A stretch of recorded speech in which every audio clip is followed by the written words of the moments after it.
Alright, ladies and gentlemen, welcome back to Lenovo Tech World India Edition presents dynamic duos for Counter-Strike Global Offensive. We are here for the LAN event for a total prize pool of 50,000 INR. Winner takes all, and we've already had our first matchup. And we will see Team Narcos proceeding towards the upper bracket finals. Now, let's take a look at the schedule once again and talk about our second matchup, which will be Team Rat Syndicate. We'll go up against the deadly duos, and at this point, I've got to say there is a lot of memorable plays being released, and I cannot wait to watch back again to the caster's desk. And what do you feel about the second match? I'm honestly hyped up for this one. Think about it like this, Baba. Now that we've already seen the underdogs of the story pass it down through, the underdogs are looking pretty strong with Fired Up and SK Wow just rolling down the competition. There's a safety net feature, of course, we do have the lower brackets, but then again, you don't want to be in the lower brackets because you have to play double the games to get up to that upper bracket grand finals and then finally have an opportunity to take down your opposition. If you're in a situation like this, you just do not want to be back down there because then you're just waiting to possibly get shut down and taken out of this entire tournament. And this is something you just cannot uh, really hold on to here. Looking on back from all of this, though, I'm really hoping that Deadly Duo versus Rat Syndicate will be a very close affair. It should be a really close affair when you think about it on paper, right? Two extraordinary talented teams when it comes down to their players. Buster and Bullet, household names all around. Paradox being a prodigy when it comes down to playing CS back in his time. And Sway, one of the best female players the country has to offer back in the past. For this particular game, they have everything in both of these teams. But then again, will it be enough to take one of them over the finish line? Who will be the ones to take it? Because I have my money on Deadly Duo because we know how good they are and how long they have been playing. But the level of creativity that Rat Syndicate brings into the table, that I don't know, Deadly Duo, they could be walking into a trap if they're not careful. And this map veto will carry a lot of weight and a lot of significance here, which Short does, Boyard, and Chalice once again getting picked up. It seems as though Cobblestone is not going to be a map being picked up often in this grand final stage. hmm Boyard and Chalice once again being picked by the Rat Syndicate. When you team like Rat Syndicate, I almost expected to see Map Lake once again, but this time they want to be safe. And I'm pretty sure that Short Dust will definitely have the answer to definitely have the answers to that question. So knowing that they'll be going up against players like Bullet and Buster, pretty sure Sway and Paradox will be able to determine what kind of strategies do they have to go up against. And I believe Short Dust will be the answer to that. Boyard and Chalice, very excited to see what's going to happen in those two maps. Deadly duos, they've come a lot way. They've come. I mean, I'm pretty sure that these four players that we're witnessing right now is well-known players in India. Some of them has made a lot of there's a fan base. Just memorable plays that we do get to see from all these four players. And now knowing that they will go head to head up against each other, especially on especially on wing match, it's going to be an amazing matchup to look at. I'm expecting full on overtime matchups. Like, every single match I say, everything is going to go towards overtime match points. I'm not going to expect every single matches to end up on 9-1 because come on, it's the I mean, everything is just the intense stare down is what I like to see the most. So currently, we just have to wait. Guessing there's a knife round going on to determine which team will be going on T's and CTs first, and then we'll be able to head on towards the game and talk about map Short Dust. So it's the same map as we did get to see on the first matchup too, and second number match we'll be able to see that right about now. So a bit of some technical issues, but you don't have to worry about that. We'll be able to get that fixed as soon as possible. See from Paradox's perspective, we don't get to see him do a lot of I mean, the thing, right? We just need to wait for that surprise element, right? Aggressive. Remember, Paradox loves to give those, he can just usually look at the webcam and just go with some style points. But yeah, for now, we just have to see whether if everything's working out well in their favor. And once it's done, we will proceed to round number one, pistol rounds. Let's go. Both of these teams, they're just full of personalities. We can easily go the distance. They know how to play the game, and they do know how to put on a show as well. If they are allowed to. Buster looking for the optimal shots up on the front side, looking for that first engagement. The things do not happen, and Sway's going to be able to find one on the side, but Bullet does retaliate. Paradox, last person remaining, Glock in hand. What does he have to try and take this one out? He's very low on HP, swing out from the side, and Paradox, what a shot! A flick and a half from this man, and his aim is always on point. Nothing can stop him when he's in the zone. Deadly duo. They did lose out on the pistol round, but that's completely fine and dandy because they're going to be able to move it down forward and hopefully take this eco round under their belt if their Deeks remain supreme. Yep. This is always the best part about it, the eco rounds. Sway, oh boy. She's gonna take a lot of damage, but she'll stay alive. That information will be given. Deadly Duo will make good sure of that advantage. Paradox gets Bullet, beautiful headshot to take out Sway. the big trade. But this is a very tough situation to be in aggressive. Only 1 HP, has Bullet in hand. That big shot requires one, but Sway gets what? In a clutch. Sway Both clutches of them it. just look at each other and we're like, yeah, I got it, sure. I mean, it's just why not, Monday. right? It's just Monday. You don't have to worry about anything. You just don't have to worry about anything at this point. I mean, how did Sway get away with a clutch like that? Huh? And the Deagle, oh, it just required one shot and he misses it. So unfortunate. But man, that Syndicate, they are on, I mean, they're on a field trip right now. Flashes galore towards the side, won't be able to find any kills as of now. But that damage though from the grenade. Bullet, fall back, and he needs to fall back safely. Both of them the defuse kit. The only difference is the smoke grenade mainly could be used as a post-plant defuse, but they have no idea that one of the players is playing very close range, and that could be Bullet or Buster. It is Bullet, and Paradox takes care of it. 2v1. They have control on the side. Post-plant it is, but they have no idea about the player on the last. And Paradox is here to trade it out. No issues, no problems. And Rat Syndicate does have 3-0 as you proceed to round number 1. It's just good optimum plays all around coming in from each and every one of these players. And because of it, they're going to be more than happy about the fights that they're able to take and the amount of bodies they're able to drop. Bullet on the other side. The Deagle now rated supreme when it comes down to the one taps. Sway takes a back seat, and Paradox, he is now in the limelight. He's expecting the fight, but he does not turn in the correct second. Bullet has the much more optimum position to try and take out the fight. And with this, a 1-3 scoreline to come on down straight in. As a pause has been taken to just mix out some technical difficulties, but I guess it's okay at the end of the day because that not only fixes out a couple of the rough edges, but also gives them an opportunity to just slow everything down and think about a game plan. Because that's what the members of the Deadly Duos need at this point. For them, they need a strong game plan to make things work. And for the other side of the spectrum, Paradox and his raw mechanical skill is just, he's just unhinged. This guy on a LAN environment is the most destructive force that you can ever go up against. And when he has his partner on his side, there is absolutely nothing in this world that can stop him. Yep. Currently, Deadly Duo will at least secure one round in that pocket, so that AK from Bullet will definitely help him provide much more control towards the side. Okay, Sway. PPSH. What? Okay, that was really unexpected. No! A good flick though from Bullet, but he misses it. Oh boy, that has definitely got to hurt. Sway is currently in 8 HP. But the thing is, he needs to get in towards the side, and Bullet takes care of it. No issues, no problems. But definitely, you will never expect a running PPSH just wrecking havoc towards the side, man. That's the power of the Bison, man. If you don't respect it, it's going to come out of absolutely nowhere and send you back down to hell. Forced onto an ego round, though, the members of Rat Syndicate don't really have the buys to make this work. Swing out from the side, maybe with a shot and a half coming in from Paradox. Things could be better, but those are missed opportunities, and those missed opportunities up against Bullet doesn't mean a bullet straight to your skull. 3-3 on the scorecards, ladies and gentlemen, as both teams have equalized things out.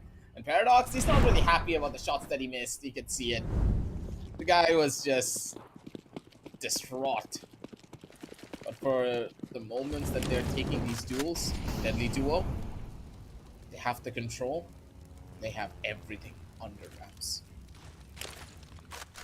Oh man.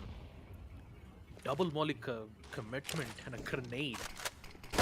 They're putting a full stop towards the site, and Sway just catches him off guard while he was just busy throwing that important utilities.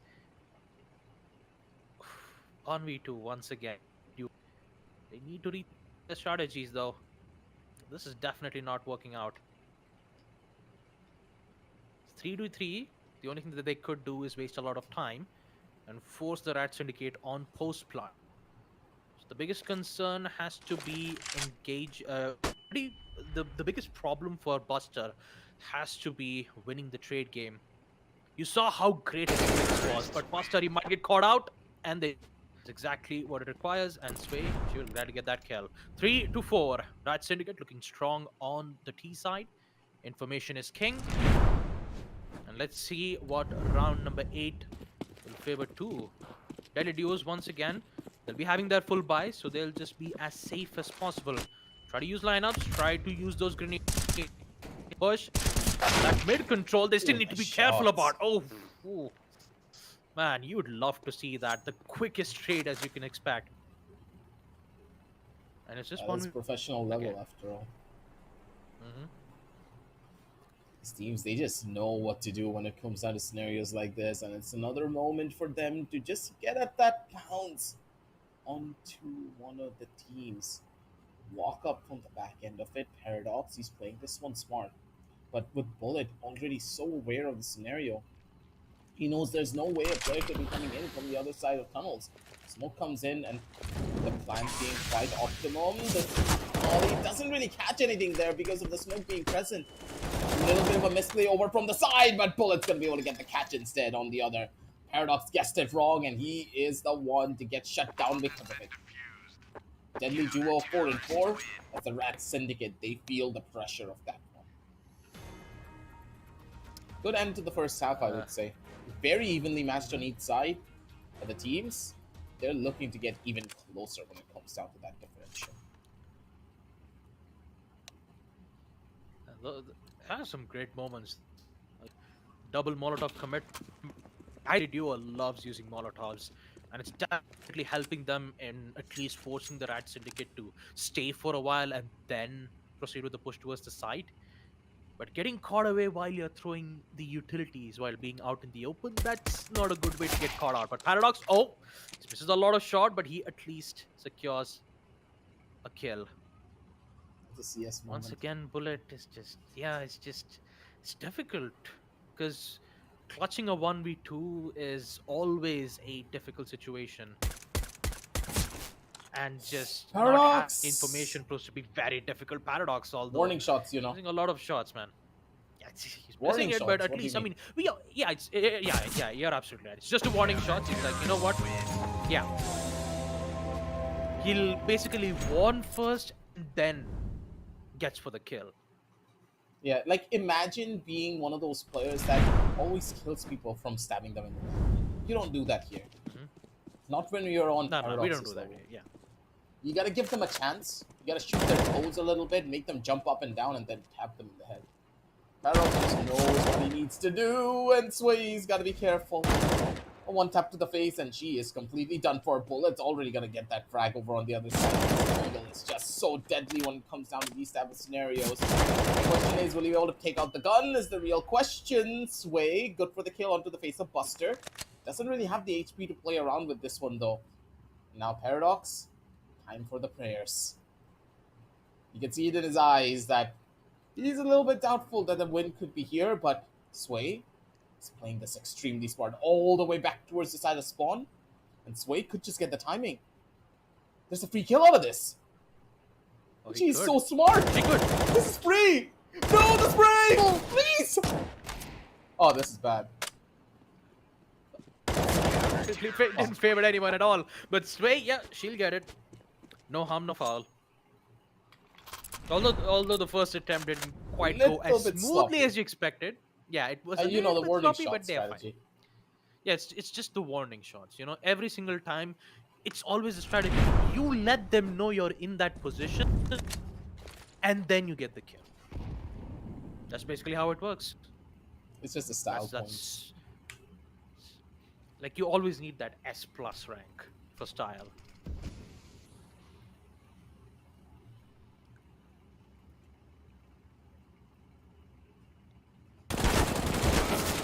Boy, perfectly lined up for Sway. She finds one. And Buster's at 1 Paradox, she just HP. needs to play it safe. Swing? Safe. Wait for him to I thought arrive Buster right would at his swing that. crosses. I mean, he didn't have any utilities, right? I mean, if he had utilities, he could have gone in for a pop flasher, maybe. Yeah, he had some. He could have gone in for a pop flash and an execute because he was very low on HP and he couldn't risk his life. But evidently, he just went in for a. Ends up with Paradox just waiting for him at the right. Oh no! It's gonna miss his. He misses opportunity. That's so unfortunate. And Paradox just gets two of them. No problem at all. That is match point confirmed, folks, for the Rat Syndicate, 8-4.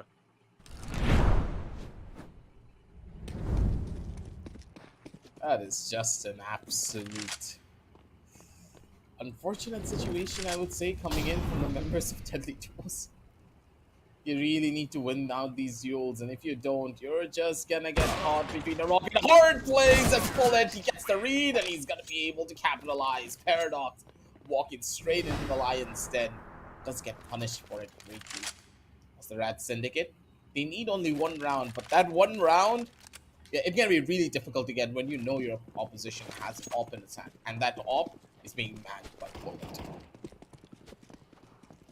The Battle of the Ops. Currently, it's who has it in hand. There goes Buster. The only difference is that Bullet has all the he needs. Utilities, the smokes.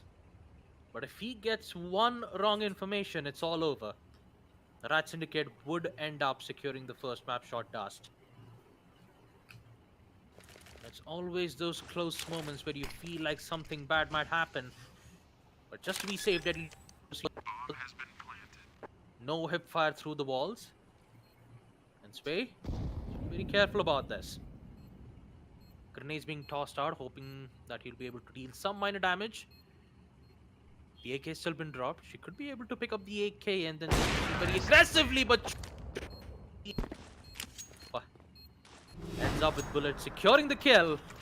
And Deadly Duo could start high likely a chance for a match. High likely a chance overtime. This could be. This looks to be one of those type of games where you know it can easily go the distance. It just takes time, a little bit of emphasis, and a couple of shots straight to the body to finish everything off. Paradox. Let's go off. The swing's not gonna get anything. Way good for the first initial one tap. Knows that on the opposition side it has to be an op. I'm going for the swing. Sway. She now has the entire team on her back to try and carry this one through. A wraparound all the way from the side. As Bullet, he's now paranoid of what to expect. Where does he want to go? Where does he want to take these fights? It's just all about the timing. Paradox, he's having none of that. He's worried. He's giving a couple of words of encouragement over to the side to maybe work things out here. Bullet can swap over to a better weapon for these close range fights, but that one deagle is still dangerous no matter what happens here. It won't find its mark, and that will give away Sway's position too. Information's given. Post plant it is. Sway, what's your response?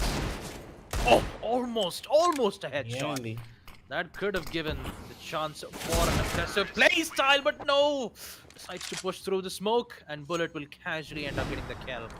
Not a lot of problems, but more problems towards Rat Syndicate because Deadly Duo is inching closer to overtime on map number 1 shot dust. This is huge for Deadly Duos if this happens. surely Okay. go the distance here. Sway, good for the first kill, and this one kill can easily turn the tides of this battle because Buster is the only one left and he is on the opposite end without even any form of information. He needs to isolate these gunfights one by one, and hopefully they're going to be able to get this one through. Sway maybe going a little bit too far back, more than he should, but Paradox is there for the backup and gets that catch over from the side. 7 and 9 as the Rat Syndicate are able to lift this one through. A close fight coming in from the members of the Deadly Duels here. They nearly came one back, man. Remember what I said. Even if it's an 8 and 5, even if it's an 8 and 4, it's very difficult to close out a map. That one round is the hardest to get compared to any other. And here, the Yep. members of Deadly Duo nearly pulled off the impossible.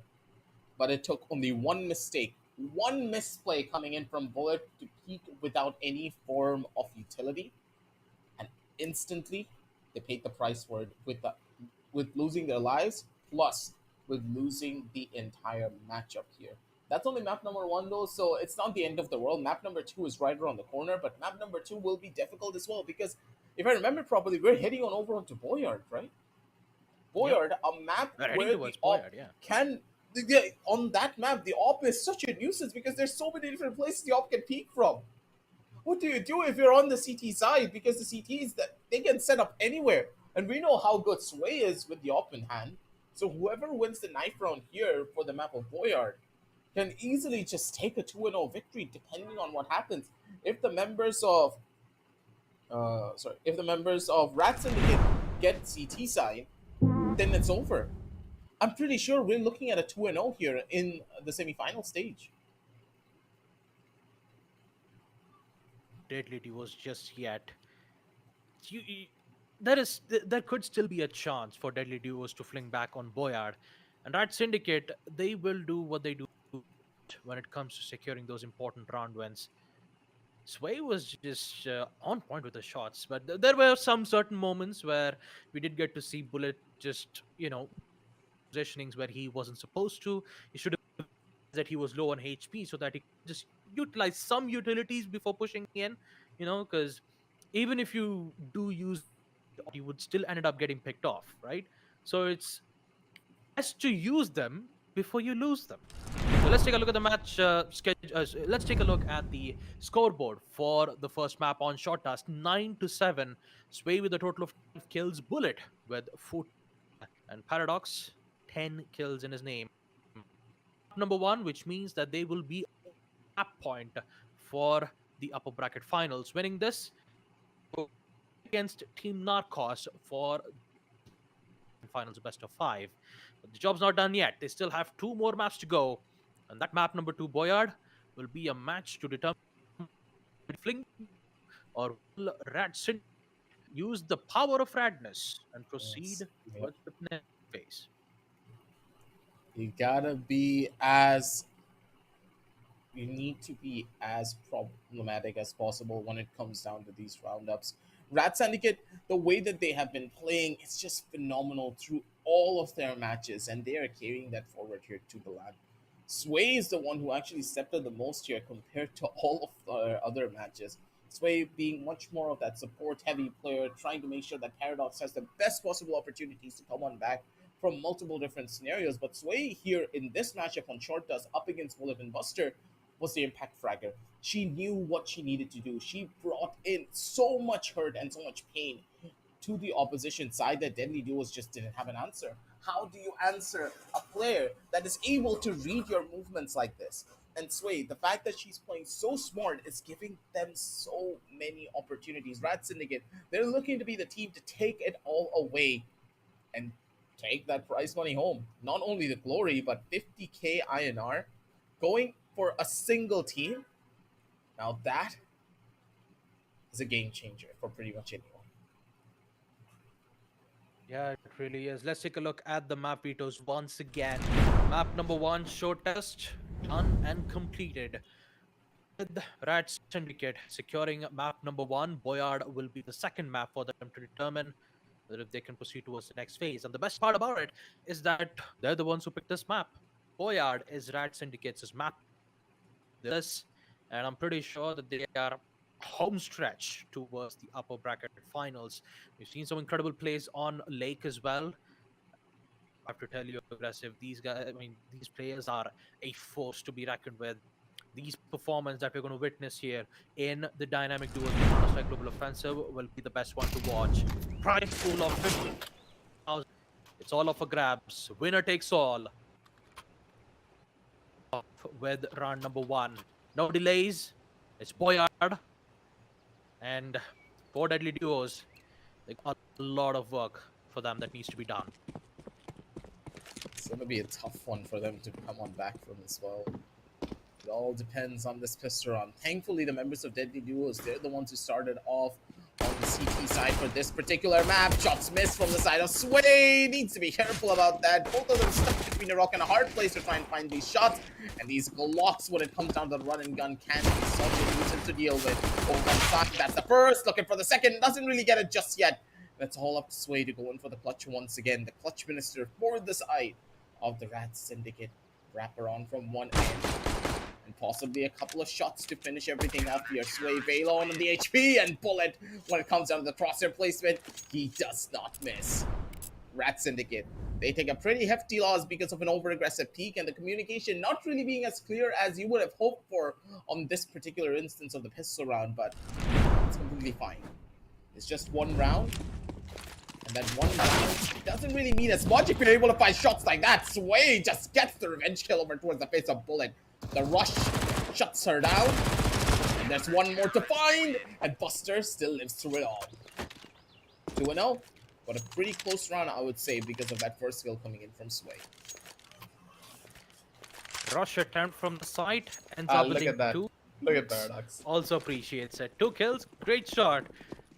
And I'm pretty sure that Paradox is actually going to signal something in round number 3. And I now be the time. Will he test the read? Whoa. Oh no, they're getting inside their heads now. Oh man. That was Buster is just on a roll right now. And it's also funny, it's like knock knock. Who's there? Buster. Buster who? Buster who just got 2 headshots. Back to back. He's so smart when it comes down to stuff like this. Paradox, he's doing his own form of a boost here. Possibly catching one of the players off guard. Both of these teams, they're just in each other's heads at this point. This CT side is so difficult to play into. Paradox and Sway though, cut down! One tap synergy! And the body's droplet, the beat of the song. God. Rat Syndicate, what were those shots, man? Absolutely disgusting from top to bottom. They know how to take control. And in this scenario, that control that they wanted came pretty quickly. Bullet so low on HP now already. That's a big hit. Once again, trade out, quick trade out too. So currently, Deadly Duo is looking good when it comes to being safe. It's going. Should be best to reposition back to a safe place. He will eventually do it. Secure the plant. Oh, information is being given. Oh, it's beautiful reply from Buster. Once again, doing the heavy lifting for Deadly Duo as they're here to survive for Map Boyard. Wow, the read is just so good, man. So absolutely brilliant. Just a complete 1-to-1 for Deadly Duos. This is one of their maps. And because they started on the counter-terrorist side, it's even better. Paradox with a 1-tap. Buster just got sent out to the deep end. And they know what just happened. Deadly Duos, they gotta appreciate the shots when it comes down that clean and that cold. It's Paradox. It's just a game changer when it comes down to stuff like this. The man knows how to take engagements. And he knows how to bring in the hurt and bring in the pain. Will they be able to do it again, though, is the real question. Because Sway, now it's her turn to shine. Op in hand. This op could just bring in some good amount of police. You gotta worry about the high ground. And she was just not aware of it. double the D's, double the problems. And for Paradox, he needs to clutch it all. He knows and commitment for a plant, but no, he gets away at the right time. You still gotta be careful of that. Finds one, doesn't get the headshot right, reloads his weapon. Manage the only flashes to block line of sight, tries to gain the advantage from the high ground. Oh, Perfectly nice. lined That's a up, good he isolation. gets one. Yeah, doesn't get the second though. So that's still a chance for Buster to secure it. Nearly. Paradox solo and He's HP, one so body is shot away Buster. from Fake death. plant once again. Buster, will he reach this? I think he does. Oh boy, so close, out in the open! And gets it with a bang. Deadly duos, they're not out of this just yet, folks. 5-3. They are replying back with humongous blow with the deek shots. This is so close for both of the teams. They're just second guessing each other from time to time, and that's what's really hurting them as well. These type of scenarios you can't really beat into. Just one more round, and they're going to be more than happy with this to take a 5-3 and head off over to the counter-terrorist side, which is arguably much more stronger here on this particular map. You just need that one small mistake to come in. They already found the first, and now it's up to Buster. Confidence is key, and you need to be very mindful of your own playstyle. Sway wrapping around from the back, has the bomb in hand to opt for that plant. They have the timing. Positions are good, the spray is bad! And Buster, distraught about the miss. Really needed to hit that, but that whiff could just be spelling doom for their squad. 5-3 is a place that they do not want to be in. For Rat Syndicate, they're happy with how things turned out because of that rocky start. Yeah, Buster has been doing a lot of heavy lifting for Deadly Duos, securing clutches back to back. But this time, Bullet also needs to be doing things too, or else that synergy could end up spelling disaster for Rat Syndicate. Oh, what a shot from Paradox! Oh my god, Paradox! Yes, he does! Shots from the two headshots from the silencer. As we will see Rat Syndicate is just he's a demon.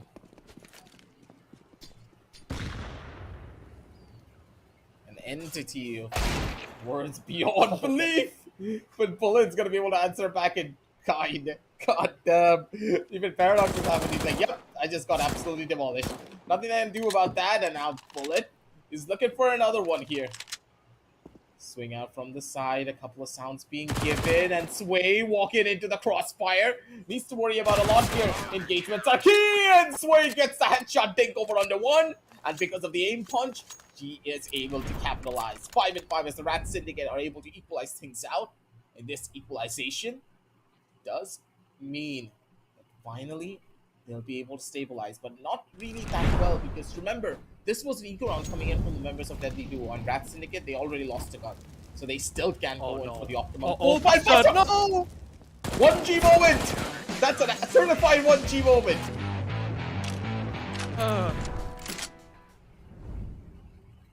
No, definitely not a good way to go down like that. Oh, Buster.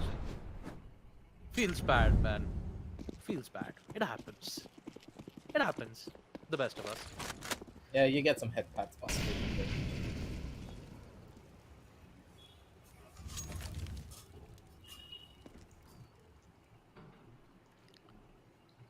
But at this point, you could say Paradox is just having a fun. But now is the impressive D shots, but turns out it's not working out this time. Quickly eliminated at the hands of Paradox once again, which leads to Bullet. And no information being. It's a shot to the head, and a dream to clutch this 1-2 once again.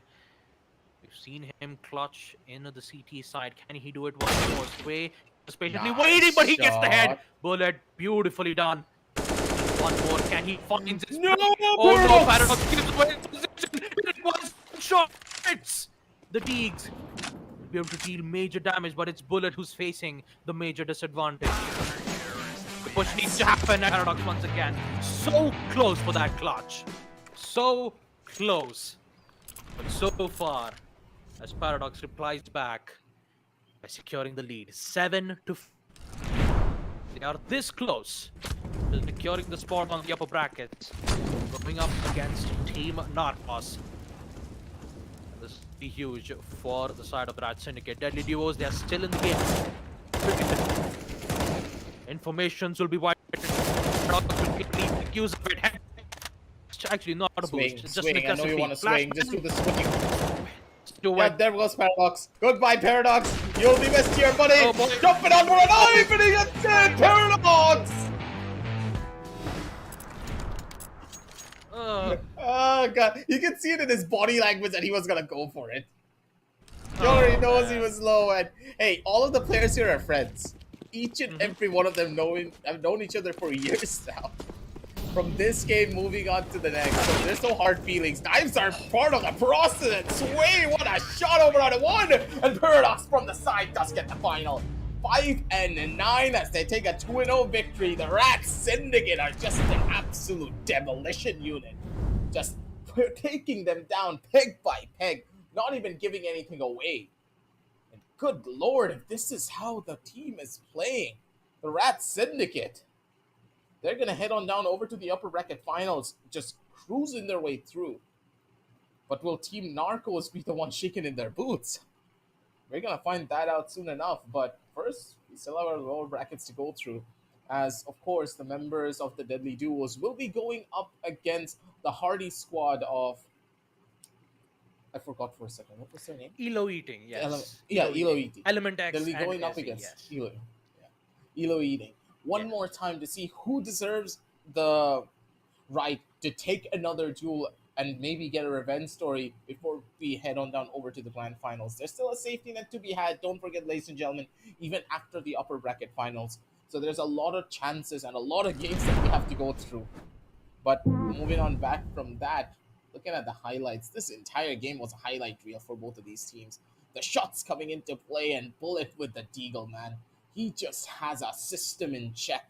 But when it comes down to shots like this from Rat Syndicate and the synergy of Dinks just took a massive turn. Yeah, but definitely did in the second half, that's for sure. But Buster, he was just showing his presence in Boyard.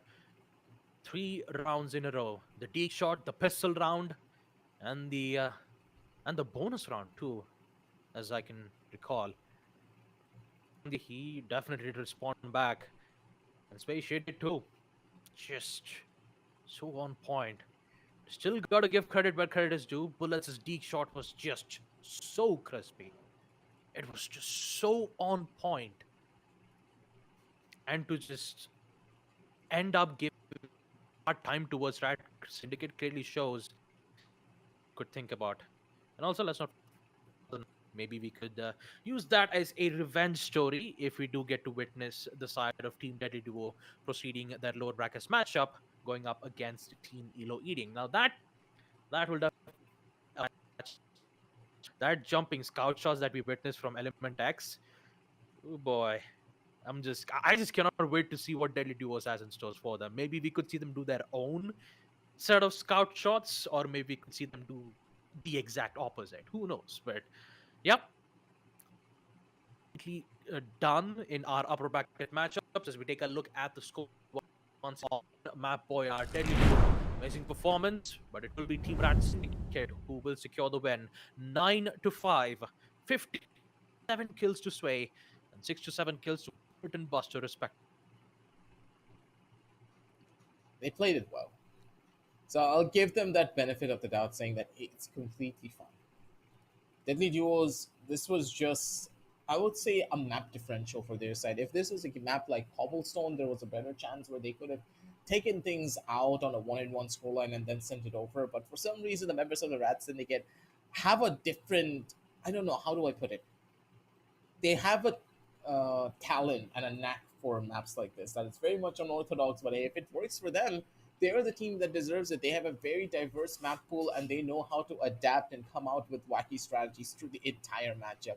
If they find a window or something in the ceiling that they can abuse, maybe with a grenade or maybe with a flash, you know for a fact that they will do it no matter what happens. They do their research, they check out YouTube really quickly to find the best smoke lineups, and they utilize it in towards the game that gives them a lot of value. They come in prepared. And for the side of Deadly Duos, don't get me wrong, they did prepare as well, but Rat Syndicate, they're just better when it comes down to winging it.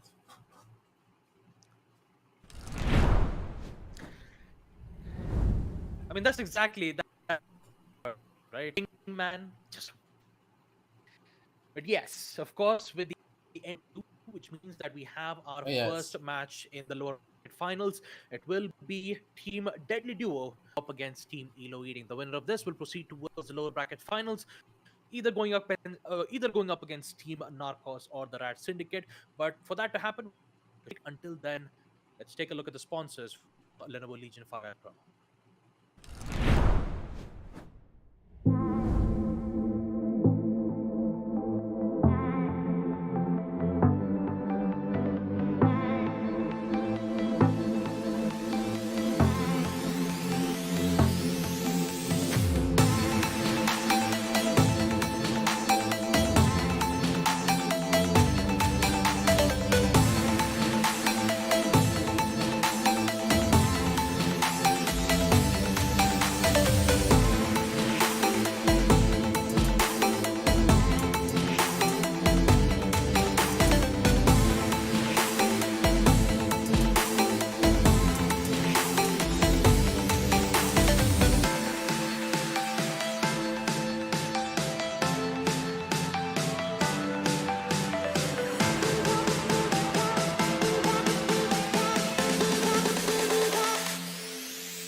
And welcome back, ladies and gentlemen, to Lenovo Tech World India Edition. Tech World India Edition, Dynamic Duos, Counter Strike, Global Offensive. It's going to be your boy Aggressive coming in hot and spicy with my main man, Papa Gusta, on my side to bring you the lower bracket finals, sorry, lower bracket semifinals to see who's going to be heading over to the lower bracket finals to finally go up against the players who go through from the upper bracket finals. There's a lot of games, boys. There is a lot of matches that need to be played. Do not forget about that. So there's a bunch of matchups that we need to still consider because right at the very end, we're going to have the grand finals, which will be a best of five. But Team Elo Eating going up against Deadly Duos is what we're really hyped up for at the end of the day because both of these teams, oh boy, they know what's on the line. No more second chances, no more nothing. If you go down here, you are out of this tournament and you are going home with nothing.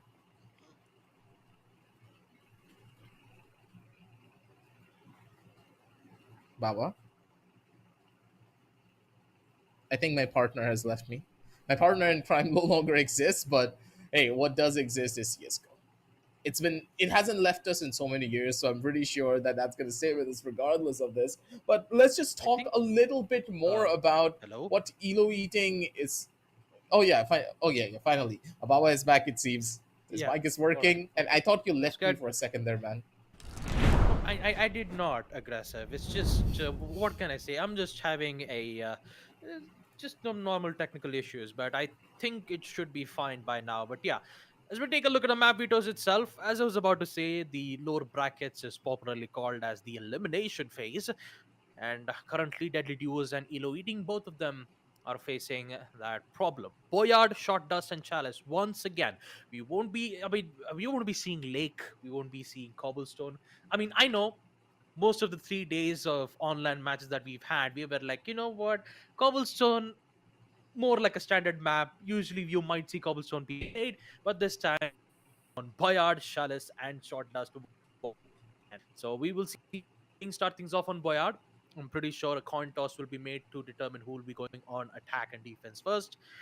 And a short dust. At this point, deadly duos would like to stick to the basics. At this point, they don't want to, just they really don't want to go in with the newer maps. They'll just they'll just go with short dust first, figure out exactly what kind of plays do we get to expect, and then proceed to go in with a strategic denials. Maybe try to outsmart the players in a way that they will not expect. But we just have to wait and watch. And when I talk about wait and watch, I'm definitely saying that we could expect a jumping scout headshot from Element. I'm just waiting for that to happen. So, Deadly Duos, they'll start things off on the defense. Elo Eating on attack. Let the lower bracket finals commence.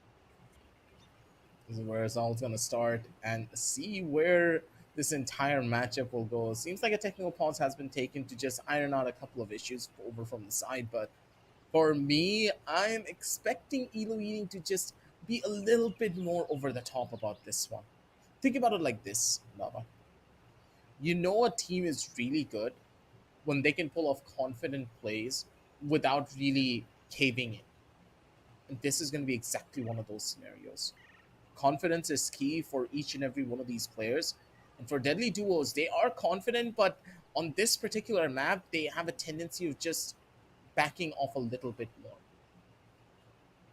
And for Elo Eating, I want to see what they can do. This is their playground. We know how good they can be. And with the tiny little bit of a break that they had to just iron out their issues, we just have to hope that the team brings in something completely brand new. It's also even tough to determine though. I'm pretty sure on first round, since Elo Eating will be the one to push in towards the site, uh, you should be having some important utilities. In Boyard, you'd usually see a smoke being picked quite regularly a lot from the attacker's side because you always need to worry about two angles. So blocking one line of sight and focusing on the other is exactly what Elo Eating needs to be focused on. And once they do get the best of it, they'll be able to they would try to snowball their way all the way towards getting a maximum amount of lead as best as possible. So at the round of sevens, high likelihood chances that it could end up on a 4-4 equalizer. But all in all, we just have to wait and watch. Apparently, the players on side of I think it's either Deadly Door or maybe Elo Eating are facing slight technical difficulties, but we should be able to fix those issues and. Should be able to fix those issues. Yeah, there you go.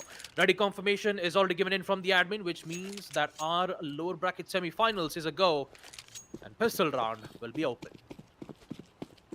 You just gotta keep on going and keep on rolling with what you have. Buster already very aggressive on the first initial fight. Missed out on a couple of bullets there. That does give away a good chunk of information that both players are now over towards the back end of the side. They don't have to worry about the front, but bullet, good for the first initial tab. The engagement is gonna be perfect for him. Now opting from the side, a couple of jump out shots. Already spotted out the last player, but Izzy has the better weaponry. The P250 could be good, but not in this case.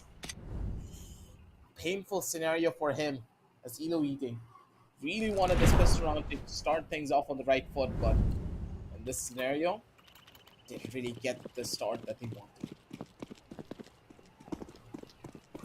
Not a good start, but at least on the bright side, some value will be given. But they will choose to go safe buys, the eco round. And Elo Eating, Buster, he might be able to recognize exactly where the locations are coming. There you go, that's one. And the second, not being able to confirm. Whips out the Ooh, P250 and Element. Element X gets the best of it. Oh, that is so good. 12 HP left, but at least on the bright side, he knows that the farmhouse has been removed. So this is actually looking good when it comes to the value of the eco round. But if he secures this, then that would be even much more valuable. Running the C4 would at least give him at least $300 in advance if he proceeds to post plant. But he'll just mainly focus on getting the kills and maybe he might. Oh, Oh, so yes, there good, you Element. go. So Patient. good, Element. This guy is just So patient.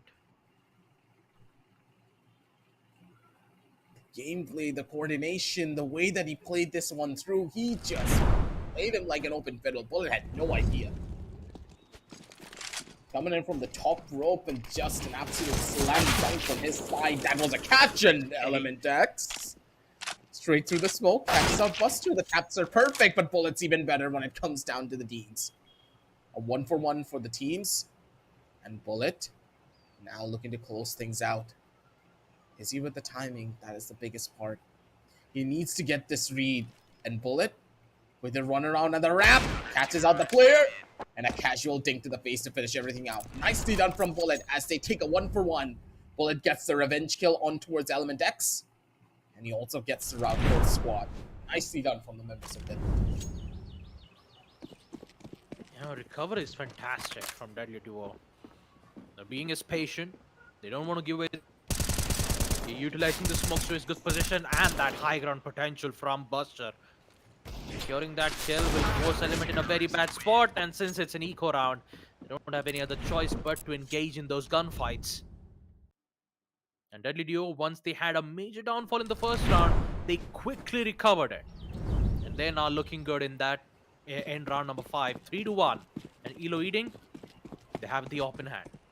Oh, actually not the op, the scout from Izzy. Buster, looking at how this one's going. They already found the first catch, and that first catch, they're gonna be able to just stabilize. But is he? Not really Element X when it comes down to the jumping scout, and on this map, the scout doesn't really give a lot of an emphasis here. Izzy has the timing possibly to make something work out here, but he needs to be extremely lucky with it. Does have a gun to play around with at the bare minimum. This AK will give him the edge that he needs. Good for the first shot. Buster takes a back seat, and now Bullet's at only 10 HP. Oh no. Pretty much going from bad to worse. Timing is everything for him, and Bullet just casually gets a tap to finish everything off. Nicely done from Bullet as Deadly Duos just holds it strong. Just good patience from Deadly Duo. Playing accordingly to time. They know that the attackers have to proceed with post plant, so they gotta give it the best as they can. Elo Eating, on the other hand, Element X was the one who'd secure round number 2, right? The P250, very strong, even though the FAMAS didn't had any bullets left. He did, on the bright side, secure that kill. Now, a Yes, tactical our pause will be lovely given. They just need producer, to figure it out. Yep. our lovely second producer. Hmm. I can't say he's the best producer, otherwise our current producer is going to murder us. Oh man. We'll just taking out some issues coming in from Elo. And but until then, folks, go ahead and check out our Lenovo Legion 5i Pro. Make sure to follow our socials on Instagram, Facebook. Link is in the description down below. So go ahead and check it out. They're Pretty powering this sure entire that. tournament, by the way. Look at the players. They're Yeah. playing on this exact Yep. laptops. Yep. And you have seen They are. how many nutty shots that they are hitting. That is how powerful this computer is and how good the screens are. That jump scout shot that we witnessed from Element X, well, that happened from that. So for now, we just have to wait things out. Currently, there's some technical issues coming in from their end. So hopefully, once that's done and dusted, we'll be able to resume back our matchup. Elo Eating had a good control in round number 2. But unfortunately, it started to slip things away from their grasp. Once Deadly Duo started to play as safe as possible, they did ended up getting the kill, facing any issues. And currently, if you take a look at the economy growth right now on round number 6, $5,000 from both Buster and Bullet. So even if they lose round number 6, they'll be able to reback the items that they've lost in the previous round. So they'll be doing fine when it comes to their economy. But the same thing cannot be said for Elo Eating. They're once again forced to use their deagles with the Deags and P250s without the use of Kevlar armor. So unless and until they get good value out of it or maybe secure a post plant, that's the only way that they could at least get some money back from it. And looking at Deadly Duo's current progression towards their score count, 4-1, we're about to reach round number 7 or round number 8. So it's going to be difficult for Eating to bring this back. But now we're going live, folks. Round number 6 is a go. Buster and Bullet, both of them on the side of CTs, and Izzy and Element X might need to find that important power to get control of the map Boyard.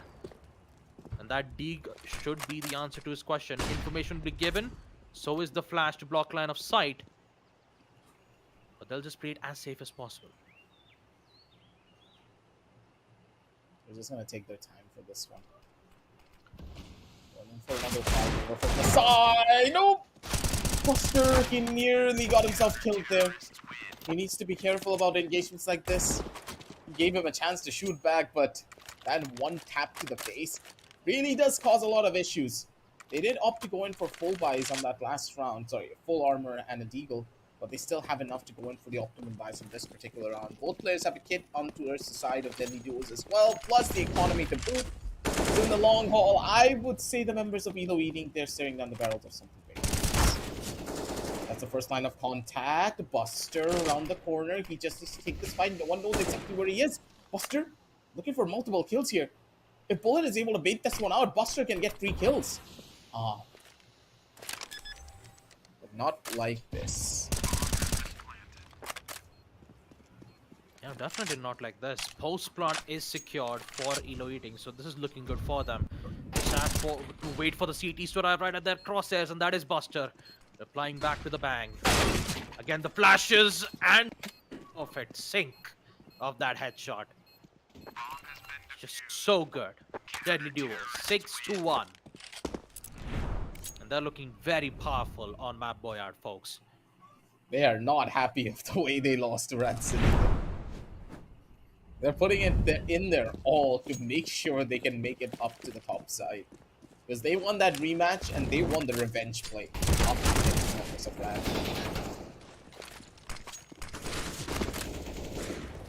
At this point, you could see that Elo Eating are slowly trying to gain control of the situation.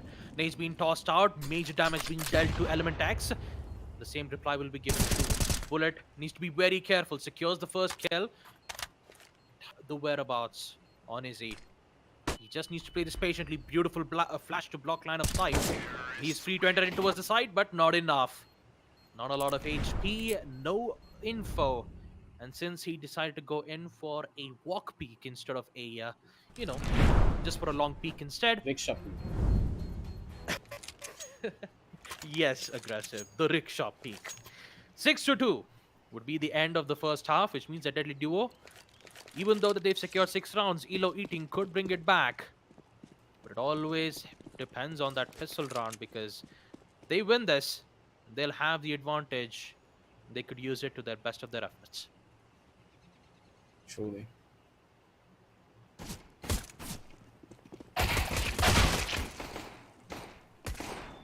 The first initial shots are coming in. Elo Eating. They're able to lift this one through. The trades were perfect. They just juggled it back and forth. First line of contact, then came the secondary. Nothing to really worry about here. Two-sided plays from their end as the members of Deadly Duo just ran into a trap. Deadly Duo though. What is the game plan here for them?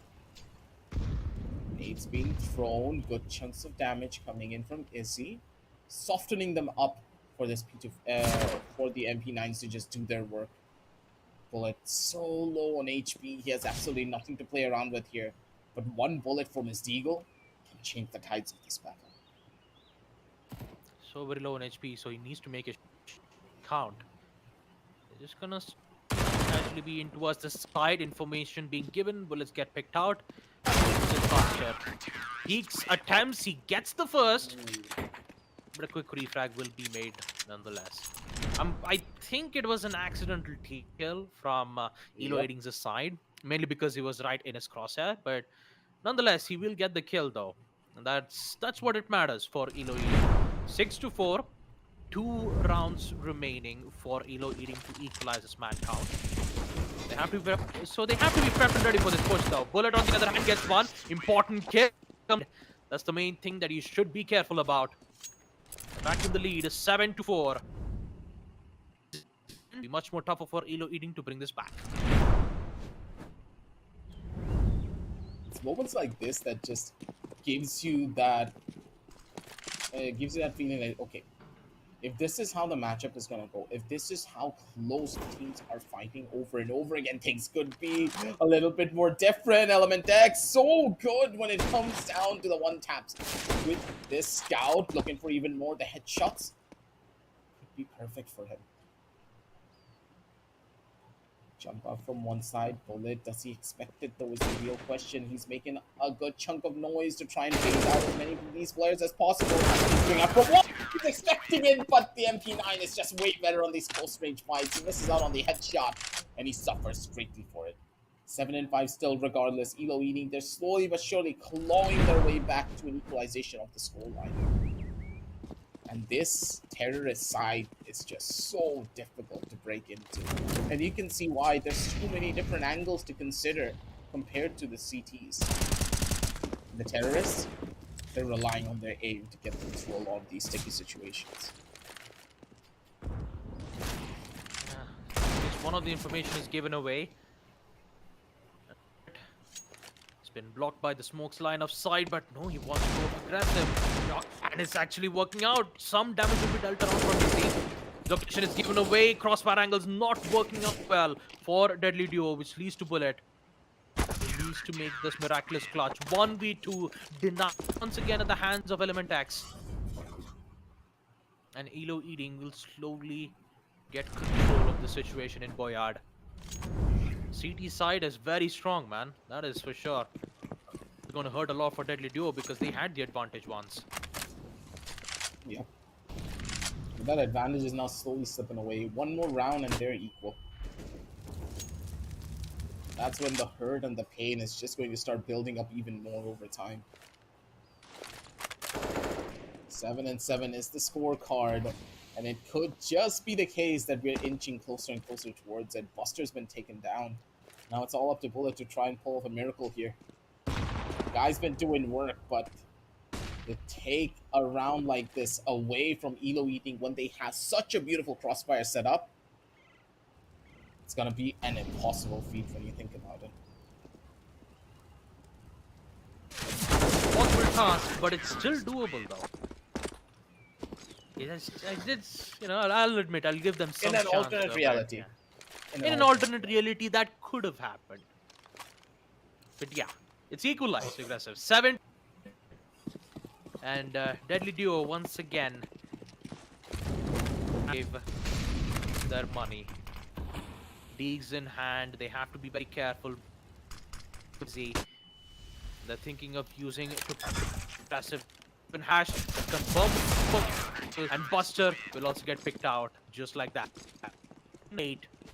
Elo Eating, they are 1 round away of securing map Boyard. And on the way, do we get to go towards Shortcast? This is so smart the way that Elo Eating are playing as well. They're using the map to their advantage, playing for smoke so they can hold down the line, and Izzy pulls out the op in the most opportune times when it comes down to situations like this. Ran out, got the catch, and that op getting that shutdown kill just completely changes the tides of the map. Buster, stuck in an almost impossible situation, doesn't really have a lot of utility to play around with either.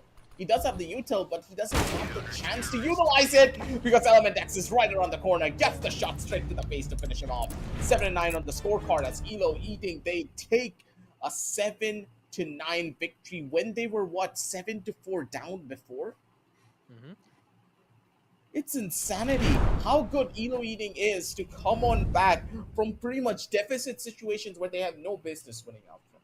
But the team is just that good when it comes down to these backs against the wall situations that you can't make it up. That is how strong they can be. But then again, this is on one particular map. Now we are going for something a lot more generic, a lot more well known. And Deadly Duos, they just played this map a little while ago, so they're very much warmed up. Will the members of Elo Eating be able to take this one through? That'll be a feat for certain if they're able to shut down the members of Deadly Duos on a 2-0. Yep, absolutely. Boyard will be the map which will favor to the side of Team Elo Eating. The performance, let's take a look at the highlights once again. Talk about the match that this happened. Deadly Duo was just so strong in the first half. Saw some amazing plays being made from Element X. This 1v2 clutch, though, so important, so crucial, and it was more than enough to give the boost that Elo Eating required. And I'm pretty much sure that there was a lot of problems on the T side from both the sides. It was always about getting information and trying to wait for the T side to plant this, to plant the C4 first, and then and only then you would get to see the response back from the side of CT. That's the main thing about Wingman, right? The T side always have a disadvantage when it comes to getting control on the side and planting towards the side. The only difference is how you with it. Take the method of approach. Will you be aggressive, use SMGs, provide, use using flashbangs and proceed with the push? Or would you just play it safe, wait for the T side to, force them towards the, post plant, and then try to get one of those important kills? Elo Eating played as safe as possible, and they ended up securing map number 1 Boyard without facing any issues whatsoever in the second half itself. Now, since Short Dust will be opened up, it's not going to be as much of a same scenario as you'd expect because mid control will be crucial for the CT side. And if they lose that mid control, then be careful to get cross angled every single round. Pretty much. You have to worry about so much on short dust that whichever team has played the map a lot more, whichever team has a greater experience and a couple of strat calls that can change the tides of that particular map, it's all about the switch up and it's all about having a proper game plan in your mind. Looking at this particular map, man, if you told me this is how it would go, I would not have believed you. From a 6-2, Baba, 6-2, we looked at a 7-9 victory. That is how good the members of Elo Eating are under pressure. And the fact that Short Dust is a map where pressure is pretty much mounting each and every round that passes, this will get even more problematic.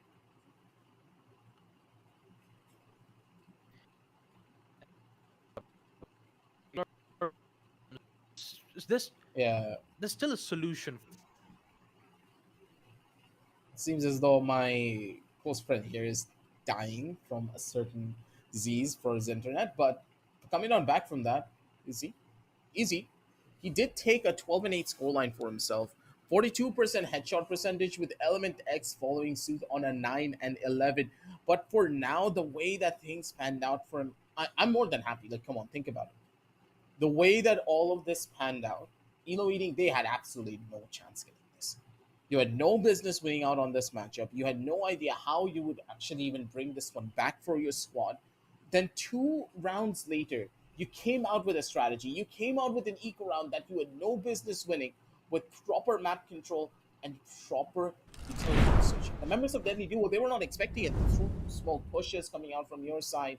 And of course, the incredible innovative plays that we saw, the flash coming in from one particular angle while the player pushed out from the smoke, they were just not able to beat into any of the strats that you were holding on to.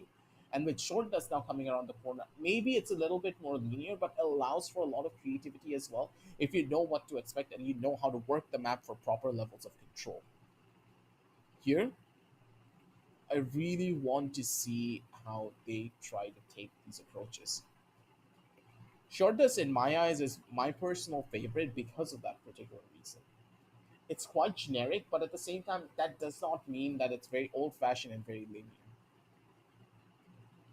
There are ways to play this map that can always surprise you if you have that proper game plan set in stone. For example, let's just think about the usual takes that we see coming in from the terrorists. You can either run in from the tunnels or you can go in from catwalk, and those are the two particular angles that we always fight for. While on the other side, we see that the counter terrorists always have a tendency of just brute forcing their way through with a couple of mollies to block off these rushes, and then they just wait holding it out of the side. What if we make a lot of noise over to one particular side of the map, then head on over to tunnels, while one of the other players maybe throws a couple of flashes from the bottom end of the tunnel to try and force the CTs into watching the catwalk position a lot more, softening up what happens in towards the side. There's multiple different scenarios like this that you can play for. And that's why Short Dust is a map that really tests a team when it comes down to their raw basic strategies. And as the teams are now being set up and the server is getting prepped and ready for Short Dust, I'm really hoping that both of these teams just bring in something different. Because for me, I want to witness a completely different mindset coming out from them. Don't take things lightly. Do not be those teams that just play through the map because, hey, we are just building up a strat. We have seen this work multiple times in the future. Why don't we just rush them down and take it fight through? And I do believe that Baba, he's now back. Are you alive once Yep. more? I hope so. I'm not quite sure what's happening for that, but yeah, I hope everything should be fine from my end. But yeah, just yeah, it just feels bad that this actually happens. Yes, we'll look into it, I guess. Yeah, talk about the second map. It's Short Dust, Deadly Duos. Elo Eating has already secured map number one on Boyard, which means on Short Dust, map number two, it's only going to be the thing where we have to focus. And yeah, we just I have to say this lower bracket matchup itself, despite having both the sides, Elo Eating, you know, in the upper brackets, this matchup doesn't have any safety. If one of them gets picked out, then that means they are out of the comp. Let's head back to map number two for the Elo Eating is currently the one in map point. Short Dust will be the map, and Deadly Duo, they are here to show what they are capable of. Starting things off with the pistol round, pushing all the way towards the side. It's just the usual stuff. The only difference is that Easy has get bullet once again, giving away his positioning, but at least on the bright side, he has information. The only is who would be the first player to get the first pick? Once again, we will see Elo Eating playing as safe as possible. They don't want to give away their positionings just yet. For just information is heavily required. Plant sound will be given. Post plant is confirmed, and now they just need to go in for the kills. Element X just playing as safe as possible, but time is of the essence. They need to get the kill as soon as possible. Information will be given first. One brave kill, a second will be given too, and now it's time for Element X to do. And it does. Good tap on the head. The USP will secure its kill, and so will securing their first round on Deeds. Man, that was such a good shot. A great shot from the silencer. An Element X, in that heat of that situation. A 1v2 or a 1v1, Element X is always the X factor towards that. Any matchup he goes to. But now it's Buster's time to shine. The first kill has already been made. And Izzy left all by himself. 1v2 commits to the spray. Secure one. No trade-outs will be made. The only difference is that Izzy is very low on HP. But Bullet does once again, and Izzy just commits to the spray.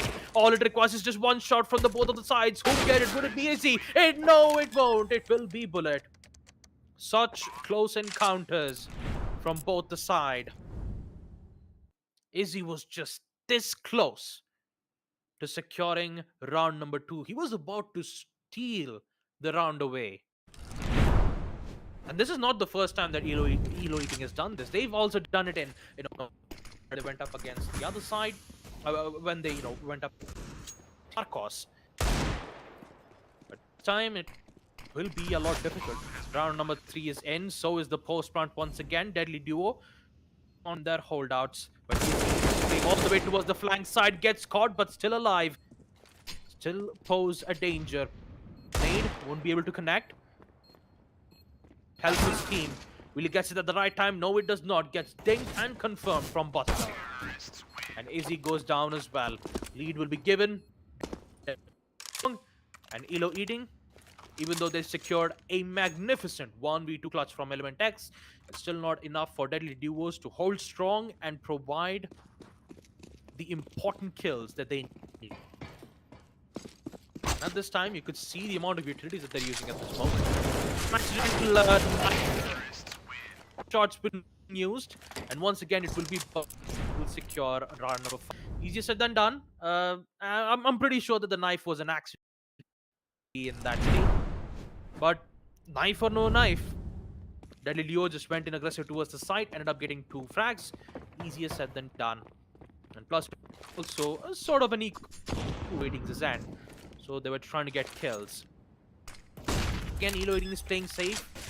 Post run once again, tries to fake it, trying to deny the wall bang, and eventually it will secure one. The quick reply from Elo also. I just love the replies that they, give it back to their opposition team. Still a 50-50 chance, but it still heavily favors for Izzy though.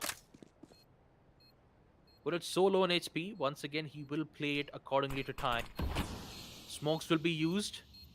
That's a good way to try to fake the T side out. Maybe Bullet would, try to go in for the take. The smoke will dissipate at the wrong time, but it will give the information that he requires. That is so smart from Bullet. It was just so smart. He was just listening to the sound.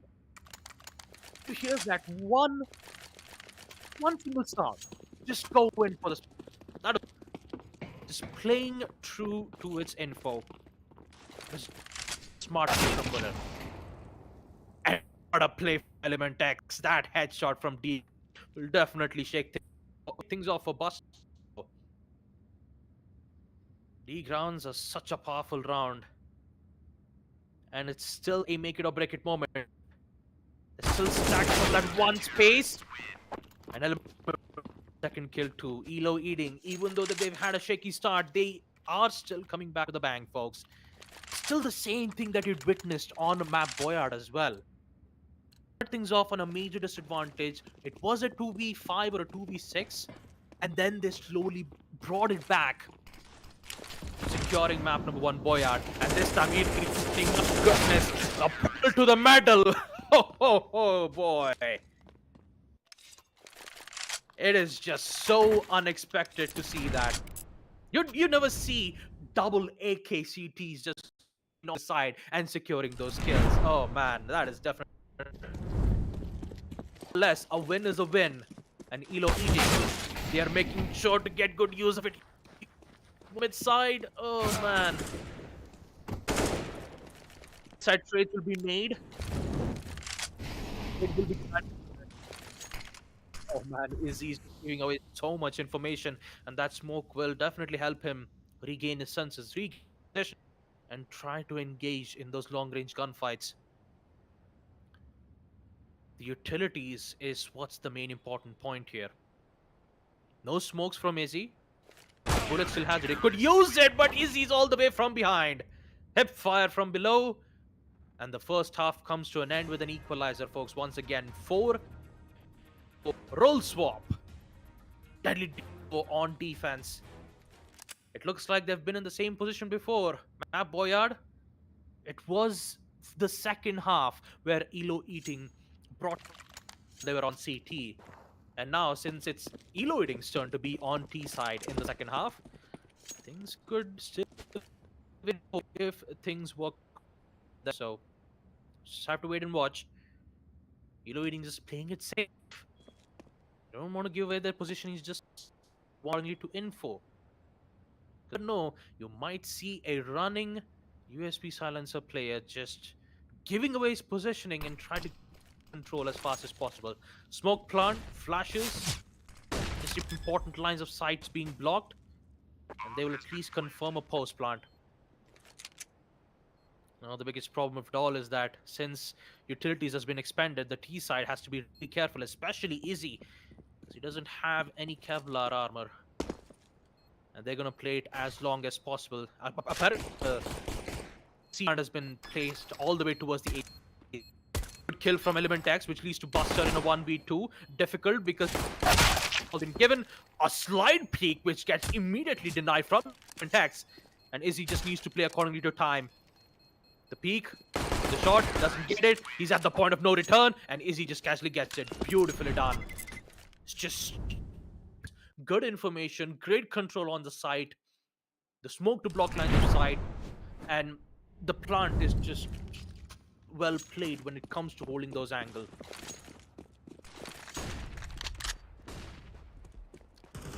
But it's gonna be so difficult for Elo. Actually, for Deadly Duos though, because they are on a tear right now. 6-4, 2 back-to-back wins. One whistle round, the second. Now it's the bonus round. If they win this bonus round, then that means that it's a higher success for Elo eating to secure map number 2. So they need this win desperately.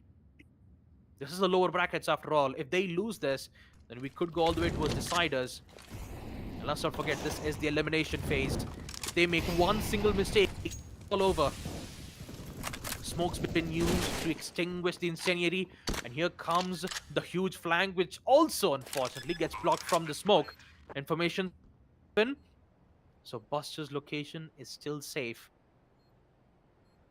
Once again, you see Elo eating playing as safe as possible, playing it towards long angles. But they still have to be in their position very quickly. He has no idea. Now, well, who is the flashbang? No grenades, no nothing. Which means that they could commit for the defuse in into it, and he hit. Oh.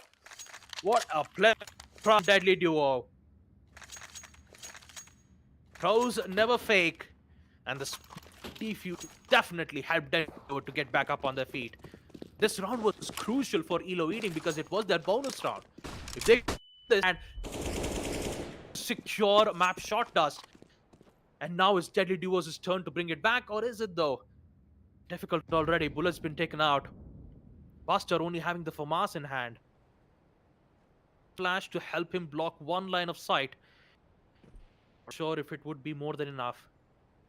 The bright side, you could say that Elo eating is taking a lot of time to hunt down the CTs. Like I said, secure the kill, 7-5, and Deadly Duos, they have a lot of time to think. And they'll make a on eco round. 2 digs in hand. A dream to make this clutch happen.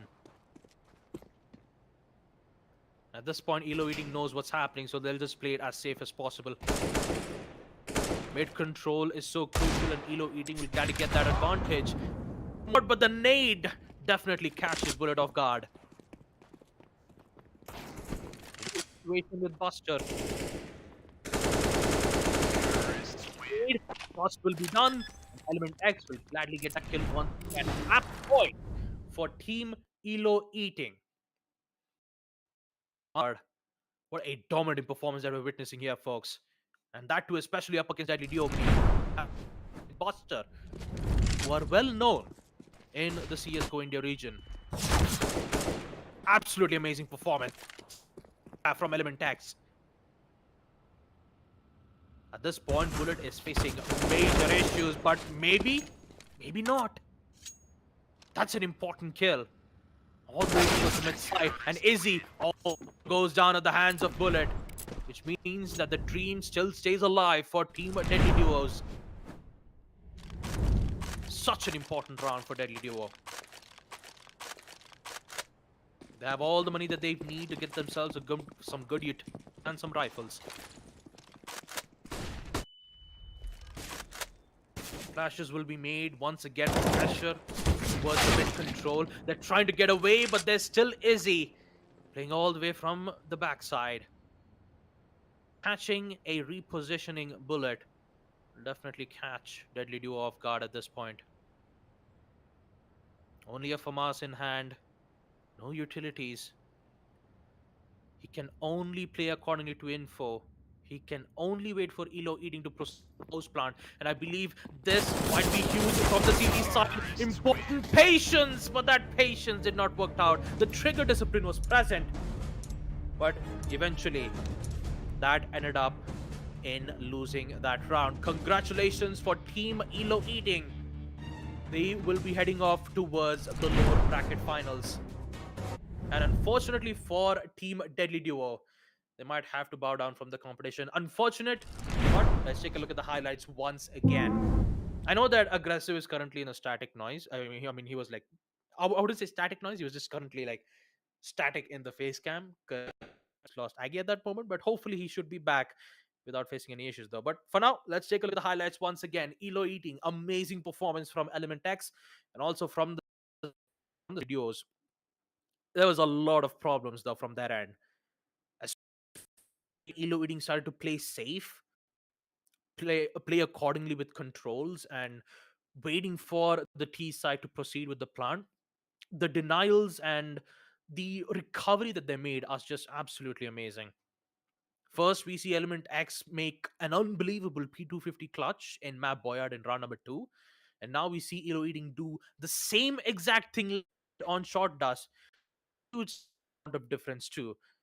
But in the end, I'd say Elo Eating, they have done a great job.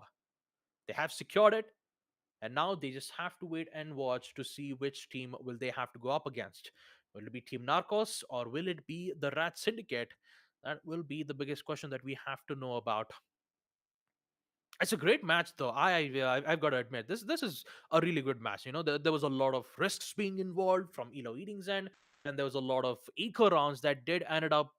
There was some round which it did ended up being in favor for Deadly Duos and Elo Eating at that time, but it's always about getting info, and once you get the info and once you know that you dealt a lot of damage, confirming that kill with a frag grenade is definitely a hard thing to do because you usually don't know whether if they're changing their positionings or they could have even repositioned at that time where you try to throw the grenade. The timing is very much important, and Elo Eating, they just found the perfect rhythm to it. They just tried to dance alongside with it, and they ended performance on both Short Dust and Boyard. Elo Eating out towards the next phase of the lower bracket finals. Unfortunately for Dead, this was absolutely amazing. We did get to see some great plays being made when they went up against Team Rat Syndicate. Now, even up against Team Elo Eating. But they're unfortunately they will be eliminated out from the lower bracket tournament. But all in all, great performance. I loved to see one shots. It is just so amazing to see, both Bullet and Buster. Their teamwork was just absolutely amazing. Still gotta give props to that. But for Elo Eating, They'll still be alive. Let's take a look at the scoreboard once again. For 14 kills to Element X, 9 kills to Master. Will of the leaderboard with a total of 5 kills and 67% headshot rate. Especially on a map like Shot does, getting a 67% headshot rate is really good. You still have to admire that. Eating, congratulations to them. They'll stay alive from this competition. And once again, like I said, you just have to see which team will they go up against. Will it be Team Narcos fired up in SK WoW? Or will it be the Rats, Sway, and Team Paradox? We just have to wait. And oh boy, the winner of this match will receive a hefty prize pool of 50. Winner takes all. So the winner of this grand will be receiving a total of 50. Now that is one of the most biggest prize pool you can ever see in a wingman tournament. It's a 2v2, so the stakes are high. Same though. But it's always those one round. It's always a make it or break it moment from these two teams, and it's always the best part about Counter-Strike Global Offensive. Once again, folks, do sure to check out Lenovo Legion 5i Pro, and also make sure to check out our socials. Link is down. Until then, we'll be taking a short break, and we'll be right back with our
And welcome back, ladies and gentlemen, to the Lenovo Tech World India Edition presents Dynamic Duos Counter-Strike Global Offensive.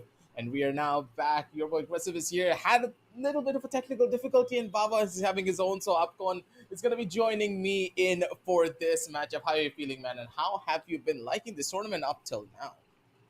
I mean, it's been a great tournament so far. Up next is going to be the upper bracket finals coming in from the side of the Narcos and Team Red Syndicate. Let's take a quick look at the schedule and let's see which all teams have been competing today. For the entire day, it was Team Narcos who, got a head start, came up in the upper bracket final. They are just one win away from getting themselves in the grand finals. But yeah, it's not going to be an easy one because they will be facing Team Red Syndicate who got a 2-0 against Deadly Duo.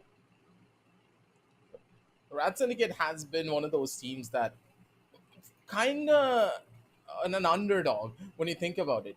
You saw them for the very first time. You know they had talents like Paradox and Sway on their side, but then you would start thinking it's been so many years since Paradox last played CS, and of course he was a prodigy in this game when he first started out, but you can't always be that prodigy after you move on down forward. New talent's gonna come in that will replace you slowly, but Paradox is one of those guys that he cannot be replaced. That guy has competed in every single tournament humanly possible. The man even played fighting games, and he earned a lot of money out of it. Like, what can't he do? And now he's here to steal everyone's money when it comes down to a dynamic duos tournament. And he's looking to win it all with Sway.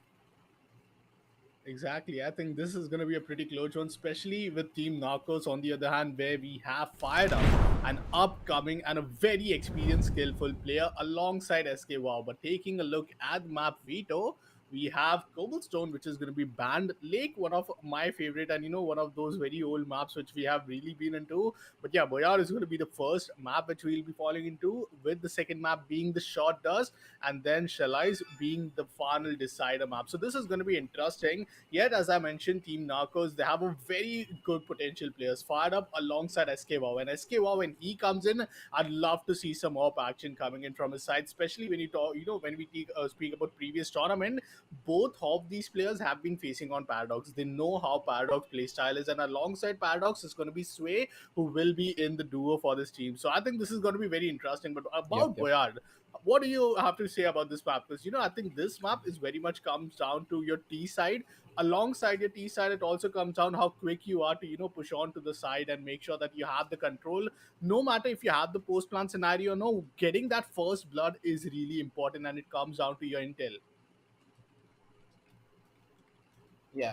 Boyard, to me, it's just so heavily CT sided that it's very difficult for me to still give my verdict on this map.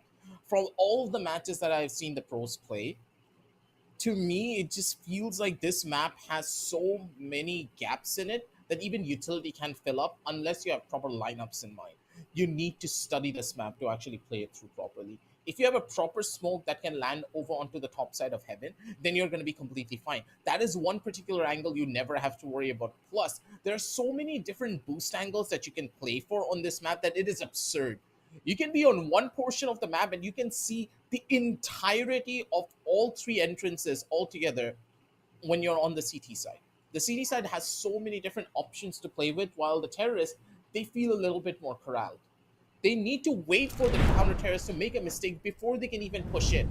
And we have seen this over and over again, that the terrorists can never take charge, and it's always the mistakes of the counter terrorists that allow them to push straight up in. Rat Syndicate, they are going to be hoping for that to happen. They're on the terrorist side, so they're not going to be happy about the start that they have gotten, but they have to work with it. I mean, exactly. But for now, the match has just begun. It's the CT side where we are going to see Team Narcos. Well, Sway with the Glock, choosing to go aggressive. They're playing the double peak. One play towards heaven, gets the shot, but Fire gets the first kill. And all of a sudden, it's SK Wow taking down the final kill. And that's the first round for Team Narcos. What a beginning for them, and what a great start for them at the same time. They win the pistols. They have a great advantage when it comes to the second round. The buy-up looks amazing. And M4A4 alongside Famous, so fired up. And I think alongside SK Wow, this shouldn't be a difficult round. But yeah, they have the Tech 9s and Deagles, so this could be really difficult to play against if you simply get that at least first shot. No. Paradox manages to find the first one towards heaven, but still, the trade is not yet there. Sways down to only 46 HP though. Paradox, beautiful shot over on a one. Now that was absolutely disgusting. Last player's position already known. Good chunks of damage already being given. Both players, they just need to play this one smart and play for the buddy system. But they need to stay as far away from each other as possible because the sprays are so dangerous coming in from the side. The shots are missed. And SKWow is able to survive with the skin of his teeth. God damn, that was a little bit too close for comfort. But Team Narcos, they lived through it all. Rat Syndicate, though, pretty close when it came down to shutting everything down. So at the end of the day, I think they can pat themselves on the back and say, we did a good job. Let's play for the buy round now. Exactly, and even in an eco round, what a great round. What a great start for the side of, Team Narcos. But Red Syndicate, they had a pretty decent start, I believe. Getting the headshot with Deagle, the buy wouldn't be a problem. But Sway's already out with an AWP. Now, this is interesting. SKWow is playing on his SG, a scout for him, and here comes the sniper versus sniper. Let's see which one is going to come on top. SKWow still not managing to hit the connect, but what? He takes out Sway!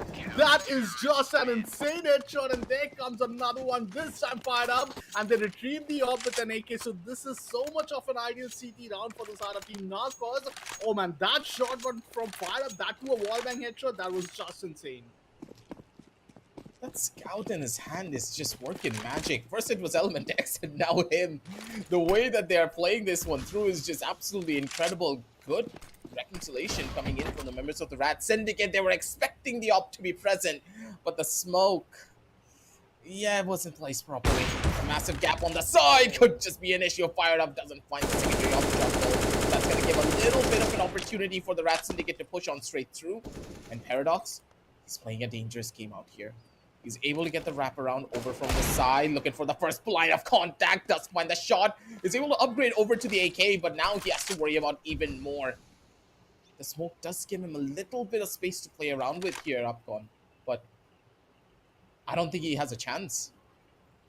Well, the util looks good for the side of Fired Up. The bomb is not yet down. Paradox boosted up towards the red box, but he has still so many angles to worry about. This is going to be a very paranoid situation for Paradox. Down to 35 HP, he knows that he has one advantage, and that's going to be that he's up against the Opper.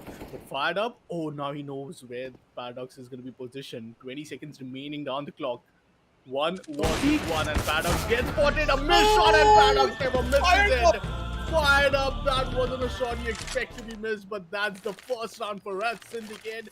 What a great round, and what a 1v2 clutch there from the side of Paradox. I think he was all alone by himself with the Deagle. He gets the first headshot. Sway had managed to inflict just 2 damage onto the side of Fired Up, and yes, they do manage to close down the round. 4th round for the side of Red Syndicate. We move on for the 5th round, and this time it's the first round where we are seeing a complete buy versus buy on Fired Up, still up with the op.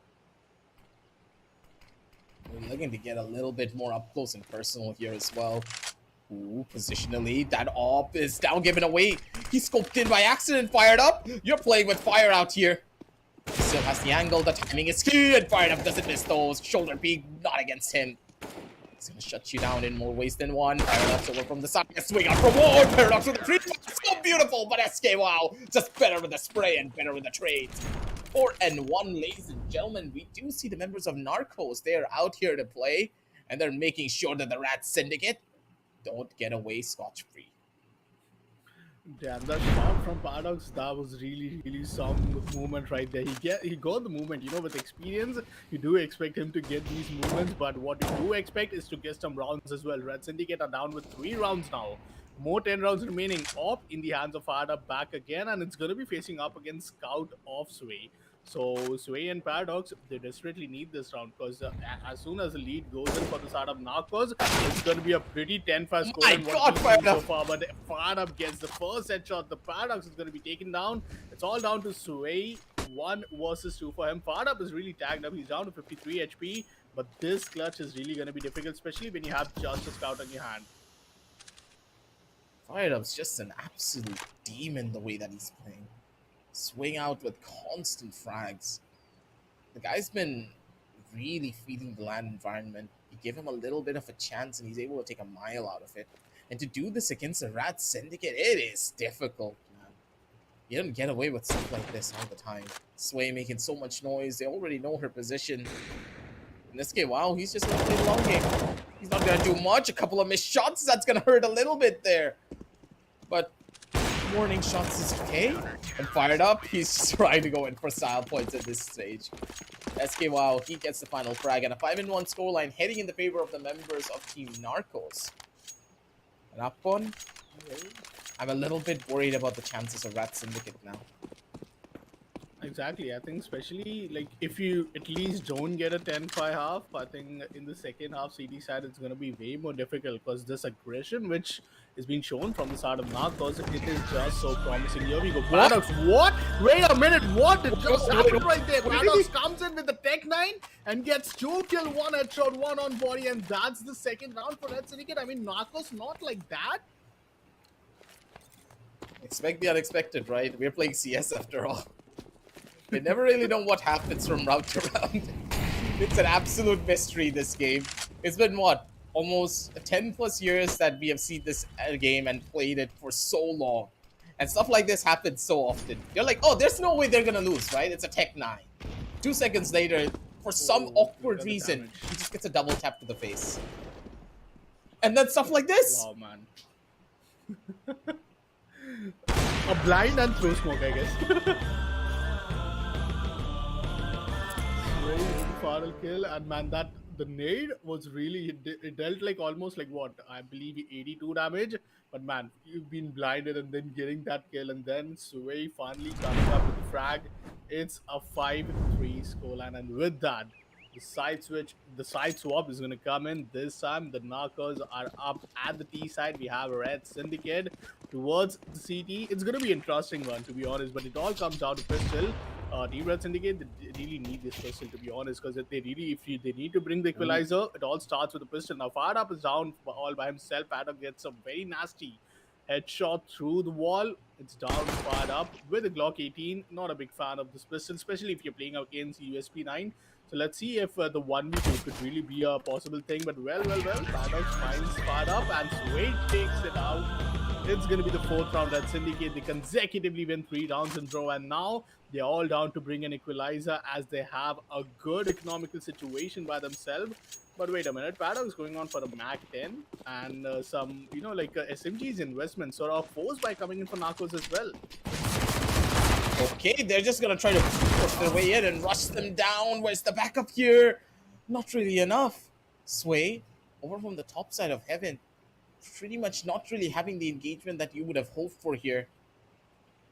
And for Paradox, all his hopes and dreams now land in the hands of Sway. This force by coming in from the members of Team Narcos could just work out well for them, but I don't like the odds here. He's key, and with a swing out, What? Fired Up. He walks away with that. No way. That's gonna hurt. I mean, That will especially hurt with knee for damage. sure. 54 HP, and that was a great shot from Fired Up at the same time. But like you don't expect that, like Mac 10 going up against M4 and yet coming out on top. But yet that round, it has to be overcome long from range. the side of Team Versus. Yeah, exactly, at long range with the dink and being down to 54. But I mean, it's over. Like, let's hope for the best for Red Syndicate as they still have 2 more rounds remaining. Unless Marcos, if they get the 8th round, that's the match point for them. The bomb goes down this time for the second time in the entire game, though. And now Red Syndicate find themselves in a post-plan retake scenario. I think a little bit more of a problem. The flash, not really the most optimum way when it came down to the but that's completely fine because Fired Up on the other side, he does not miss his own shots. Paradox doesn't really expect the crossfire. One on the back and one on the front. He wants to go in for the shot, but not against SKWow. He has the timing for it all. And Paradox, you can see the frustration in his eyes. He wants to do this as badly as he can. He can't find it. Buys come up for his squad, but this CT side is just so potent here, Abdul. How do you even break through this? And this is going to be so difficult because now finally they have a good economic situations. The CT economy is really something which is have been more difficult than someone's boards, I believe, because handling that economy situation, especially if you're having a streak of round loss, it's difficult. And then this happens with you trying to back off and SKWow still finds a net shot. It comes down to Sway. Sway in a 1v2, she has to just save the team right here, but that's not going to be the case. The 8th point is up for Narcos, and they are in for the map point. If they win one more round, it's the entire map going in their favor. And this is supposed to be a great start, right? Like, especially things starting up towards the Boyard and then 8-4 scoreline, Red Syndicate. They have one last chance, but all they have is these, MP9 to work with. Let's see. SK Wow comes up, takes down Sway. Paradox with a good trade right there. One versus one. Called out to Jiggle and he gets the headshot. Paradox once again with the 1v2 clutch and keeps himself alive to play for another round. They had options. He even had a flash in his hand. He could have just thrown out a flash and then opted for a swing. A couple of these dry peaks are really hurting them in more ways than one. You gotta play it smart here, especially when it comes down to these closing rounds, because Paradox is an absolute demon in these types of situations. You don't want to fight him in these kind of stat lines. So once more, we see Sway just taking a little bit more of a further back approach, playing this one slow. I'm pretty sure that Fired Up is going to expect this. Positioning is pretty much the exact same in Fired Up. What play do you want to make? Fired Up with 15 HP and an objective to play on a post plan. He needs to put the bomb down, but Sway is just on a very great angle, I believe. All comes down to the timing if she looks at the wrong angle, but she is doing it pretty great. Famous, I think one bullet, 22 damage on the body, so that's still pretty much decent, especially if your opponent plays down to what, 15 HP though. But he has an AK in his hand. Like that is something where a miss shot comes in, an headshot gets exchanged, it's all done. But Farop has walked up to the T side. But this is interesting. Sway might really get flanked at this position. Just look at Fired Up. 8 seconds remaining for him. He knows for sure that it's going to be the player position towards the heaven. But Sway, as I told you, it would have got the biggest timing of the entire game. But somehow, she looks at the right side and she gets the kill. Not most difficult part of it. But yeah, she even manages to bring an AK for Paradox. So Paradox this time back again with an AK would look to go on for an aggressive peek. Molly towards elbow. 6-8 scoreline, and Team Red Syndicate, they desperately cannot afford to lose another round as the moment Team Narcos hits the 9th round, it's the game over for them in the map one. They're looking to find that first engagement from somewhere. Already the fights are being taken away, taking big chunks of damage over from the other side, straight through the smoke. That's going to hurt a little bit here, but with the boost up from the side, this should give them a bit more forward position and a free kill. Paradox does not miss those, and the comeback is seemingly up in the air for both of these teams. Fired Up, though, he knows what he's going up against. Two very low HP players, but Sway's just way faster on the trigger. Gets the perfect flank and the timing to get that kill, and an 8-7, and this has been a recurring theme constantly upcon. For some awkward reason, on Boyard, we have seen so many comebacks that it's absurd. Teams are coming back from abysmal scorelines of a 6-2 over to a 9-8. And that's what you're gonna love CSGO. But what a trade coming in. Paradox gets a kill. It's down to Paradox and he gets the second one. It's overtime. Third time it's a 1v2 clutch scenario, and Paradox is just in a big form today. This form cannot really be beaten up today, I believe. For the third time, he gets himself in a 1v3, and then again, he puts on the value. This is such a great task coming in from the side of Team Red Syndicate as they manage to pull off an 8-4 scoreline, winning back-to-back 4 consecutive rounds, and they are all the way up. I mean, this is going to be a great one. Now we move on to the overtime, and this is where things are going to be interesting. I think 1-1 round each for themselves. And yeah, I mean, let's see, because I think Narcos is still continuing with the T side. Yeah. Gotta see how this one's gonna pan out for them. Fired Up. Go from the top end of everything. He needs to find that first engagement, but they're playing this one so slow. They're expecting Rat Syndicate to make the first move. Paradox, he's so smart. He's an absolute giga chat. And remember what I was saying? That Rat Syndicate has those plays in check. They know how to work the map in the most weirdest way possible that you will never clear. Paradox is just casually sitting on top of the big yellow box. Sorry, big red box. Why? No one does that, and Paradox is just doing even more. He's swinging out, he's taking duels, and he is so confident in his fights. How do you combat this? If a player is not showing This you is any going to be form of difficult. respect, how do you predict him? You Oh. just can't! Paradox is up with 19 kills. And I mean, add the kills for, Team Narcos, and both the players have 11 and 9 each. So that's like 20. Paradox just one kill away from getting the entire total kill of what the opponent team has. But Paradox now coming up with some strategy. We haven't seen, even though team Rat Syndicate is one of the team who could really, we're seeing how heavily Paradox is just making sure that he's bringing the value to his team. He's doing it all by himself here. He's not even letting Sway being, one of the center of attention and then taking the trades if Sway gets taken down. But once again, SK WoW finally takes down Sway. Now, one thing which Paradox does know is where WoW is hiding. It's down there in the alley. Now, in a 1 versus 2, it's going to be a difficult one for the start of Paradox, as they have a consecutive round victory of 6 rounds. This is where I think Fired Up and Team Narcos would come up with the first round as the op shot connects, and that's a 9-10 scoreline. Still match point in the favor of Rat Syndicate. One more round for them, and they should be able to take it all away. Looking back at this one, though, it's going to be so difficult for the members of Rat Syndicate to work this one through. Timing is key for them, and this first engagement over from the side could just be a big one. Round with it. Oh, wait, no, it's a P90. Okay, never mind. Disrespect at its finest up there. I don't know how I feel anymore.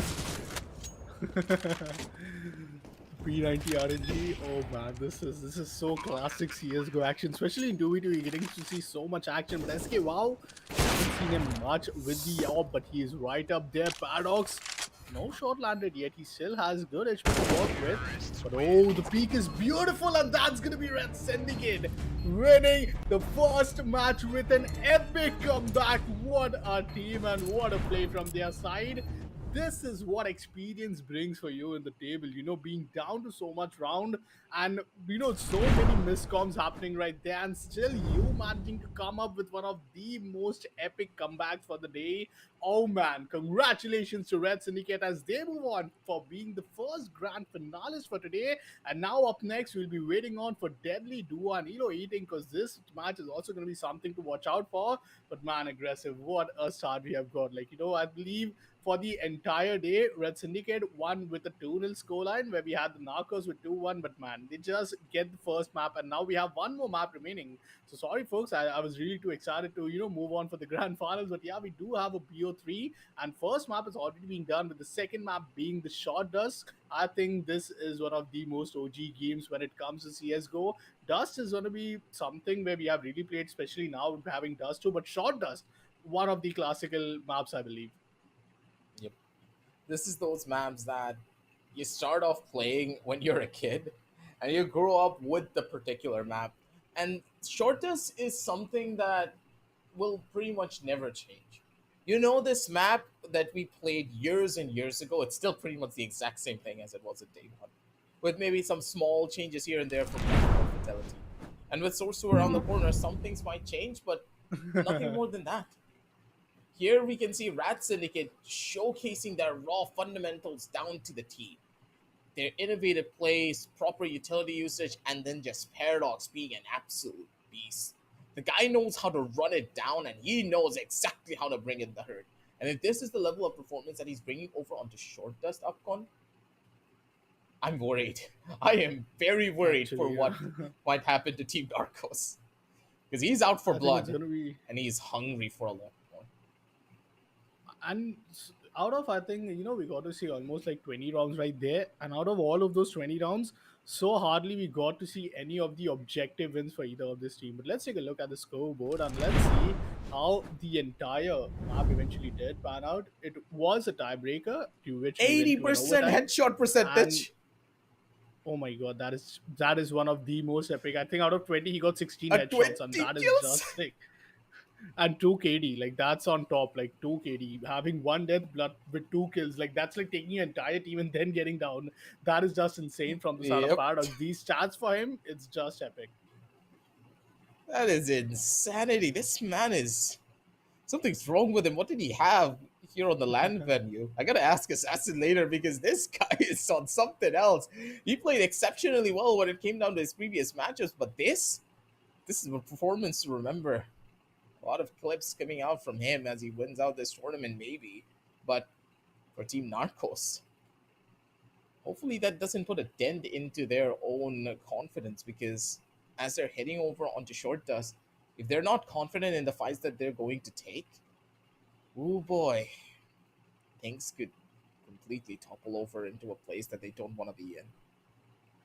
Exactly, and I think Short Dusk is really one of those maps where you could really expect a lot and lot of CT side again getting those advantage. There are so many entry points for a T, and as a team, working on at the T side is also going to be as complicated as you might expect down here in the first map, which was the side of Boyard. So yeah, I'm really excited. I'm really looking forward for it. One thing which we did saw was as a team, Team Narcos in the CT side, they were so well formed.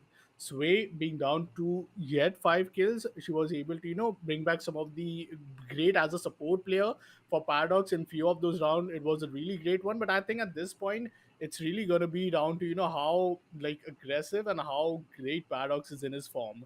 If he gets that, if he gets that entire thing correct in himself, and he goes in, just being a very big demon to the opponent player. I think it's yet again going to be a nightmare for Narcos, especially when you're on the match point, when you're almost on the map point and winning, on the verge of winning it all, and then being taken to overtime and losing it. But Short Dust being the up next map, I'm really excited for this one. But yeah, I mean, if we go to Decider, that is something which would really depend and come down to the second team, which is going to be Narcos. And like, yeah, fired up and, SK Wow, both of them having 12 and 11 frags respectively. But still, as a team, I believe they really performed too great. It was just Paradox who, in the end, just completely thought to take matters into his own hand, and he completely owned the entire map right there. You know what I don't understand? Why are all the map picks exactly the same? It's Boyard, Chalice, and Short Dust. What happened to Cobblestone? Does no one like that I story love map Lake. anymore, or did everyone just go into a silent agreement before the games even started that we're just gonna ban Cobblestone? We don't care. Oh wow, that's a good one. What? Good USP headshot coming in, and also the double pistols out, and I mean you gotta love these ones because that was such a great round coming in the double Veritas. Not much do we get to see these action, but Paradox, he's really cooking something, isn't it? From the first round itself, he's been having those strats build it up, and then we know he's at the T side with the Deagle. He is just as dangerous as a man in his hand, but he gets the he gets the good damage though. The trade not yet there, and Sway is also going to be taken down. The M4's been out from the side of Team Narcos, and they get the second round. Wasn't a force buy from Red Syndicate, so they have the buy for themselves. But yeah, as I was talking, the map, Peter, you were saying if you have some of the most, common maps right now, I'd love to see Lake, to be honest, because, Lake has been one of my favorite and one of the most unique map, but it just fades away with time. Ooh, SK, wow. Great damage first inflicted with the nade, and then Sway being taken down. Now it's down to Paradox, who's coming up through the ladder. SK, wow, might really find him, and yes, he does. It's the third round, and Team Narcos, they get the ideal start that they were looking for. Feels as though history is repeating itself for Hopcott. Didn't we see this before? Seems like deja vu the way that this is panning out to the first map, and if this is another reverse sweep, ooh boy, I don't know what to expect and I don't know what to feel. Narcos, this one round does carry a lot of weight into what we're going to do from now on. Paradox already pushed up pretty far forward, but he doesn't really find the shot. And Sway's nowhere there to find the trade. They need to start playing together as a squad a little bit more, because the trades that you would expect to come out, especially on eco rounds like this, is just not present. Oh wow, this is beautiful hole. I think Team Narcos, they really are doing so well on the entire CD side so far. They have not just given away the lane control, they're all the way up towards the side, and I'd love to see how Team Red Syndicate might manage to find the first kill. I think unless they don't find the first kill, it's going to be difficult. But see, they're so quick. They're already in the side of this position. Paradox is holding on the Xbox barrel. And with that, he might face off fired up. Yes, there is a smoke to block things up. but I think this is going to be difficult. Oh, fired up. He manages to find Paradox through the smokes. Oh my god, no way that smoke helps him so good. And before even Team Red Syndicate would do anything, they've already been taken care of from the start of fired up, who managed to take down the 5th round. 3 rounds remaining for the first half to end, and if we see something like 7-1 or 6-2, it is so much of a Narcos map, I believe, in this map. I completely agree with you there, but it all depends on this first initial shot, and Paradox just does not land it. Scout in hand, Sway's gonna be good for the first. Now looking for the second. She does not really have any form of information of where this other player could be. SKWow has the tendency of being one of those players that likes to play over towards the elbow side. And for WoW, he needs to take that proper guess. Can't really give a lot of noise away. And Sway, he's just basically playing a cat and mouse game. To try and pick up this weapon is very dangerous. SKWow already running around from the other side, expecting the push from the front end. And timing is everything for this engagement. Sway, Oh, wow. she found a gap. She's able to walk up. No! Doesn't have the weapon to take the fight though. I expected a Glock to come in hand. If she had a Glock, there was a chance. But with a Scout? I mean, so less seconds for her that she would even have managed to, after that shot, after that scout shot, but have managed to bring out that pistol because, I think SKWow, he was just quick enough with the spam. But wait a minute, Sway with the AWP gets the first blood. Fire up has been taken care of. It's down to SKWow. 2 rounds remaining, and SKWow takes down Paradox through the mid. It's a big kill for him, and it's now down to Sway. She already has found the first blood. One more kill to get the first round for the start of Red Syndicate, but also she has to worry about the bomb, and now the flank. But SKWow, just beautiful. The moment she scoped out, the sound was already being audible for the side of Team Narcos, and SKWow with a 1v2 clutch managed to close the entire 7 rounds down to themselves. 7-0 start, and the Narcos, they look to be unstoppable at this moment. Just an absolute shutdown. SKWow also just holding straight up from the back, not really giving much away here. As like this, the fact that Narcos, they're playing so smart, even though they're winning so badly, even though they're able to just completely shut down Rat Syndicate without even giving them a chance. They're not taking over aggressive duels. They're giving them the respect that they deserve. And now Paradox, he's gonna get dinked straight to the face. The free fires are beautiful coming in from Fired Up. And now he's looking for the final frag. The spray's not gonna be good enough to get the extinguish kill, but Paradox is able to get himself a better weapon to try and take this fight with. 4 bullets left in the magazine. Needs to go in for a reload either from both sides. And with the plant finally coming down, SKWow playing it for the long haul. The spams are beautiful. The damage. As SKWow tags him down to 1 HP, and Paradox needs to go in for the big boy play. Maybe with a wrap, he could find something, but he needs to get the optimum timing for this one to work out for him. Wow, the timing is better of him, and final round in the first half, and Paradox managed to take him for himself. That's Team Red Syndicate finally winning the first round after 7-round loss, and we end the first half in a 7-1 scoreline. Not the ideal one if you are at the side of one map away from being in the grand finals. But Red Syndicate, they still have to somehow manage to claw their way back in, and it all starts with Pistol, as we say. Pistol round is going to be really important, but I love the way how the Paradox are taking things. Oh, wait a minute. Paradox gets the first connection, though. On the head, it's going to be Fired Up, being taken down, but a good trade. SKWow now finds himself in a 1v1. Sway now knows that both the players are coming down through the alley. 1 versus 1 for her, and she looks at the wrong direction. What a flick from Sway! Wait a minute, we gotta rewind that 10 more times to see that flick was so insane. And Sway, she managed to save the round, save the map point from Narcos, and she still keeps the hope alive for Team Red Syndicate to give a comeback. If they get this comeback, I don't know what to say. What kind of ritual are you gonna do if the comeback actually happens? Oh my god, no man. I mean, I don't know, man. I won't even blame the game. I won't even blame a scoreline, because this is so unexpected. Maybe the CT side, because it's been the same for the either maps though. But nonetheless, that was a force by coming in from the side of Narcos. Now this gives Team Red Syndicate so much advantage. Yet they're going in with the Tech Nines. So Tech Nines is one of the weapon which really gives a very big They damage, bought especially if you're in the armor. close range. It's like a one shot and kill for you. Yep. Tech 9 is just such a powerful weapon. It's close to being completely semi-automatic deagle. A lot more accurate when it comes down to those spams as well. You just gotta be careful and you have to show that level of respect. Sway on the back, maybe. Oh wow! Just gets a hold as Paradox.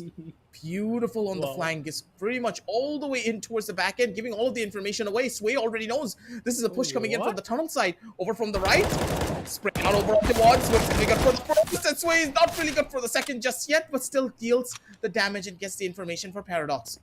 Gonna hold down the fort, a couple of jumps and a couple of taps as Paradox just finishes them off.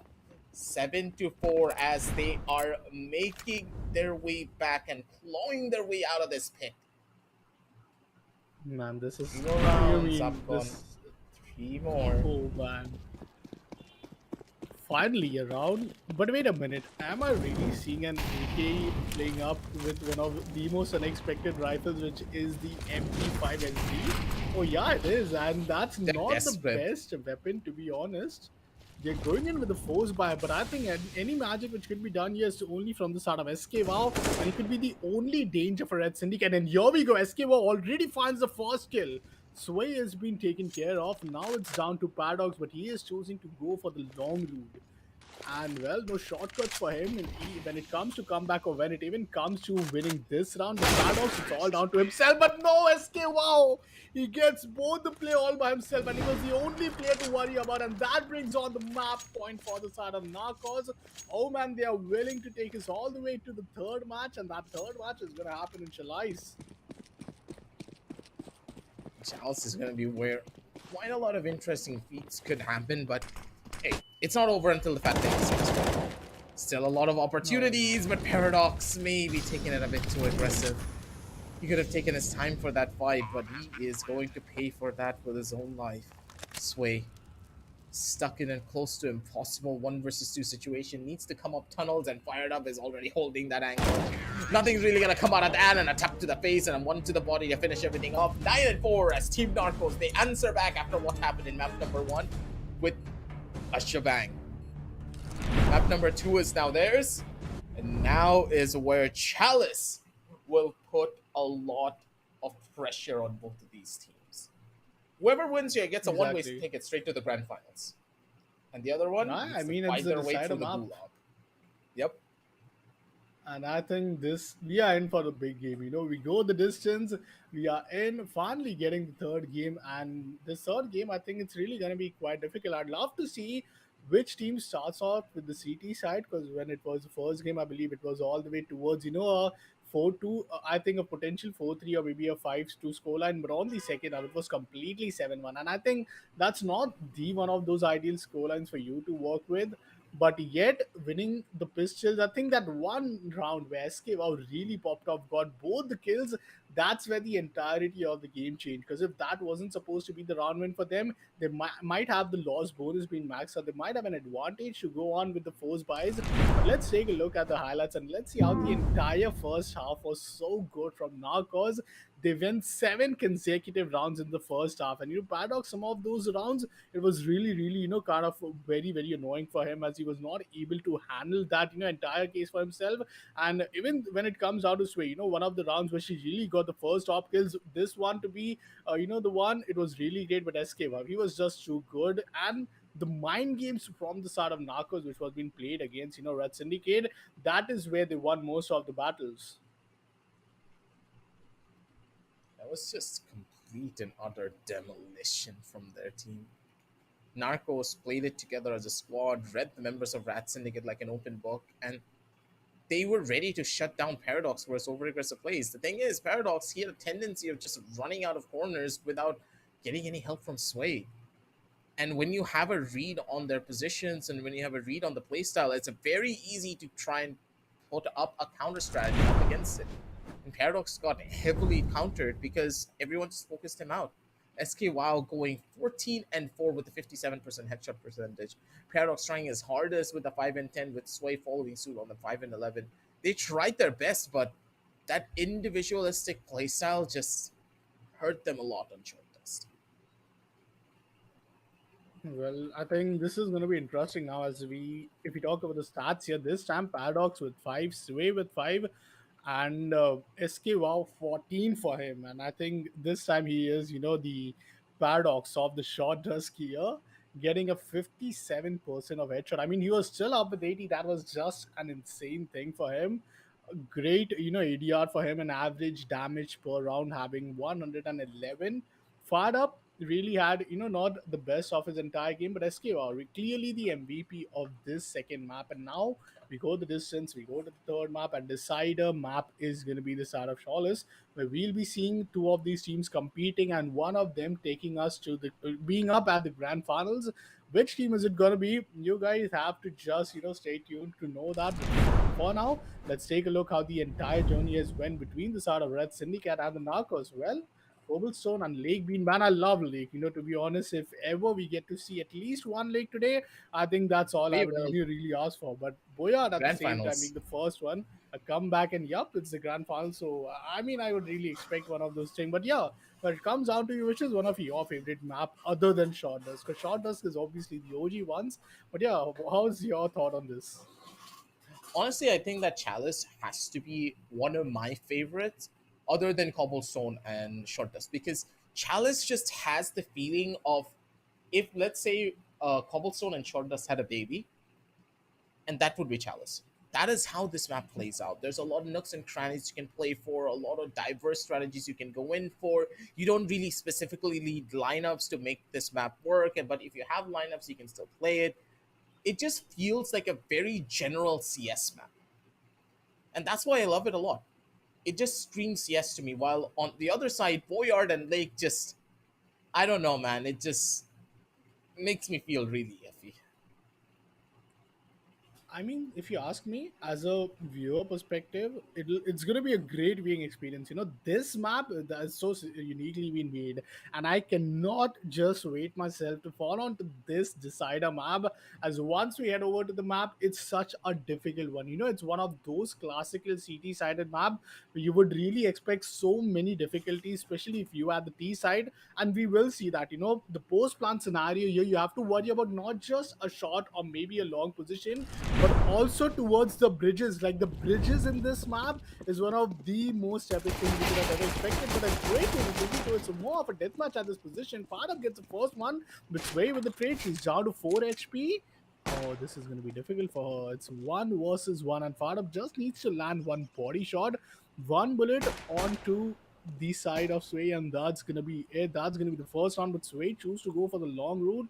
Oh, she's going on. She has moved away to the side and going on for a post plan. That's good. That's 300 additional dollars for them in the economy. But yeah, the kill comes in from the side of Fired Up. Nice round from the side of Fired Up, as again he gets 2 frags for himself.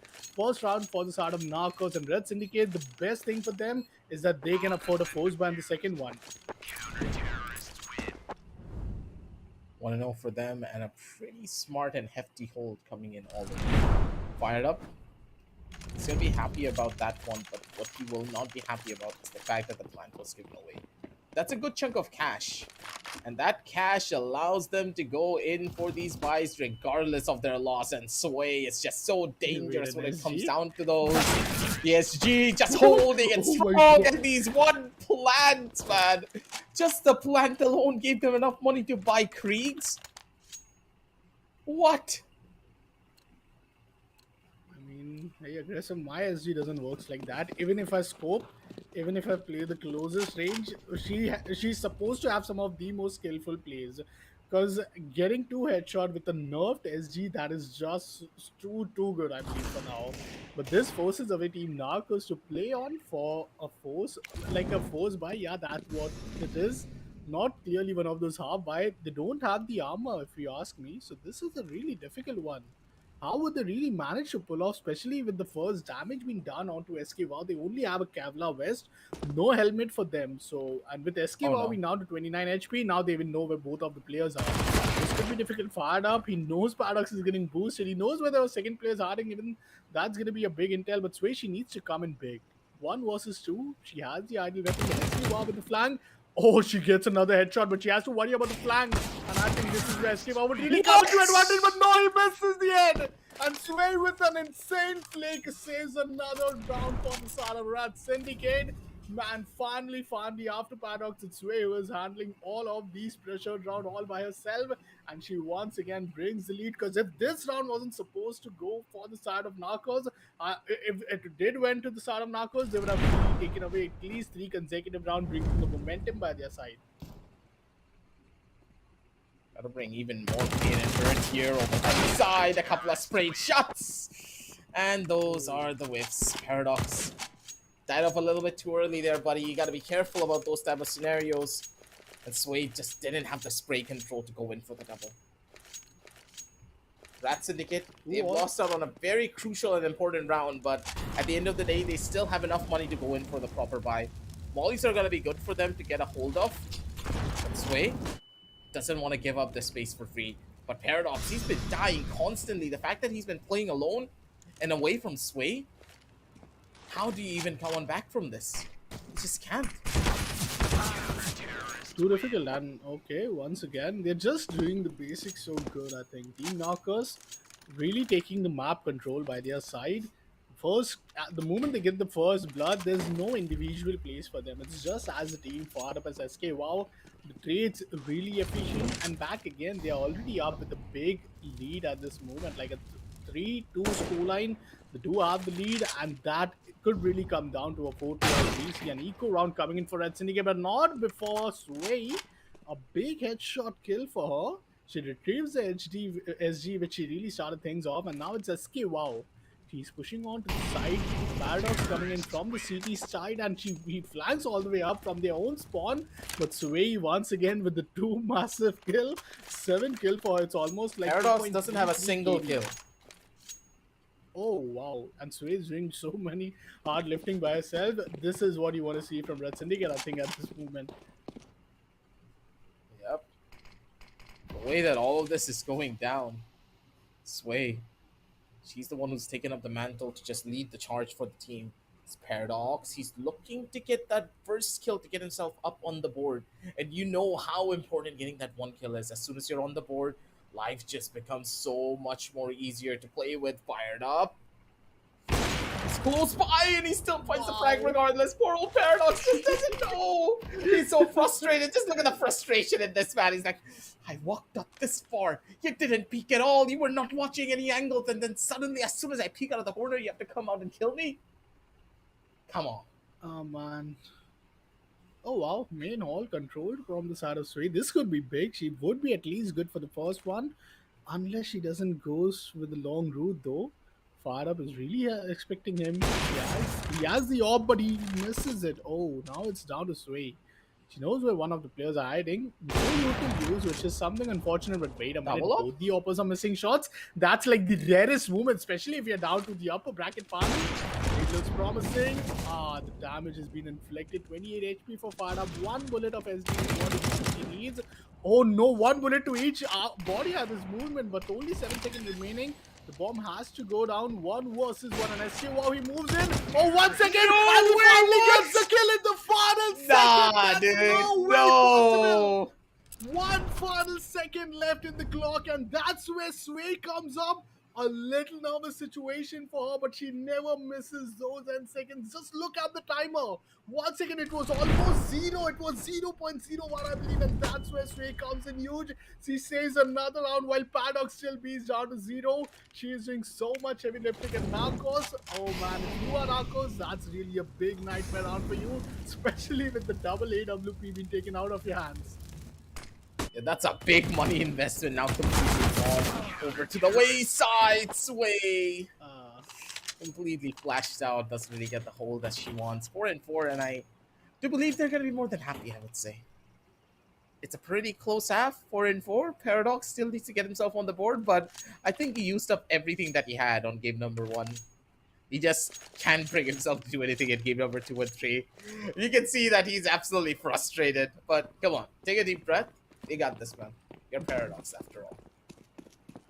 Exactly. I mean, big names, but though you gotta give that big man at least one kill, at least that first kill for him to start off to him, open up his entire thing. But There no, we go. finally we go. First kill for the start of Paradox, and now I think we're just gonna see an unstoppable player right there, but no way. Let's get on first, looking for another one, looking for the clutch, but the dink is right there, and Paradox gets 2K for himself. It's the 5th round for Reem Red Syndicate, and they are 4 more rounds away from taking, from taking themselves in the grand finals. Though, oh, this is going to be interesting. First time we see a very competitive game between both of these teams.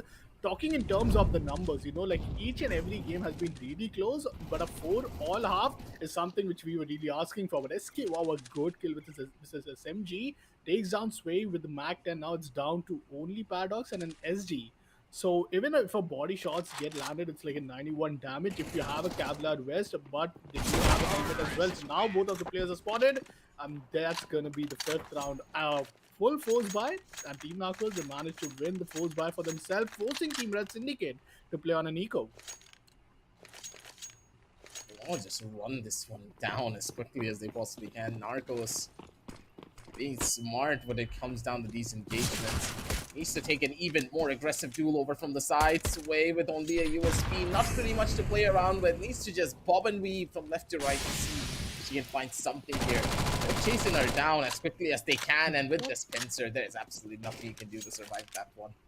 It's all up to Paradox with only a USP in hand and a big boy's dream. They're gonna clear him. It's a guarantee. He's just going in for the walk around, not gonna be expected. Over from the side, looking for the taps, doesn't really find anything. Gets a ding, but that's pretty much it. If he had a Deagle in his hand, maybe it could have been a different story. But for Team Narcos, the story is now being told by them. 6-5 is the scoreline. It's now theirs to control. 6-5 score, and I think still they haven't yet lost their train though. Just to catch it, they have to be a pretty, need to catch up the pace at this moment. Sweet Paradox with an M4. No A, it's an M4 A4, though no A1 for them. 40 bullets. I think in the wingmans, like especially in a 2v2 duel fights, I really prefer, the A1, especially being suppressed, having the accuracy. But yeah, with only 20 bullets, if you're down to a clutch, reload at times could be really difficult. But Paradox, oh, nice shot from us. We did expected him to clear it off quite early as possible, but it was a real difficult situation if you were SK out there. But Farab takes the trade, 1 versus 1 Sway. If there's ever a chance to equalize, it has to be right now, right here. But Sway, what? Okay, that's just a little fun that she's having. And now it's Farab getting the intel by himself. But I think the shot really puts him down in a paranoid position as the bomb goes down, and Sway is already in the greatest position possible to take him down.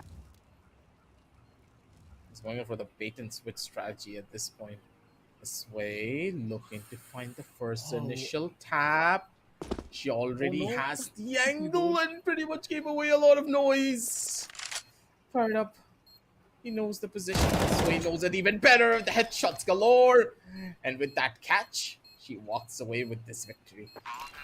6-6. Oh man. And it's just getting closer and closer every second here, Upcon. Exactly. I mean, this we never expected this to come down to be this entertaining, especially if you're down to a wingman play. But wow, man! I mean, those I think the environment currently for Red Syndicate is really healthy enough for them. Sway chooses to play from a good Xbox position.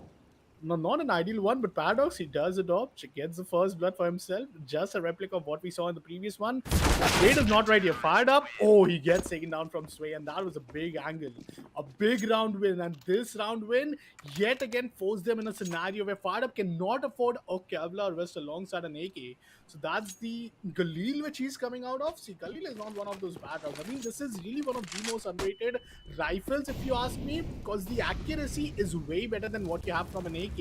3 bullets, if you're lucky enough to get at least 1 head, that's all you need. But I'd love to see how Galil is going to be, used up from the start of Fired Up. At this time, Team Red Syndicate up with a good momentum. And Sway once again manages to take down Fired Up with no damage onto her. Paradox. Good off angle. And he gets second down. Paradox, he needs a trade, and man, he did whiff some so little mad at Paradox for baiting him. But man, that's just fun around for Rat Syndicate as they find themselves in the series point. It's just quick, clean, and simple. Absolutely nothing can give this away. Paradox is back on the server. Sway's popping the hell off each and every time. She was having such a rough start on game number 1 and game number 2, but Paradox, he's out here to play as well. God damn it! Wow. Give it up for the side of the Rat Syndicate. How do you do this? They are always the comeback kings. Good lord. They started off where? Map number 1 was what? 7-2, and then Yeah. they won.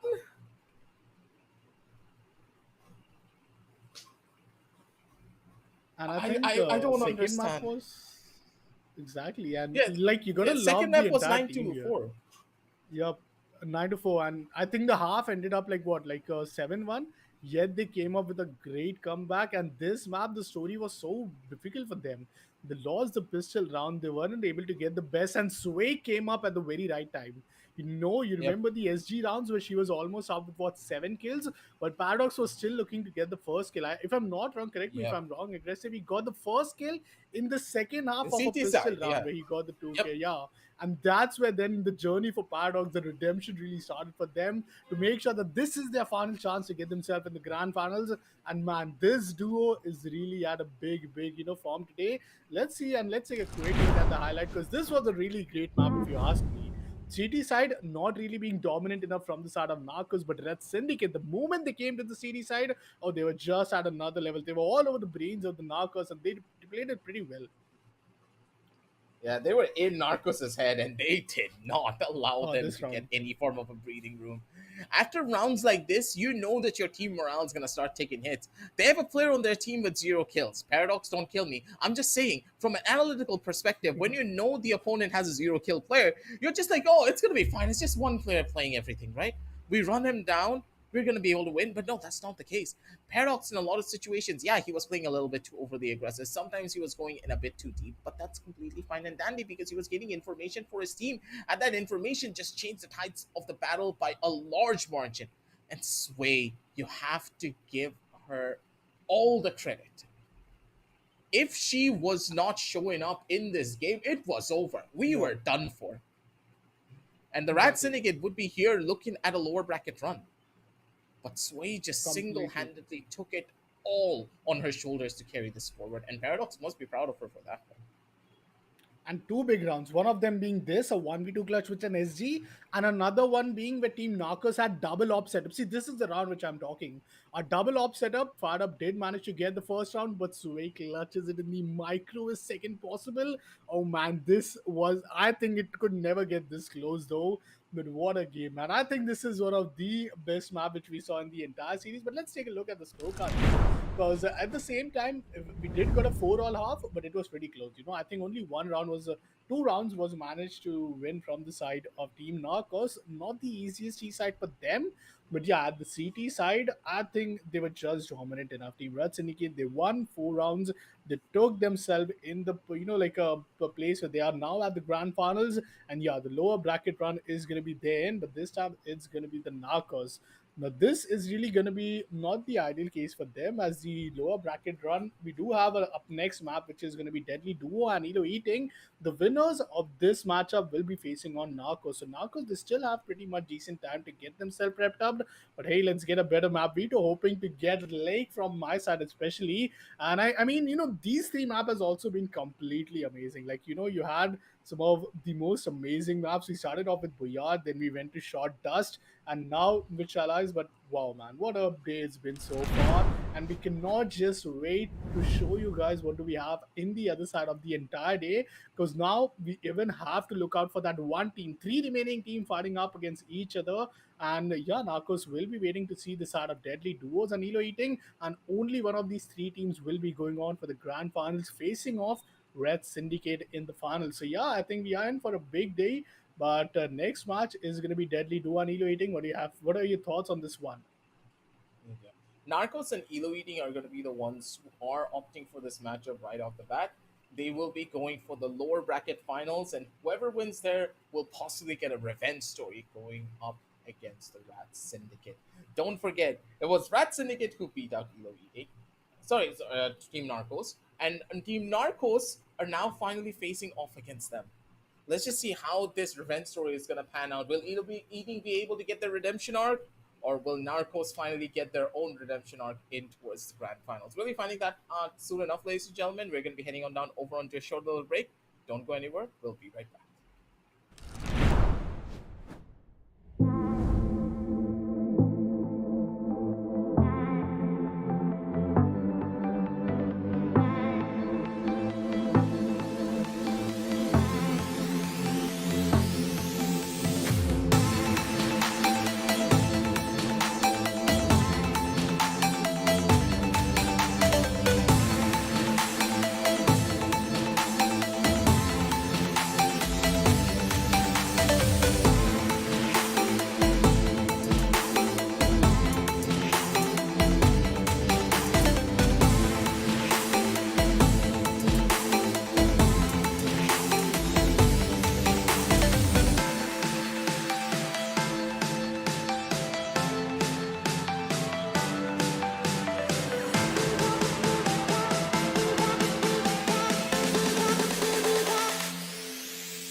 And welcome back, ladies and gentlemen, to Lenovo Tech World India Edition presents Dynamic Duos Counter-Strike Global Offensive. And we are back with the lower bracket finals, ladies and gentlemen, to see exactly which team is going to be heading on down over to the grand finals to take a revenge story up against the members of the Rat Syndicate. After everything that has happened from top all the way to the very bottom, it has all come full circle. Team Narcos versus Elo Eating started off the day today, and here, right before the closing moments, they're going to be the ones who probably end things off before the grand final starts to kick off. Team Narcos versus Team Elo Eating. For Team Elo Eating, this is where they need to come in strong, they need to come in hot, and they need to show us exactly why they deserve to be here. Beating Deadly Duels is not an easy feat, of course, but now that they have warmed up, they have gotten a feeling for how Team Narcos actually play. Elo Eating, they're hungry to take them down and to eat their fill for lunch. Actually, dinner, considering how late it is now. Exactly. It's been a long day so far, but still the day is not yet over as we will be heading on for the up next lower bracket finals. Elo Eating, they better be ready because this time Team Fired Up and Team Narcos Fired Up and SKWow, they're gonna be all set to take themselves in for that revenge matchup. But in the grand finals, we already have one team, which is Red Syndicate, and yup, we'll be having to be decided matchup in this lower bracket finals.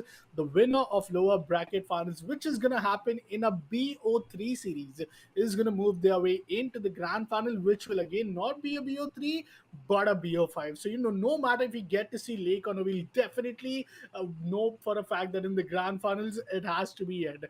But yeah, talking about the veto, what all maps do you expect to see? Like, I'd really love to know from you, Aggressive, because I think we can expect maybe the short dust as it's been a thing. But yeah, let's move on to the map veto. Again, the exact same Badly, thing. sadly, Lake being banned up, but yeah, short dust being the first pick. Why is everyone banning Cobblestone? Before, everyone just played Cobblestone. Now everyone is banning Cobblestone. Oof, man. I think two CD-sided, map veto we're having this time, and Lake being banned again, that's a little bad, but no problem. We have short dust we'll be kicking things off with in the lower bracket final. Cobblestone being banned in each and every match for today. I think it's really sad to see, but yeah, it's going to be a big challenge if one of them goes to the final, and that's the first map that they might potentially play in. They're taking the exact same maps over and over again. I'm just so surprised. But hey, if this is how confident they are to doing all of this, then what if we can do whatever you hell you want. But for Elo Eating, taking up on short dust right off the bat could just be a little bit more, how do I put it, ambitious, because you already know how good Narcos has been on that map. To take this map right off the bat instead of maybe taking something like Boyard or Chalice could spell doom for your team, and I don't think you want that doom and gloom, not in this scenario. And this match has been happened before. Team Narcos versus Elo Eating. It was, I think, the starting match for the days where we saw a 2-1 scoreline where team, like Narcos won it all from the decider game. This is one of those revenge matchups. So it's not just important for the side of Narcos, but also Elo Eating.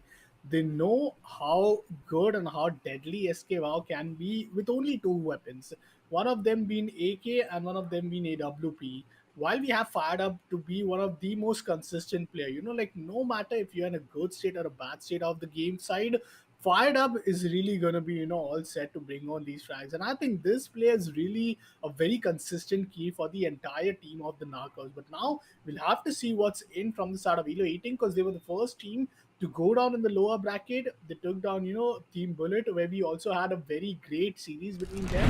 A 2-0 to start things off. They took down Deadly Duo. Now up next, it's going to be Red Syndicate, which would be in the grand finals. But before that, Narcos has to be taking care of one of the revenge series. And we start things off in the short dusk. Map number 1 it is. While we see T-side in for the side of Elo Eating. Let's see how the first 8 rounds are going to pan out. Because we have earlier seen Team Narcos. And man, they did a 7-1 to the grand finale team. Yeah, gotta go big here to try and make this one work out. The dual Berettas staring down the barrels of one of the players. Element X walking straight into the crossfire. You gotta be careful about these dual Berettas just dealing so much damage and being an absolute nuisance to try and go up against. so many bullets to deal with and so much damage being given. And with that, Element X has nothing to really give here. With SK WoW just coming in for the final couple of blows. Team Narcos, they hold down the fort for their squad. Zelo eating. They took a little bit of a pitfall, but honestly, I think they're going to be able to live through that one. Second round, not a force buy for the side of Elo eating, but they are holding the alley. This is a good one. SK Wow, he's just anticipating a very unexpected play from the Elo eating team, and I think they're really playing it slowly and steadily. 2 deagles for them. Oh, the first player spotted up. That's the bomb down. Now it's down to only one single player. There he is, but the headshot looks beautiful. SK Wow might really not want to back himself up, but he really goes on, takes the trade. And the trade game from Narcos has been really too good as ever. But yeah, this was a great off angle being, hold it off from SK Wow. You don't really expect a CT to hold off that position, especially if they're on one of those bar rounds. You expect them to maybe play from an elbow or the main, side itself. But here we go. Okay. Elementrix get both. Wait, what? Even his teammate cannot believe what he has done. And right now, at this moment, Elo eating do manage to get the first round, but they were really quick enough. That was like a 5-second round for me. That was a little bit questionable. The round just started and it was already done and dusted. Element X, when it comes down to his sprays, is like an absolute deadly force. And it seems as though Team Narcos, the CT side of the economy, is slowly but surely catching up with them. Absolutely zero money to their name to try and fight this one through. A FAMAS can be a danger, but not in a scenario like this. Utility control on each side. They have full control, and now they just need to upload the plan. They have a free corner to play around with and a lot of space to hold on to. Element X taking a good chunk of damage, and he nearly did die out for it too. How is he alive? 11 HP God, the helmet. as he lives to see another day. 2-1, and this is going to be not the easiest of retake, but yeah, it comes down to him. He needs to keep himself alive. Only 20 seconds remaining for the C4 to get detonated, and SK Wow, I don't see any defusal kit for them. They just have to stick it if they really want to get that. But well fired up, he gets the first one. He's checking it for the next. It's going to be was nowhere even peeking. He's going to stick it, but Is finally comes up with the peak. Oh my god, that was really at top If he had of kid, this was level over. right there. Exactly, If but he- it somehow closed on to them.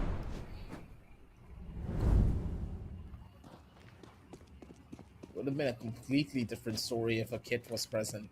For this, a 2-2, both of these teams so equally matched when it comes down to fights like this, and they are ready and up at each other's throats to try and get this one down. Couple of good buys and fired up, good positioning from his end, but the corner clear does not happen. Izzy just waiting around the corner, catches out fired up. Team Narcos, they're dropping like flies. They don't have the weaponry for this.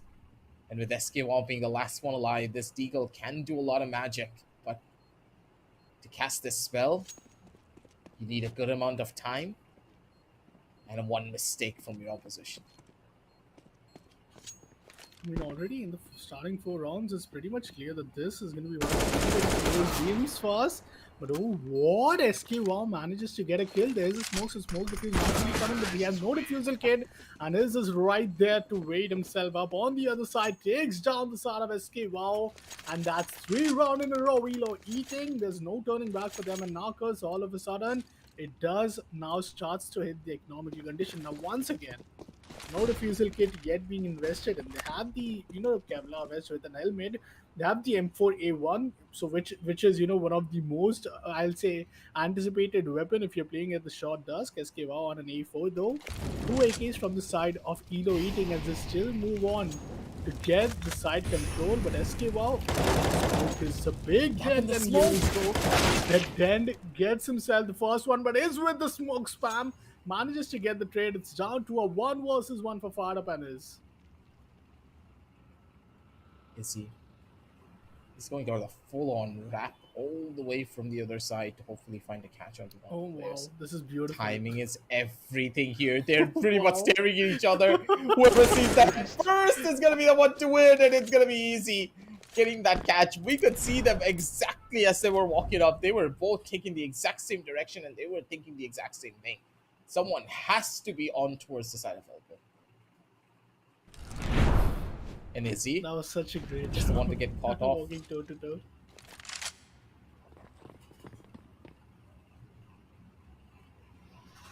Crystal, I think this is going to be a difficult one. And yup, they choose to go aggressive. They choose to play aggressive. And Elementrix, he punishes him. But wait a minute. What a P250 headshot. That's insane. Oh, what a P250 1v2 club. That is way insane than what we would have expected there. 2 AKs and he beats both the AKs. No way. Even around Team Narcos, they win a big eco, but not like this. That's supposed to be hurting for Elo Eating here. It's a 5-7. What do you expect? The CTs just have a pocket AK in their hands because of that 5-7. It's that powerful as a pistol. If you can hit that first initial headshot, you are guaranteed a kill pretty much. You just hit a consecutive body. Dangerous to deal up with. SK Wow already being shut down, and Elo Eating just casually got the double kill that they needed. Nicely done. Great round and a great half. 5-3. Team Knockers, they started off with a pistol, then they won an eco, and that's all. 5 rounds for Elo Eating, and Elo Eating, they really, like as you can see in the players' reaction itself, that they know that they have it. They know that map 1 is in their pocket now that they are down at the CT side. So it's really going to be interesting. Is an Elementrix, Elements both looking too good. Elements goes on to take a quick tunnel control, but SK Wow was really quick enough to get towards the side, and now it's down to Iz in a 1 versus 2. The Kevlar vest has been invested as Iz has no vest, so this is yet going to be difficult. Gets the first headshot though, no util for him, just a smoke to smoke off the entire okay side. Here we go. The smoke looks promising enough, but no tap on the bomb. So SK Wow knows for a fact that he's at the back default position. This 1v1 couldn't have been trickier, but he has a diffuser kit, and the headshot comes in the very final 2 seconds remaining, and that's going to be the round 4. The side of Narcos, a big round win for Narcos, and they managed to pull up all the way in for an equalizer potentially, as this round has to be a desperate eco for Elo Eating. That was a very close. Smart all around, but for SK Wow, he's just making this one around over from the side. The AK dealing a good chunk of damage, and with the information already being given, they have to worry about a lot. The P250s can do work, but they need to get a slight bit closer before it can get that potency that you would have wanted. Izzy on the other side of it though. Wants to go in for the pincer with his buddy. Shots are already being missed, and the 5-7, yeah, just doesn't get the catch that they want. Wow, big kill I think from SK Wow, but it's down to only Iz at this moment, who's already down to 34 HP, no sound. He's moving away, but he could at least get with the first kill. Both of the potato lineup for him. But fired up with the Galil. Quick enough to get himself the second kill and get his team the equalizer. They were looking for 5-all scoreline, and this is where Elo Eating bring up their first buy round. You would have hoped for the best there. That 5-7 could have gotten a double one-tap straight to the face to finish everything off, but the panic and the spray just costed everything there. The pressure of a LAN is getting to them. That pressure is just causing even more damage to both sides. The spray commitment was a little bit too off. And with the flank, they get the final frag out. Elo Eating, they're back on towards the top. They get another round finally, and they're able to stabilize their economy too in the process. 5-6. That kill. They're looking for even more.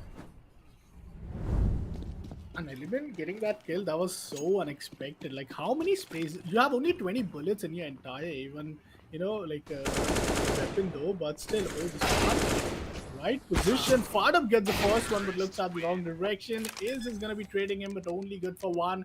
It's going to be SK Wow to take the final kill, and that's an equalizer once again. Team Narcos, they're not really willing to give any, they're not really, giving any space.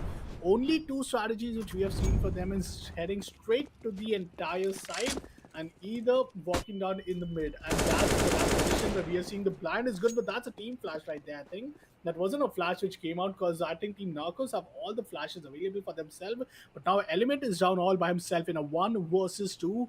Well, through the stairs, Team Narcos are making their way in through the tunnels to the side.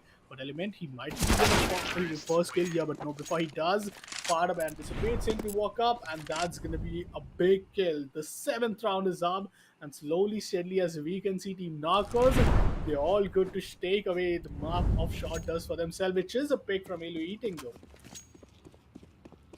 It's massive. Narcos. They're looking for one more round to make everything and to close things out. Too much for an over-aggressive peak there, Element X. You gotta give those fights up. Oof, And now Izzy. He's looking for a run out. Also be getting a catch over onto one player. Doesn't really find much here. Fired up low on HP, but that low HP player, yeah, he's on the other side of the planet. He gotta go through the big boss first. And his name is SK1. Oh, he's not really able to find Fired Up. Fired Up is down to 7 HP. At least one shot onto him would find himself at 1v1. But here we go. Finds Fired Up though. 1 versus 1 for him. SK Wow is already up to the tunnel position, and this is really anticipating him to be at that position, but he doesn't have any rivals to work with. And SK Wow does takes him down. It was a eco, but an expensive one from Narcos though, as they do manage to save only one of those AK, but the win bonus and T-side economy is as good as ever.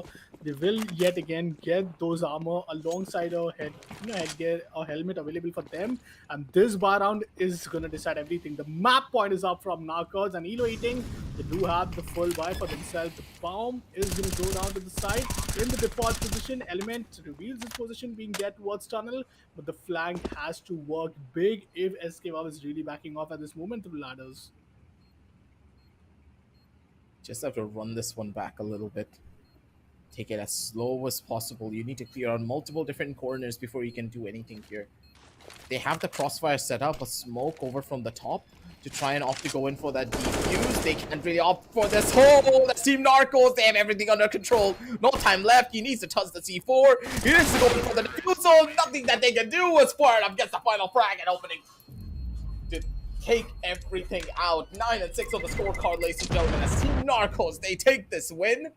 And good God, was it a beautiful one for Fired Up in SK WoW.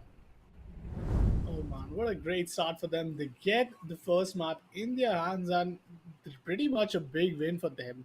Being at the T side, getting down to only 5-3 scoreline, and yet closing it down to as early as possible.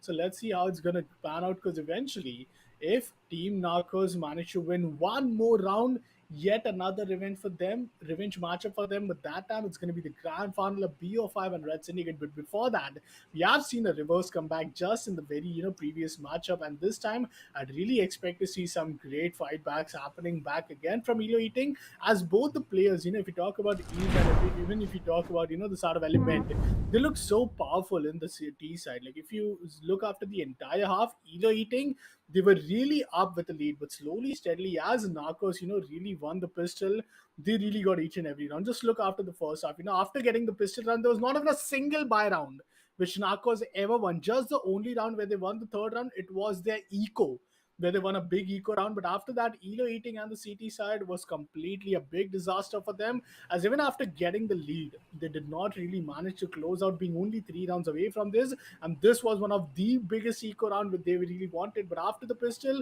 Team Narcos were unstoppable.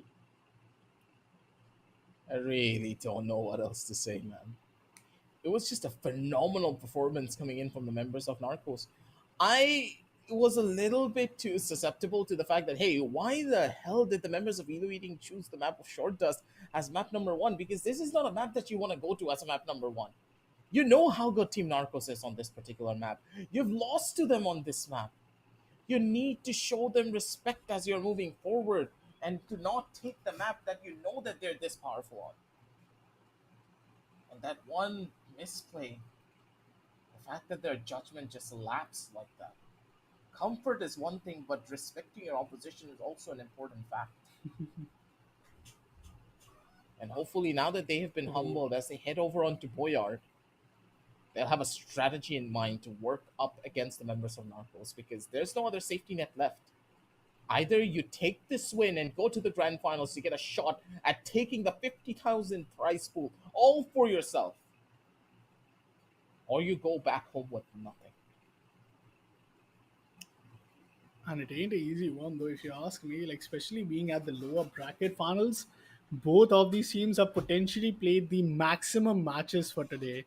Red Syndicate being at the grand finals played 2-1-2. Team Elo Eating, they lost their first matchup, played the lower bracket matchup round one, now find themselves in the second matchup, which is the third match for the day. Same goes for the side of Narcos, who won the first one, lost to Red, Syndicate, and now in the third game, this is the match which decide which one of these two teams will progress. But let's take a look at the scorecard though, because I think after a great first half, it wasn't easy for Elo Eating to just end up a five, I think potentially 5-3 scoreline, and after that they only managed to win one round.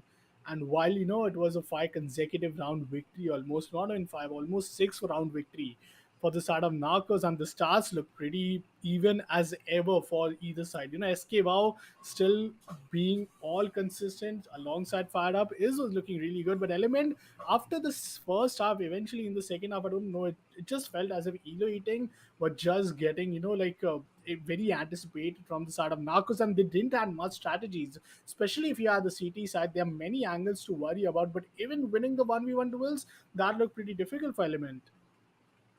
Yep. It's just one of those scenarios that you just cannot really put an analysis on, because you know how deadly it is to just run into your opposition's home turf. For Elo Eating, they were very confident, but that confidence was misplaced. And hopefully in Boyard, we do see them put on a brand new face to try and take this one away from them.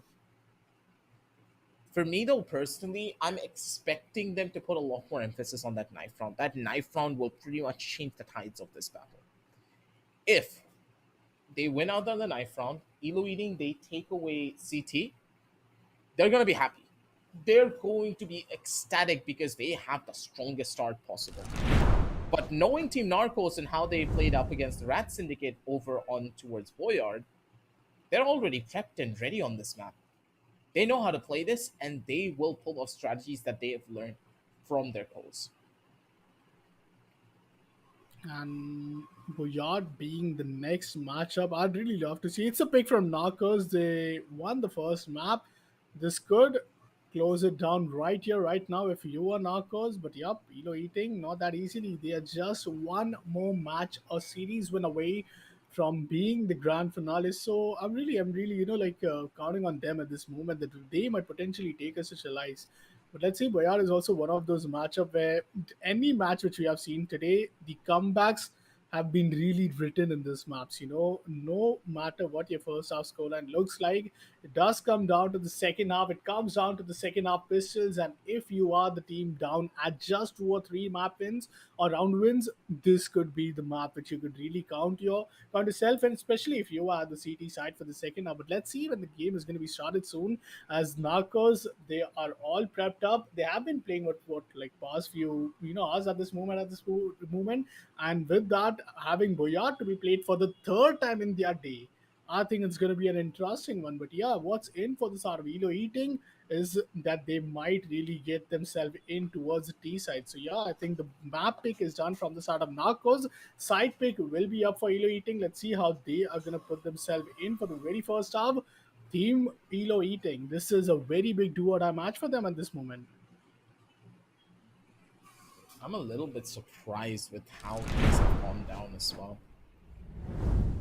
For a lot of different scenarios in my head that's playing out for how Elo Eating can easily try and take this one away from Narcos.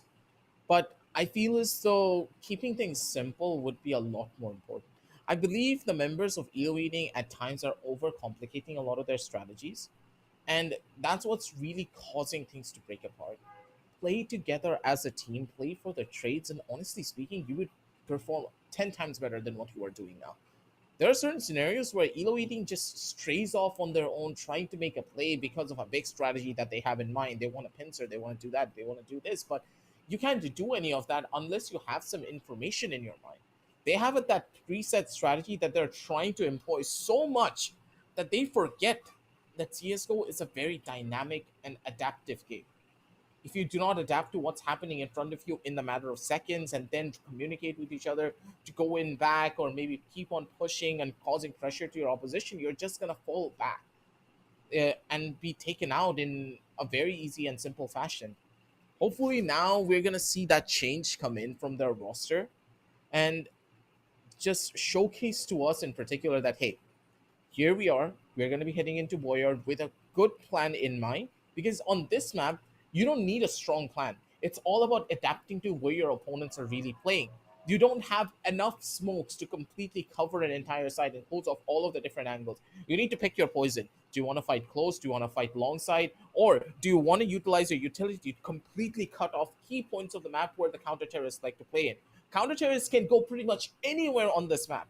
There's that much verticality in their favor. But for the terrorists, what do they have? Single lines of sight where they need to choose how they want to take those duels. And hopefully, with enough good utility usage and a little bit of practice and teamwork that they had time for in the previous couple of roundups, we could see this happen. But hey, we never really know. Exactly, and see, you won't really blame the Sara Elo eating at the same point. I think this team are fired up, and SK Wow, Team Knockers, they have really been playing previously seen so many tournaments. We have seen them play together, and they both know, the synergy between these two players, it's just incredible. But what if I ask you about is an element? Like, is doing most of the heavy lifting right there. Element needs to come back in his form, but now a great silver lining for them as they start the first half in CT. Let's see how this half goes. Already fired up, spots the first play out, but fired up just looking at the long direction. It's Element who forces himself up, gets the first one from the ramp, and now it's down to a 1 versus 2 as SK Wow. The perfect play you would expect in a clutch scenario, but takes him down. The double peak comes through, and Elo eating to win the first pistol round for themselves in the map too. Yeah, this is what I told you. It already does come down to who gets that CT side first. This map is so heavily favored toward the CTs that I sound like a broken record talking about this quite often. The Mac 10 just completely catches out easy. I wasn't expecting that to happen to him like this. What was that? He just put down his big boy running shoes and he just went Nike style on them.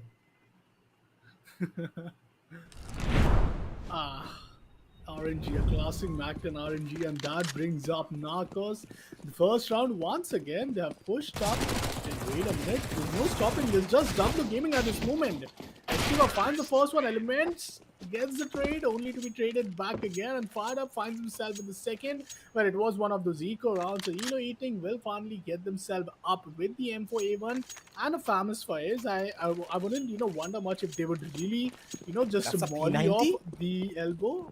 Wait a minute, P90 for SK Wow though. So they are playing it on a bonus.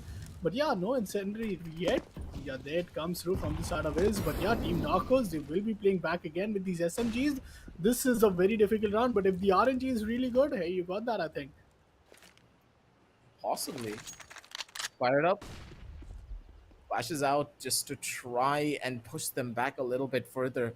But looking at what the members of Team Narcos have, they want to take as many close-range duels as they possibly can get, but no real over-aggressive peaks coming in from either side as easy. Takes that first initial shot, and now the Mac 10. Yeah, it has a lot to do. Poor old fired up, already given away his position. They know exactly where he is. The hold's going to come in, and easy should be the first one to give this frag. But fired up has other plans in mind. He wants to try and find this timing. Hopefully with the push out coming in from one side, the Mac 10 does do the first initial ding. Drawn out from one side, the flash doesn't catch him. And fired up.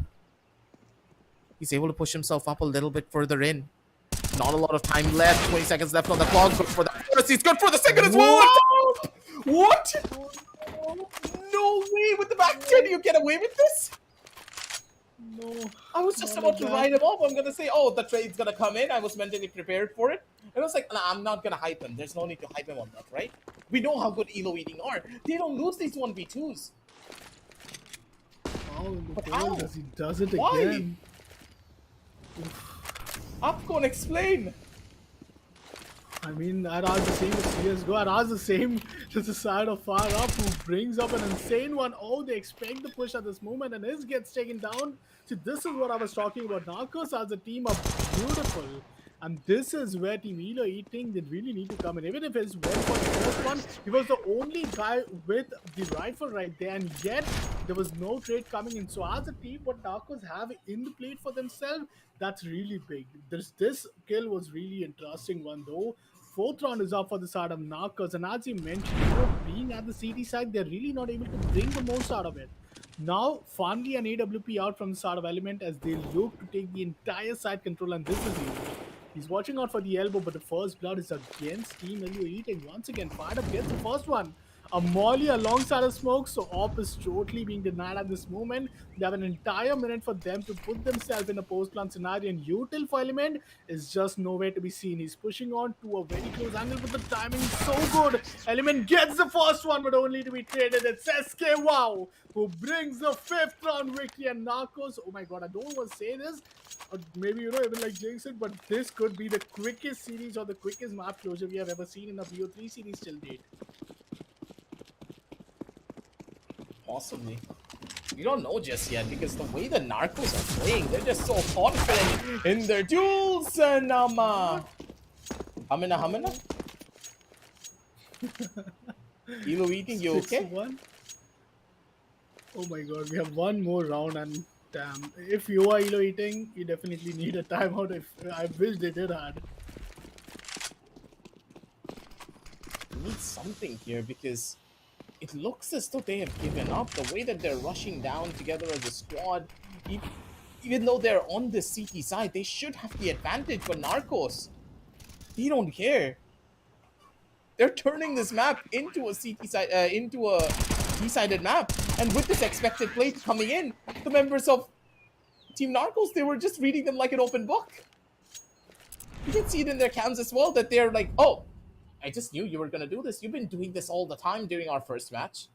Do you think it's gonna have worked twice? Of course not. That is where the experience comes into play here, Upcon. And is it just me, aggressive, or is it like every second map which Narcos have played, they have taken a 7-1 lead? I remember them doing the same to Red Syndicate, and it was the short dust map, which was actually a 7-1. But yeah, I mean, they just good down to the pistol. A double burrito is being out. It's down to a 1v2, and it's getting fired up. Oh, trying to find some headshot, but it's not the case. They get the bomb down, so they confirm an AK for them in the very next one. But before that, they have to confirm the second round victory. Fired up just fakes for him getting towards the side, the RNG with the pistol. Oh my god, that is just beautiful. They're playing the time at the same time at this moment. Like they need to make sure that they get the bomb down, and also they get the player too, and his finds fired up. That's the second round. Finally, Elo Eating a much needed pistol round, because if it was the side of Narcos, I mean, it would have already been the series point, the lower bracket final point, which would put themselves in a spot to win one more round to get in the top. But now there's still some hopes alive. It's just not opt for the lane. Choose to opt for these Util, and that is pretty much gonna hurt, I believe. Yep, for Narcos though, they already have the buys to make this one work. One from the down. side and one from the front. What? Yep, that's the catch. Bruh. And they were able to put them in the back. 2-8 as Team Narcos. They are now on map point and series point, mind you. As Narcos, 2-8. If you told me this map was gonna go 2-8 after what we witnessed in map number 1, I would not have believed you. Team Elo Eating, this was supposed to be a revenge story, but instead Narcos, they're just bodying them harder than what happened in in series number 1 when we started off the day. What's going on here?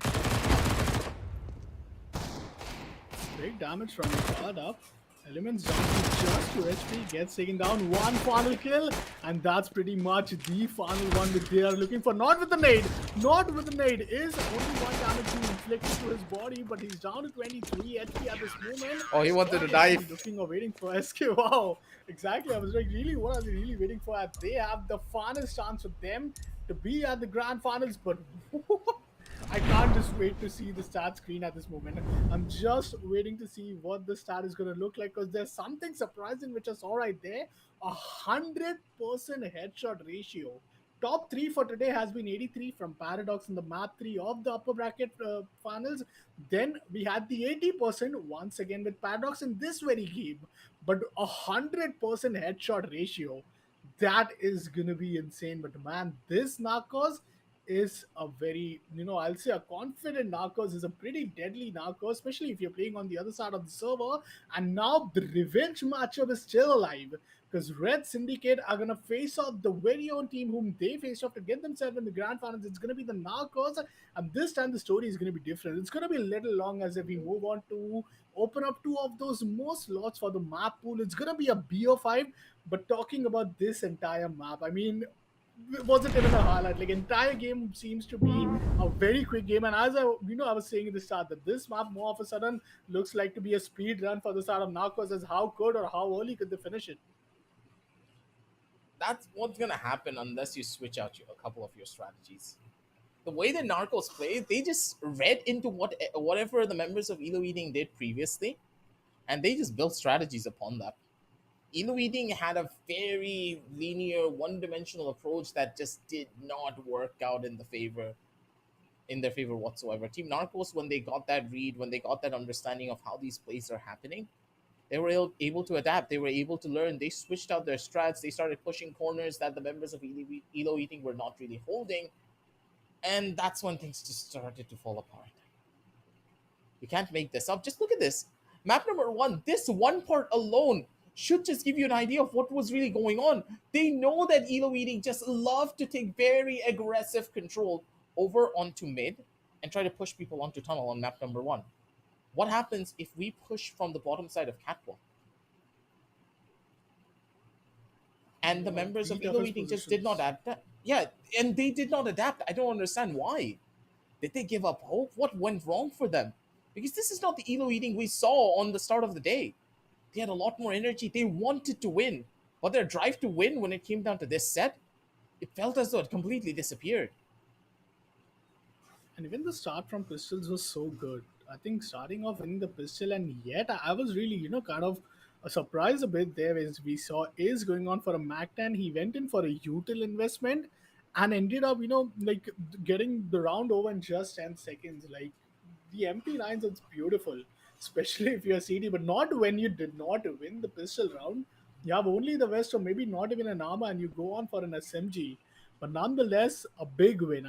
I see this to be a big win for the Narcos because they are all set. They are all fired up at this moment. And alongside Farbat and SK Wow playing here, I think this is going to be interesting because the grand finals is right up next and 100% headshot ratio.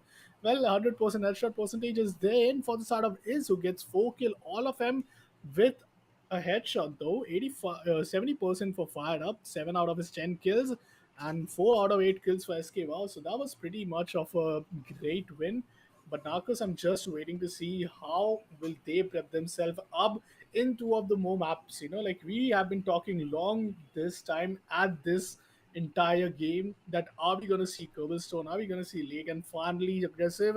I cannot really express how happy I feel when I'll see both of these teams playing up in Lake. But I hope that it doesn't ends up at a 3-0 or maybe 3-1 while Lake is the decider or maybe the fourth map to be played. You never really know what to expect now, do you, here, Upcon?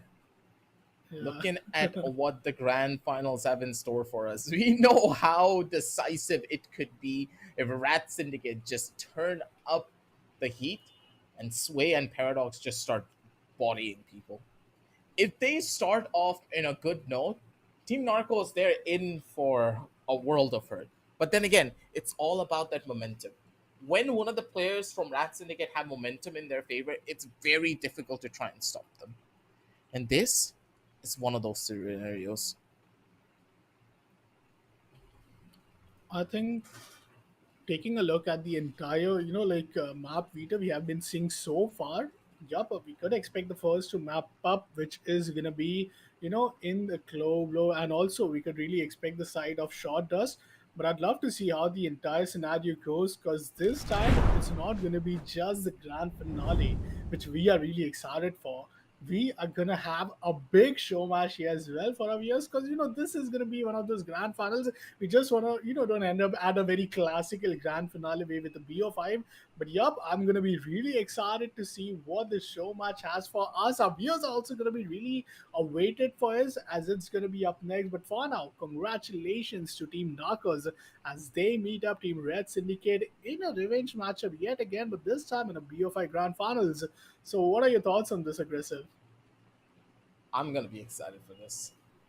The best of five is where we crown finally who the dynamic duo champion will be. But before that, gotta have a little bit of fun on the server now. Don't be a couple of knife battles, a couple of Zeuses.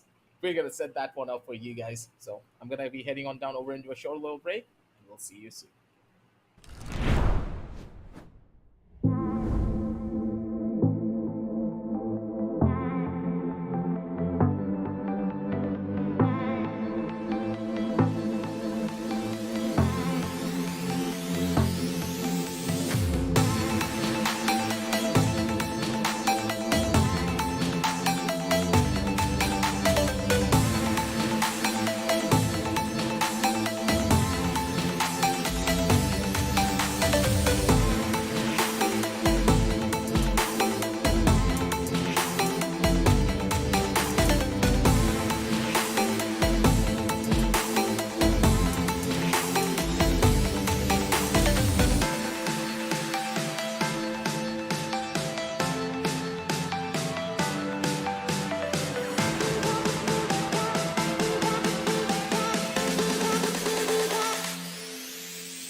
And welcome back, ladies and gentlemen, to the Lenovo Tech World India Edition presents Dynamic Duos Counter-Strike Global Offensive. And we are back for the show match here, baby. We did have an intense set of games starting from what? 12 p.m. up till now. What time is it right now? Wait, I haven't even checked. Yeah, it's 6:30, dude. It's 6:30. 6 hours of non-stop dynamic duos. It's been a heated journey, and the grand finals is right around the corner. You just gotta swerve that car a little bit, you gotta park it, and then you will witness something incredible. But before that can happen, we have a little bit of a show match for you, a couple of knives, a couple of Zeuses, and possibly the teams just going a little bit head-to-head before the final matchup, Team Raka versus Team Chakshi. Now, Oh, wow. this is where the real fun will happen. Because don't forget that the way that this matchup can go will not only allow Team Raka and Team Sharkshi to just have a little bit of an opportunity to duke it out against one another, but also warm up the players. From what I heard, Team Raka is going to have Sway, while Team Sharkshi is going to have Paradox. So both of the players from either one of these teams have a massive opportunity to just build up their muscle memory and just get into the zone before the grand finals. Oof, perfect. Perfect, ending how we could have really expected. Starting things off with the show match and then going on for the big BO5 series. So this series is going to be interesting. But before that, wait, did you just told that we're going to just see Raka Zone, the content king, going up against the CSGO king in the entire region, which is going to be Paradox. Like, that's going to be insane if Paradox is playing up in Team Sakshi alongside Sway being up with Raka Zone. What a way to, pair up. I think, you're going to give it up to the entire team behind it. But yeah, first matchup, it's going to be at the Short Dust. Two bans once again, Cobblestone and Boyard. Boyard is out of the equation, and wait a minute, Lake is all in, but it's the decider one. So I hope teams do take us to the decider one, because this could be anyone's game at this moment. But yeah, it's a show match for you guys here. Tune in with us at the entire channel. Do make sure that you enjoy yourself, because this is just the beginning. We have the grand finale quite up right next, but for now, Sway alongside Raka Zone in Team Raka Zone, and we have Sakshi alongside Paradox in the T side. So this is going to be an interesting, and when we hit things up at the Short Dust, where T side is going to be the most unanticipated side for Raka Zone to really worry about, because they have Paradox in their team for this moment. Whoa, Raka. What? I mean, the man just casually ran out from left to right. He had his knife out the entire duration, didn't even know what just happened, and just casually got a tap onto Paradox's face. Hello? I mean, just cowabunga laws of nature jump in, right? Well, first round is done, and here we go. Second round, Paradox gets a big kill. With the Deagle, he is completely at another level. But at this point, let's see how Sway is going to really come up. It's down to a 1 I think she's having issues with her mouse. Oh, yeah. And I think this gives her a big advantage, isn't it? But I think she'll be right back in no time. Yep. Her mouse ran out of charge, I think. Oh, that's unfortunate. But it's okay. It's one of those barons. So it's actually an important one, though. Bomb goes down. Sway finds the first one. Doesn't manage to take it down, though. But yet, okay. Burning down in flames. Down to 75. 1 versus 1. Paradox just runs through the molly. He knows how her teammate is really going to be reacting at Sway. Really not at the happiest position there. It's just a wireless mouse thing. It's okay. We've all been there. We have all done that. And then there's Paradox just running through his own molly, just going for kills. Hey, even I would have done that. I love scenarios like this.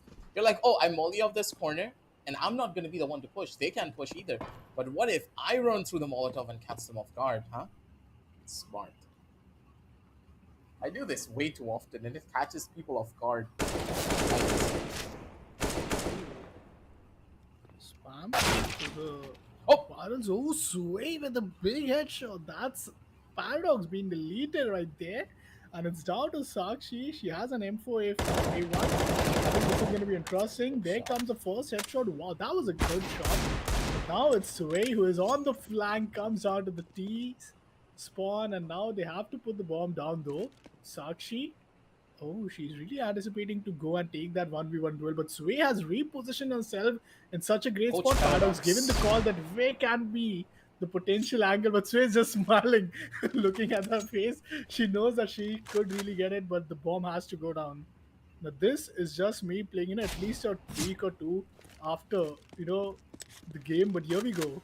The bomb has to go down. 5 and the left click is what I tend to miss. I think same is the case for Sakshi. Finally, the bomb goes down. Sway and Sakshi are going to be up against each other in a post plant scenario. Sway with the Deagle. Let's see if she could find any connection to the head.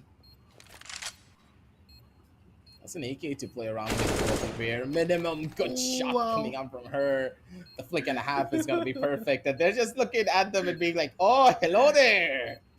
You said that I couldn't get the clutch? Just wait and see how I find it out. You can see their faces. They both just leaned into the monitor and said like, yes, I got the clutch. How do you feel now, huh? Big win. I think both of these teams, the past two rounds, have just been like counter ecos. Team Sakshi winning the previous game with a big eco. The Deagle shot this time from Sway and then getting the final one. It was just beautifully done from the side of Team Rockers. But once again, the look for an aggressive peak. Sway is looking in a big confident position, and this confidence is really panning out to be pretty deadly. Sakshi is left alone with 29 HP and an AK and just only 1 minute down the clock. So this is not the ideal place for them. Rakazone wins the third round for themselves, and that's a lead at this moment at their time. But I think the economy is also going to play a big role as Paradox has no economy to work with. Eco's taken such a big hit at this stage that, yeah, they can still maybe go in for one small buy, but Paradox, he's trying to force this engagement. We're from the other side of things. He just wants to find that first initial kill to maybe open things out. Good for the first shots where he takes a back seat. And now it's all up to Rakazone to maybe bring something back. Flash up from the top, goes in for the play. Not really getting much done there, as there's no information, and he does still have one more smoke to play around with at the bare minimum. This one smoke could give him the advantage here, but Upcon, I don't think he's aware of the tunnels play that could be coming towards him. And he could probably get stabbed in the back. Oh, he got the timing. Gonna hit them. Oh wow. The bomb has to go down. 40 seconds remaining though. One more still, and there comes a kill. This time it's gonna be Rakazone. But well, he gets traded from the side of Paradox, and that's Wait, another is that a massive shot? one. Yeah, that is. Yeah, that's a shot. Of course, he'd be the one to do it. But a big round though. Paradox getting this first shot, and then Rakazone getting the trade while Paradox takes the final kill. This round is going to be pretty competitive, I believe, because both of these teams, oh man, the matches are going like right and left. They're going toe-to-toe. Rakazone with a famous headshot to Paradox, and already he's down to 19 HP. But Sakshi, she has a big job to do, and it all starts with C4. Dude, I love the posture that Raka has. Like, look at how straight up he is sitting and still able to shoot. He doesn't have the generic gamer posture where we just lean forward to play. And that kind of posture can really help you out in the long run when it comes to your aim too. You can see it on the scorecards. They know what the hell they're doing to try and hold this one down through. Shots coming in from either side, and Raka once again catches Paradox out with his pants down. And with that, they're looking for one more kill. Raka with the Zeus. He's running it down. Get the Zeus kill, buddy. Not gonna happen, not today. But little memes go pretty far when it comes down to fights like this. Just gotta survive it. Flashbang onto the side. Sway did flash yourself, but that's completely fine and dandy because he got the final kill over from the side. Raka may be trolling, but at the bare minimum, Sway is always there to hold down the fort. And Sway is up with a 4 KD ratio. I mean, that's incredible. 8 kills for her. That's more combined of Paradox and Sakshi, together, but still a 5-0 score. And one last round for the first half till the side swap comes in. Paradox already moved his way into the side tunnel. He smokes off to get the bomb down, and here we go. Paradox first easy kill and goes for another deagle kill. Oh my god, that is just Paradox in a nutshell. Playing a rat gameplay right there, getting the third round for themselves before the side swap comes in, and at least that's the minimal, like you could have expected game to really turn out, because I think it would have really been difficult for them to play on a 6-2 half. But yeah, now when they are at the CT side, I'd love to see how the comeback looks like. It starts off with a pistol. The pistol round a DK investment for Raka Zone, which is already down there towards the mid catwalk. It's going to be an interesting one, because I do anticipate somehow I'm smelling a comeback here. Looks to be an even more bigger problem here from this side. Sway gets shut down over from the left hand. And Raka is expecting a fight to be taken on from one. Switches on to the burst mode and then goes in for the kill. So man, did he actually switch to the burst mode before opting for a kill? Did. The Absolute burst Chad. mode, I don't know. Oh yeah, he did go to the burst mode.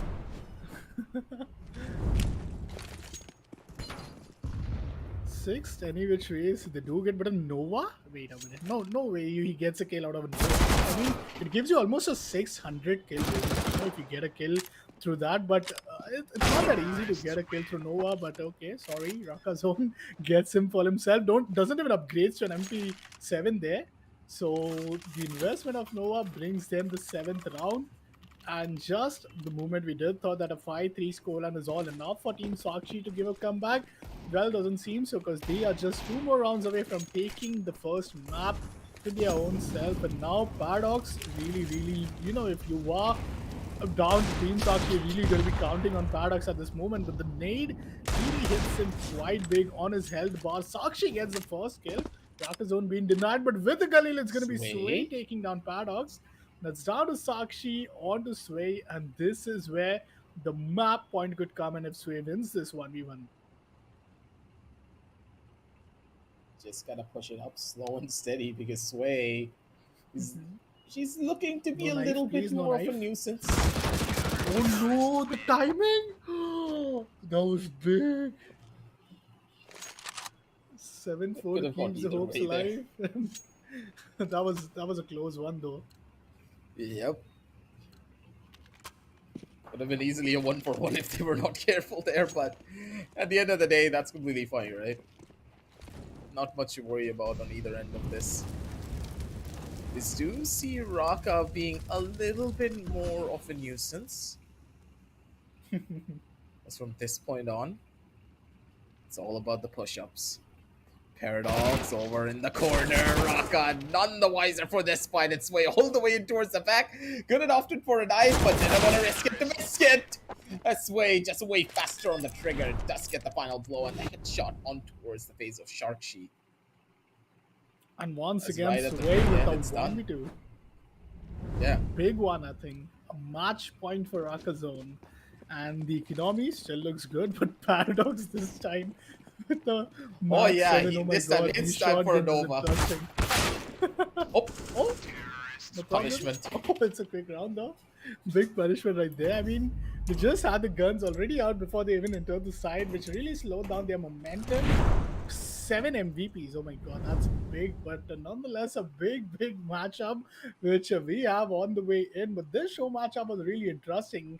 Plus, seeing Sway in this current form, it really shows us that how interesting the entire grand finale is going to be. Let me remind you guys, Sway alongside Paradox are at Rat Syndicate, which is the grand finales. But before that, having some good little pieces of content right there, and especially that would have been a close GS. Plus, we did miss a knife kill, but yeah, the GS kill would have been really nasty, which was almost about to come in when we had Sway, going up against Raka.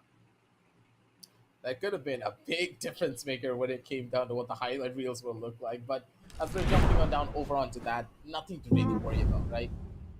Because this was just very unexpected. The way that Raka was playing through without any form of regard to his own personal well-being. He just knew that Sway is going to be there no matter what happens. She'll be the one to go in for these clutches. After the performances that she was having throughout the last couple of matches in her own run in dynamic duels, would you really be surprised if Sway got a bunch of clutches? No. And Sway is even more conditioned now. She's playing even better than ever. Now that she's used to the LAN environment, now that she had a chance to finally get to know her equipment and her surrounding a little bit more, she's feeling comfortable. And that comfort can go a long way.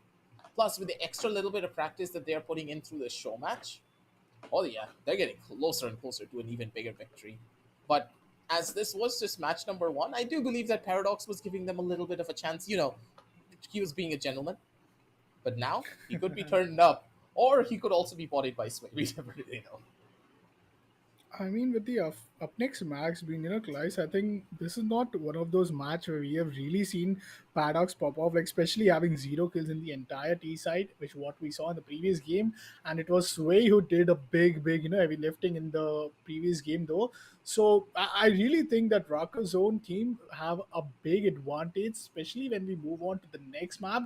But yeah, like taking this map into the consideration, there were many of those there were many of these 1v2 clutch and yeah, paradox, not the classical paradox which we usually get to see, especially when it comes down to the second half. But the fight up between Brakazon and Sakshi was also somewhat really interesting to be watched out for. Meanwhile, the second matchup is gonna be, I think it was Calais, where we're gonna just hop in quite soon, and then we have the decider one, which is gonna be Lake, which I do doubt you haven't yet seen for the day. And I mean, like we have a grand finale on the way, so having these show matches is really going to give a big warm up. But let's take a look at the scoreboard right now and let's see how the stats really work on. I'd love to see what's eventually the percentage coming in from the side of Paradox and Sway though. Sway, I think, with 14 total kills, I mean 12 for Team Sakshi combining Paradox and Sakshi herself. But yeah, I think Sway, big advantage for her, big form which she is currently in, followed by Rakazone on 7 with 100% headshot ratio. Now that is something we want to talk about. Yeah, Raka was just doming people all around. He has the aim for it, so are you really surprised now? He's the content king for a reason when it comes to our region, and he is doing numbers on everyone. Outside of the server and also inside of the server, seemingly. And with this first initial show match going in their favor, Team Raka, they're going to be feeling a little bit more confident now, aren't they? And as we head on to Chalice, oh boy, I do believe that we're going to be going for the long haul, right? Because on Chalice, there's a lot more opportunities to go in for Zeus kills. And you know that Sway and Raka, they're going to opt to go in for the entire thing. Exactly. And I think with that, soon or later, this is going to be something which would really be, I'll say that we talk about the shotguns which were really coming in, especially from Raka Zone. He did manage to get two of those, Nova shotgun kills. It was like really something you would not expect, especially while playing up against the rifle. But Team Raka, they win the very first match in a 9-4 scoreline. Half was pretty much decent at a 5-3, but a 9-4.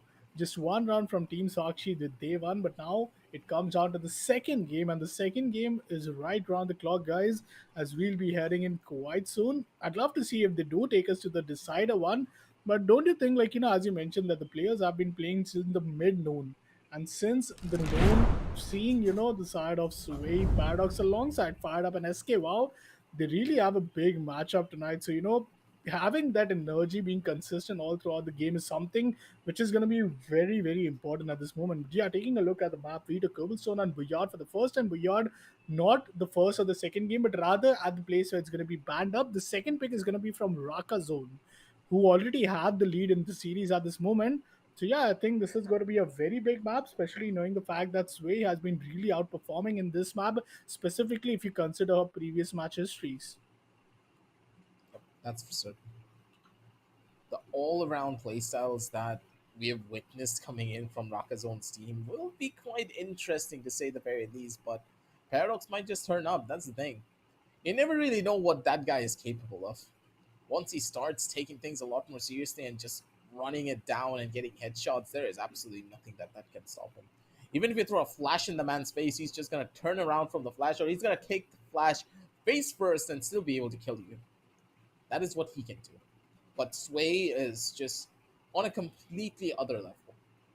She has been very quiet for the first initial couple of matches. But now that she has finally picked herself up, she can go toe to toe with Paradox and possibly even take him down a couple of pegs. Hmm. You never really know what this streamer matchup has in store for us. Because the way that the show match is going, it could go either way. And you gotta remember that in this show match, they're just fighting for the glory at this point and some bragging rights. There's nothing on the line. They could just do whatever they want. If they wanted, they could play the entire matchup with knives only. And imagine that being a thing. I still remember, starting the entire game off with the knife rounds just to get yourself a good half, but or on the side though. But yeah, I think Chalice is going to be one of those maps which really is going to be a very challenging one. If you are Team Sakshi and if you are Paradox as well, who will this time play against Raka Zone alongside Sway. Can't wait to see how the entire map goes. So far, we have seen, good stats, good play, and Chalice, whenever we hopped into this one map, it's been like really, one of those balanced map. I still remember we had like a 4-all half in the first half, so I do expect like, not much of those CT action being played. But hey, I'd love to see which team starts off. I think it would be down to Team Sakshi to decide which side they're really going to play at. And if they really go on with the T side, the second half advantage is yet going to be for them. But if they really take us to the map of Lake, I think I'm going to be, like I couldn't have asked more from their side. Mm-hmm. Lake is gonna be an absolute fiasco, though.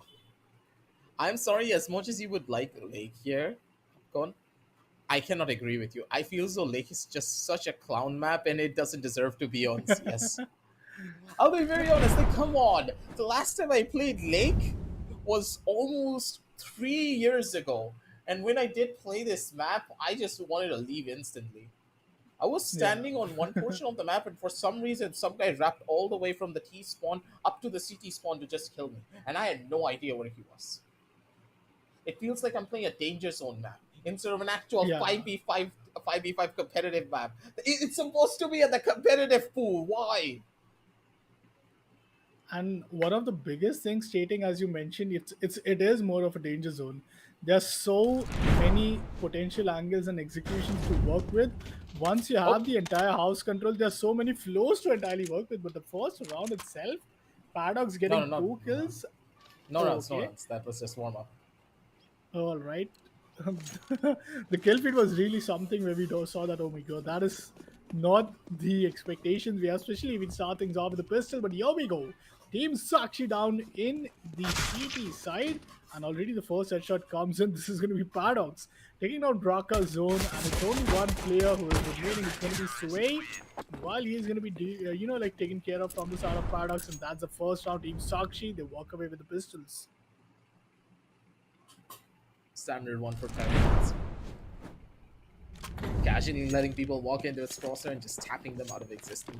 Zaraka just did not really know what hit him there. Zaraka now looking for a couple of pop shots with this deagle to maybe deal some damage. Paradox is good for the first, he's looking for the second, but Sway's not gonna give that one away. Good for the first initial kill. Now she's looking for even more. High, doesn't really find the shot that she wants. As this deagle can still do a lot of work. But Sway wants to get that Kamas in the middle.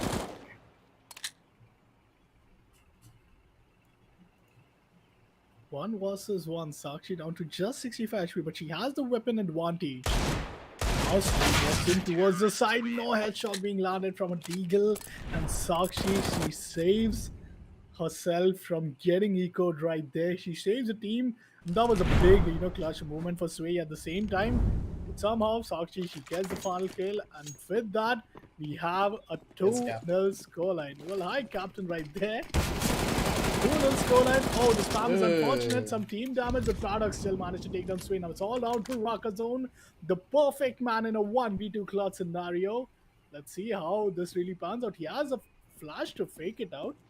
And the side of team, Sakshi, they're playing it all together. Yeah, when you miss the headshot, you gotta take the bull by the horns now, don't you? Make it work out as Sharkshi still very much alive in these situations against 3-0 for their squad. This Raka Zone, their squad's gotta think of something here. Their rundowns are just not working out the way that they wanted. As Paradox, he just has a better read on the map, it seems. He's woken up, and he's ready to take everyone down with him. that was a big chance for Sway. Oh, he even if there was a trigger pushing, he wouldn't anticipate it. But Raka saw the smoke criminal. Trigger discipline was right there, but Paradox manages to take him down, and that's the 4th round. Team Sakshi are on a consecutive victory. Just look at the slow mo. Oh, that head dink. You know your POV when you get dink, that's like completely your POV, your entire screen getting shaken. But hey, the deadliest weapon which we have ever seen is out, and that's what gets the first round for Team Rocker Zone with the SG. Sway is just on her way to just win rounds, and that's what she has done. I mean, how does my SG not work that clean? Like, just look at the entire recoil. It was like completely off a Razor's play right there, but now the op for Paradox, and he goes on and takes a big aggressive peek. Flashes are good. Rakazone walks away to the connector. Let's see if he could really walk away with the kill. Paradox still finds Sway, so it's a 1 versus 2 where Rakazone finds himself. He does not have a Zeus yet, and it's for a moment thought it was the case. Sakshi with Nova. Oh, the first damage being done. Now he's down for 53 HP. This is going to be a very doable time for Rakazone though. Unless Sakshi walks away with the shotgun kill and retrieves an AK. And that's a free upgrade, right? Gotta be taking those points as often as you can. 5-1 on the scorecard, ladies and gentlemen, as things are looking to be a little bit more on the how do we put it, dicier side, with Paradox getting so many frags. But alright, Sway just swing up from 2 sides. Just casually picks everything up and cleans them up as well. Rakazone, his squad's gonna be able to find another pretty good round for themselves, as Sway just got 2 very unexpected kills. She's just so quick, and she just reads Paradox like a book day, you know, if you ask me. First, her 2k from SG. Now the 2k from Orb. But oh, the Orb sound is going to be heard. And Rakazone walks through the smokes. Oh my god, what's happening here in these smokes? A no scope. But Paradox trades him. 1 versus 1. It's going to be Sway up against Paradox in the Orb fight. And there we go. Both the teammates missing shots, but now being the rivals. The no scope water coming from the side of Paradox. But Sway just takes him down. And she's really happy about it. Paradox knew for a fact that he would have really gotten a chance if he could have scoped in. But man, what a big half it was. You know, the half going all the way in with the 5-3 scoreline, and with this 5-3 scoreline, it's totally a replica of what we saw in the previous shot does. But now it's the, CT side for Rakazone, so we can expect some, a comeback here. It's gonna be a rush out over from one side. Paradox, he's looking for a lot here, but Sway's not gonna give that one away. A good 1 tap straight to the face to close things out there. One from the side as Rakazone just gets the secondary. Good shots coming in from Raka to open things up with the shebang. And with this, a 5-4 scoreline. So Raka is gonna be happy about the frag that he got, but at the same time, Sharkshi, maybe taking things a little bit slower would be better, but when you're on Paradox's team, imagine taking things slow, right? Exactly. They win the pistol, which might potentially, be a very big silver lining for the comeback right here. Paradox with the deagle. Sakshi, she has a shotgun, but they are really not able to get any control towards the side. So he has to play this long game anyhow. Yes, that's what she's been doing, but Paradox, he is down to 12 HP yet. Finds the head of Sway. Now his position is revealed. Rakazone with a good trigger patience finds the first one, but it's just good for 1. Oh, that's not even a flash. That's a DK. Oh, that's big brain play coming in from the side of Rakazone, and he gets a 1v2 clutch to equalize things in the scoreline. And man, that was a big play from him, especially if he didn't have the defusal kit though. Still takes down the 1v2, takes himself the 5th round, and now it's all down in an equalizer. Just absolutely clean. The way that they do this is just incredible. Trigger discipline coming into play. Positionally, they're absolutely beautiful as well. When it comes down to these fights, Paradox good for the flick over on one, but a 1G moment just came in from the other side. Sharkshi wasn't even aware of the volley, but that's completely fine and dandy. Like, come on. You just gotta have to get roasted a little bit before you can get toasty here. And I don't know what the weather is like in Delhi, but hey, if it's cold there, I think Sharkshi did the right thing, right? True that. But here we go. Round number 12 it is. Both the player playing through the ace side. And we have an Okay, op out. Raka. Oh, Raka Zone with a big kill. Takes on Paradox. Now, Galil from the side of Sakshi. I mean, I do doubt how promising could that really be in, especially if you are up against a famous alongside an AWP. But here we go, Rakazone with another kill, 2K for himself, and he is slowly, steadily building him the momentum.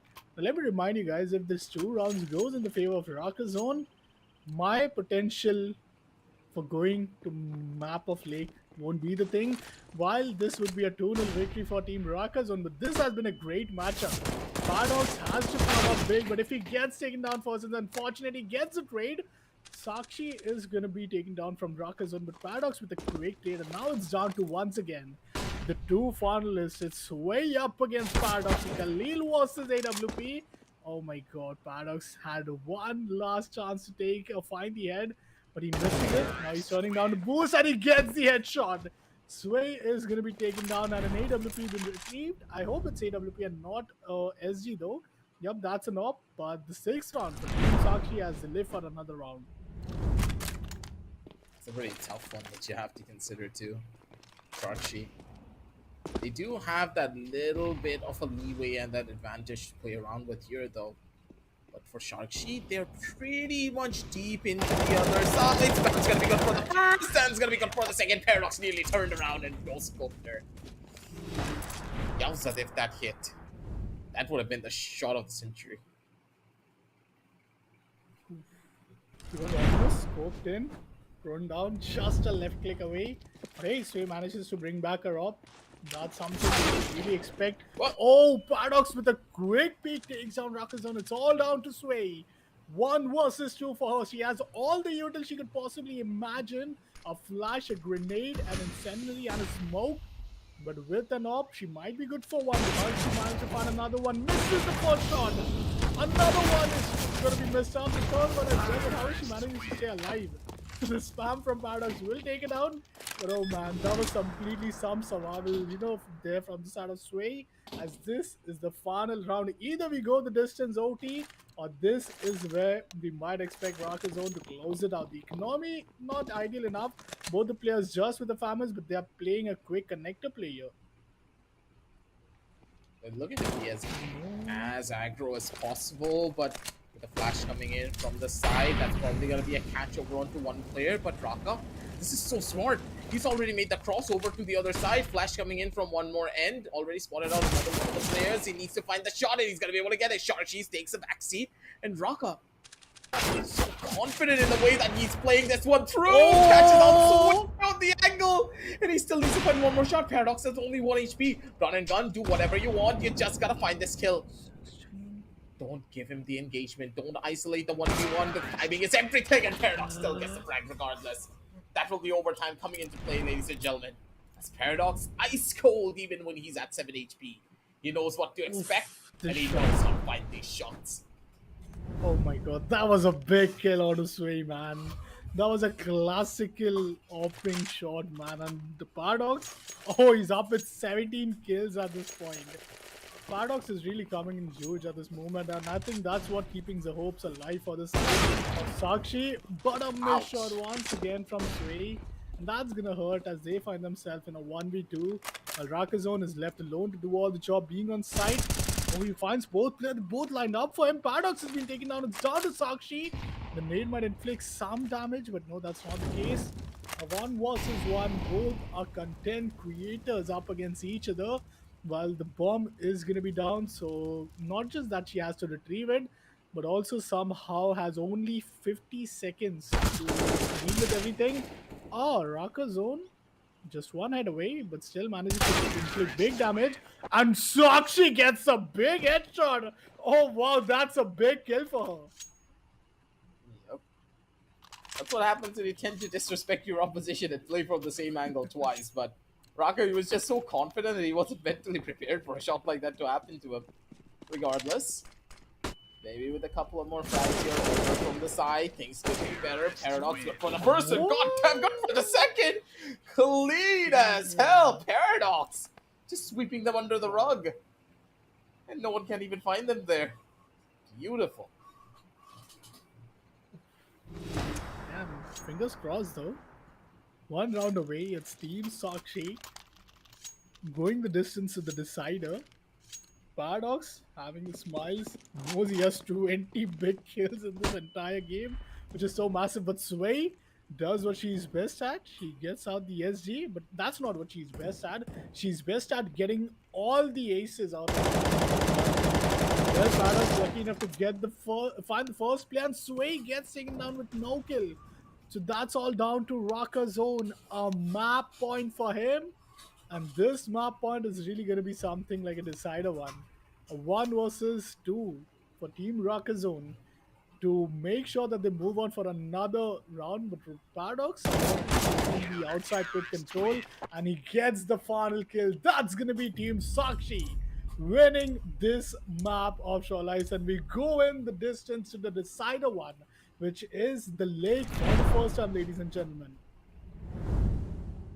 It is one of those scenarios that you just cannot quantify. Think about it like this: we saw such a dominant lead coming in from Rakazone's team, and we were like, okay, nothing's gonna happen. We are gonna be taking this one away. 2-0 victory over towards Rakazone. Woohoo! Now we're sitting at Lake, and I don't know how I feel about this. This map just has a lot of PTSD that has built up over the years, and I really don't like this map because of how massive it is. It Yeah, doesn't feel actually. like a CS map. It doesn't play like a CS map. And people, for some reason, still like to pick this map quite often whenever you go into a wingman match. I don't know why, but they still do it.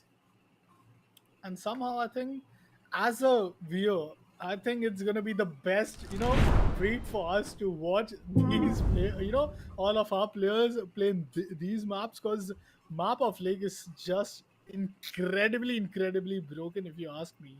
You can just get spawned in two different ends of the map. You can just go half swimming up there towards the water, find some kill. You could just go all the way towards guard and find a kill to garage. You can just walk up to the apps and find a kill, and the round's over. There's not even an objective needed for you to go play on a post plan. And if by mistake, if you do find yourself in a post plan, oh man, I can't just really consider the number of factors where T side have so many advantages. They could go all the way towards the bedroom, towards the wardrobe, towards the entire top floor where you have so many off angles to work with. And if that's not enough, Lake have at least 4 windows in the mid house. Out of any window your player could peek in through the kitchens or maybe through the side window. There's a big door itself. So I mean, these are the only reasons why I'm so excited for Lake, because Lake is going to be so annoying for these players that it's really going to show up, especially if you are in the decider game. But hey, for us, it's been a great show match so far, isn't it, Progressive? I, I completely agree with you there. Both of these teams, they're just at each other's throats the way that they've been playing. They know the play styles, they know how to open things up, but this play, man, this play from Paradox, if he did not clutch this round, this was over. You know for a fact, if Sway just casually gave that up after getting that first sting, this could have been a completely different story. But she allowed Paradox to walk scotch free. And Raka was just not mentally prepared to take that shot against his buddy Paradox. Tough decisions to take from either side, as now, with the decider coming into play, this could go either way. I have no Yeah. idea in which direction this will be headed. For me, I think more of a fun direction though. But like the only thing which I really am really at this point waiting for is the BO5. To be honest, like you have the warm up right now, and Sakshi with 100% headshot ratio. Paradox, I think in the previous game, it was Raka Zone with 8 kills, all headshots. Sway this time not able to just be the Sway which he was in the previous game though. But yeah, I think they have a pretty good strat to be honest. And Paradox up with 22 total kills. Like, he has literally just one more kill if you combine Raka Zone and Sway, which are up with 21 kills. But an 11-8 scoreline and overtime, which we got to it. Like, what more could you ask for? It's a show match, it's an overtime, it's a map 3. What more do you want? And that too, the map 3 being Lake. So that's just a treat for all of us right here. But after that Lake map is where the real action begins, as Team Red Syndicate will be facing off Team Narcos in a revenge fight back. The upper bracket finals is where these both teams met each other in a 2-1 scoreline. Wasn't even a clean, like a series for the side of Team Red Syndicate.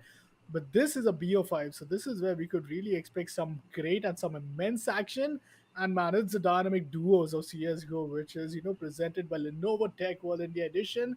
So I'm really really excited. But yeah, talking about the veto, we started things off at the short dust.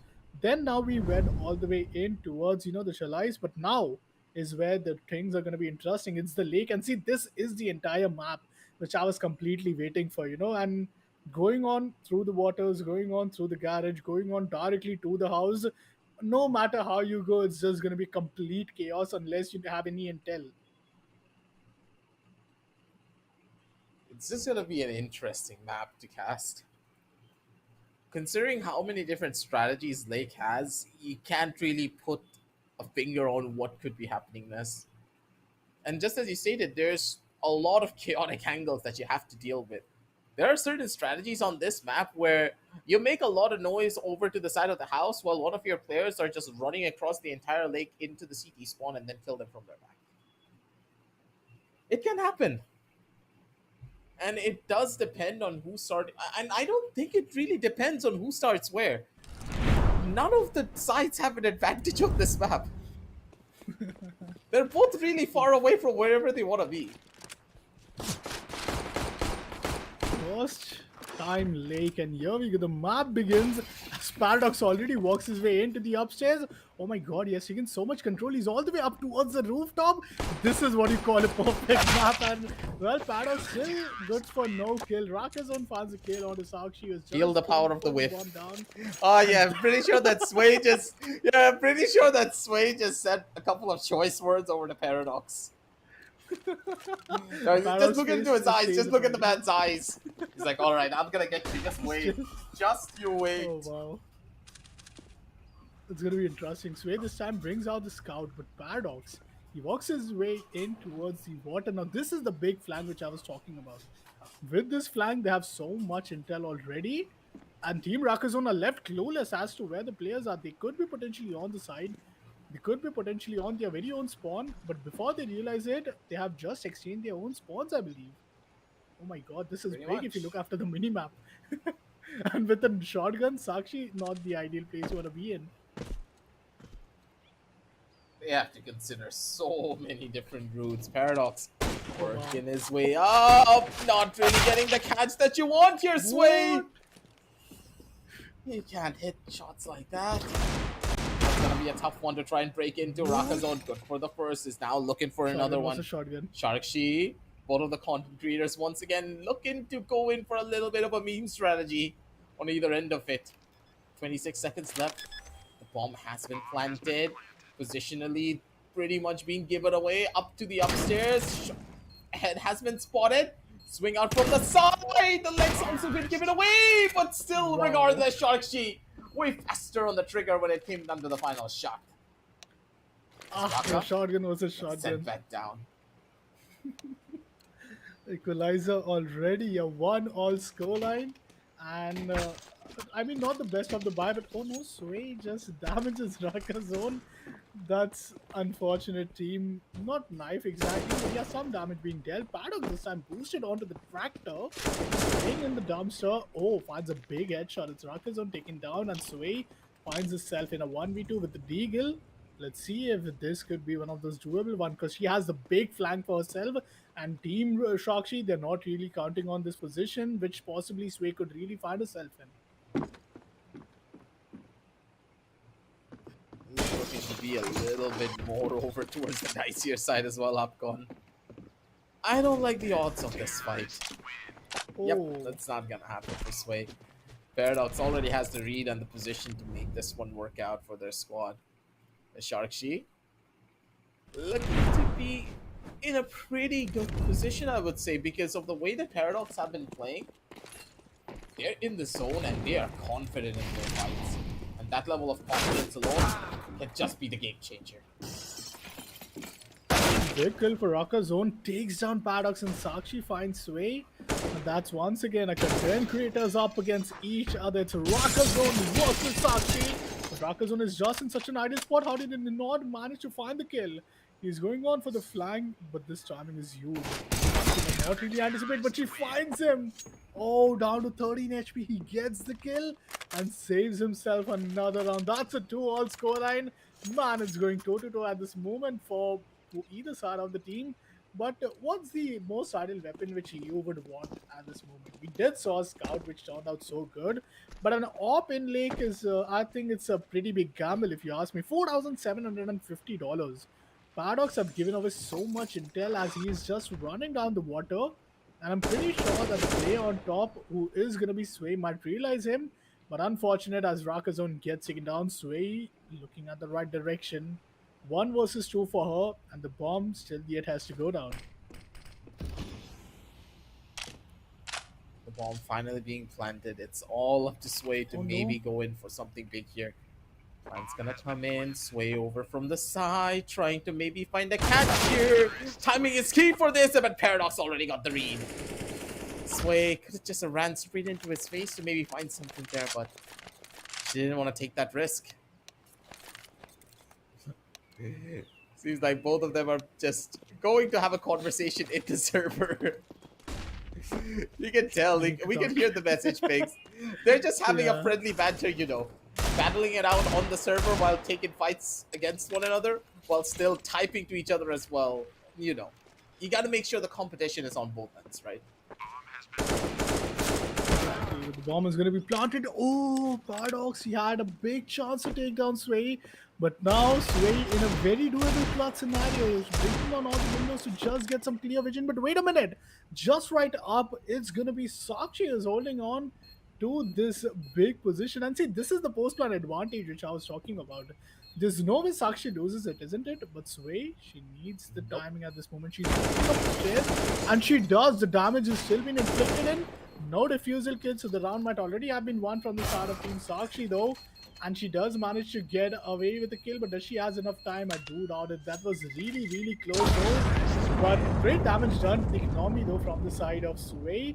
And now once again, Team Sakshi, let's see if we could potentially see an AWP coming out or no.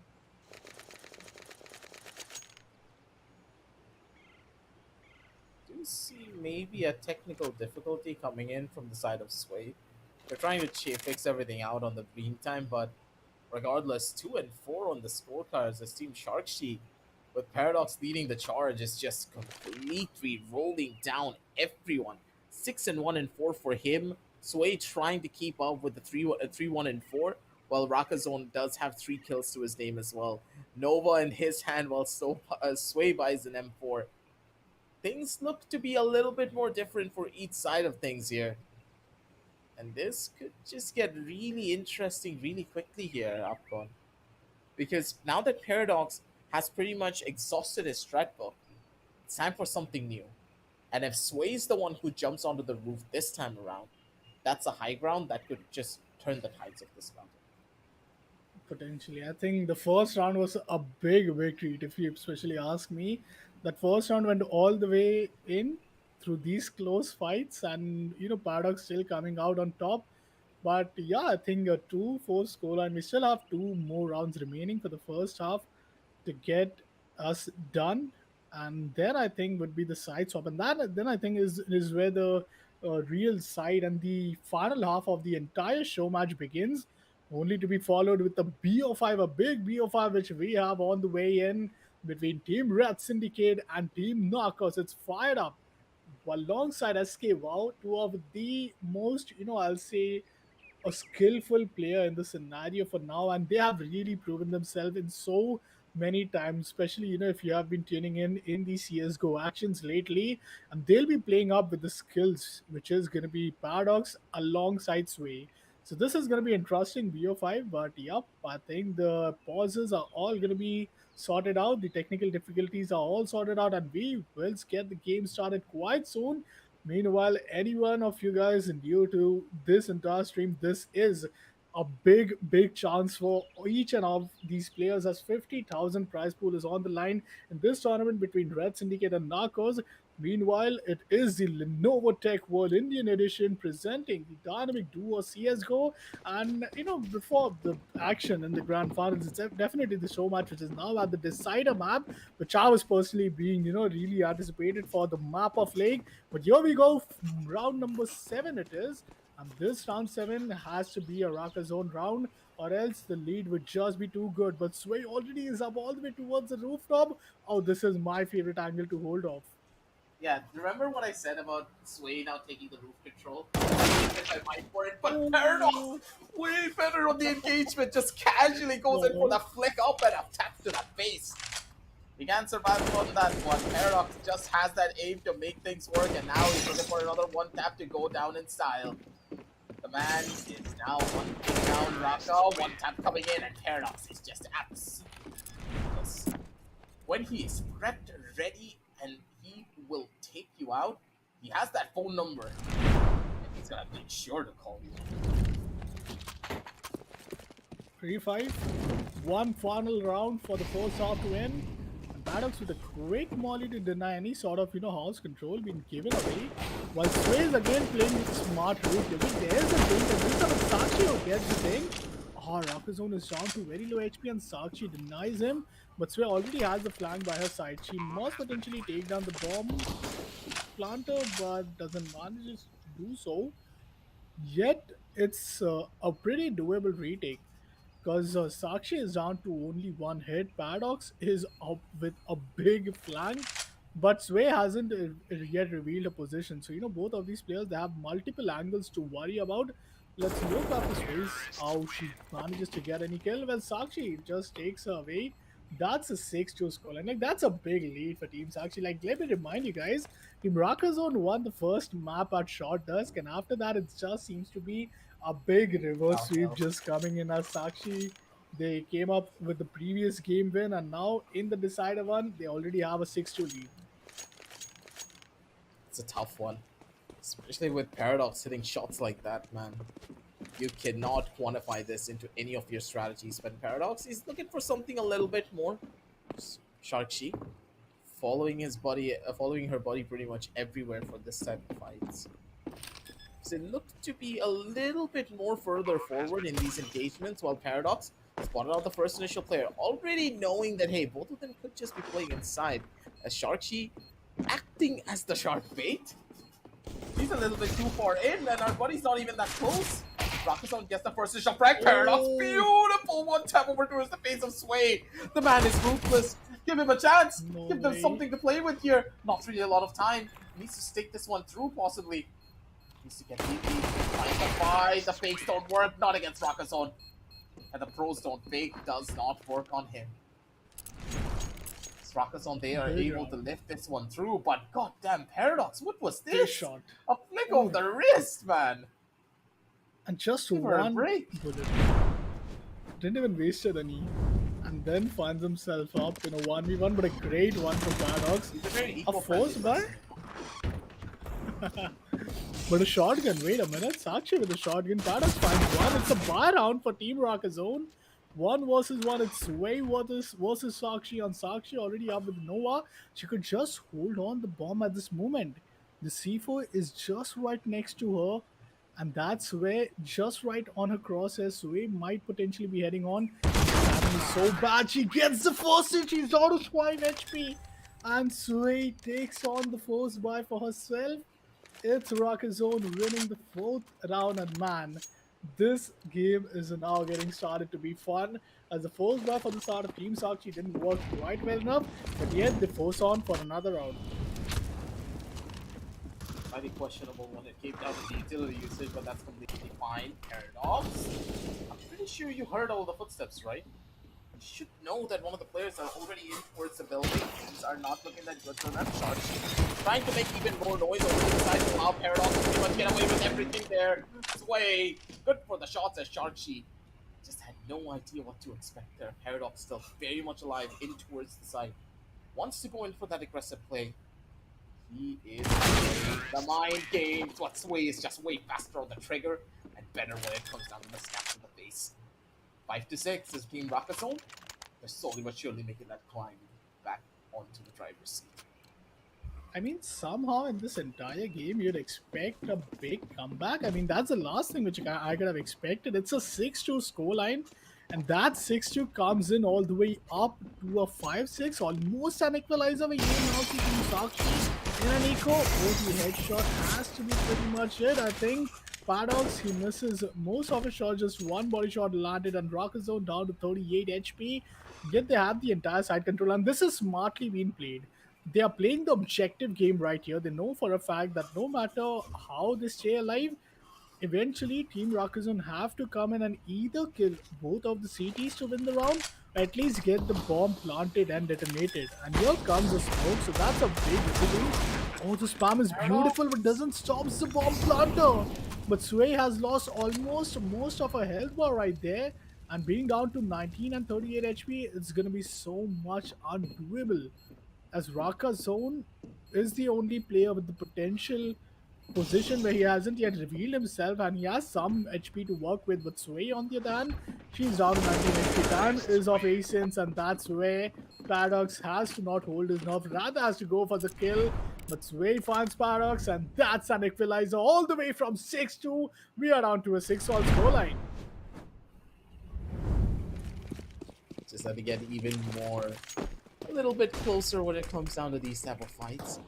Team Rocket Zone. What is the game plan here? You've gotten into the heads of your opposition. Because of it, they are slowly but surely making a bunch of mistakes. Sway heard out the reload, so already knows the exact positions to expect. It's Paradox. He's now paranoid. Where could they be coming from? Which angles do I need to worry about? And already with a couple of pop shots being taken, Sway takes a back seat. And that's going to hurt quite a bit. What? Oh, how lucky you would be there just to get yourself behind the sledge. And yet, I mean, this was an incredible one if you ask me. I think there were like two players who were shooting Sakshi at the same time. That's what got, her in that position, but she was just, caught at the very wrong position though. But a big lead now as Rocket Zone 1 point away from being at the CT point. Let's see how this goes. Both the CT once again opting to go for the upstep position just to make sure that if the post plant comes in, they have an advantage. But Paradox with two good headshots. That's how you do it. And Paradox manages to put himself up with the numbers advantage. Sakshi still has a famous, and Rocket Zone has to put the bomb down. He has 58 seconds. But that damage has put Paradox down to 47 HP. Oh, big kill onto Sakshi.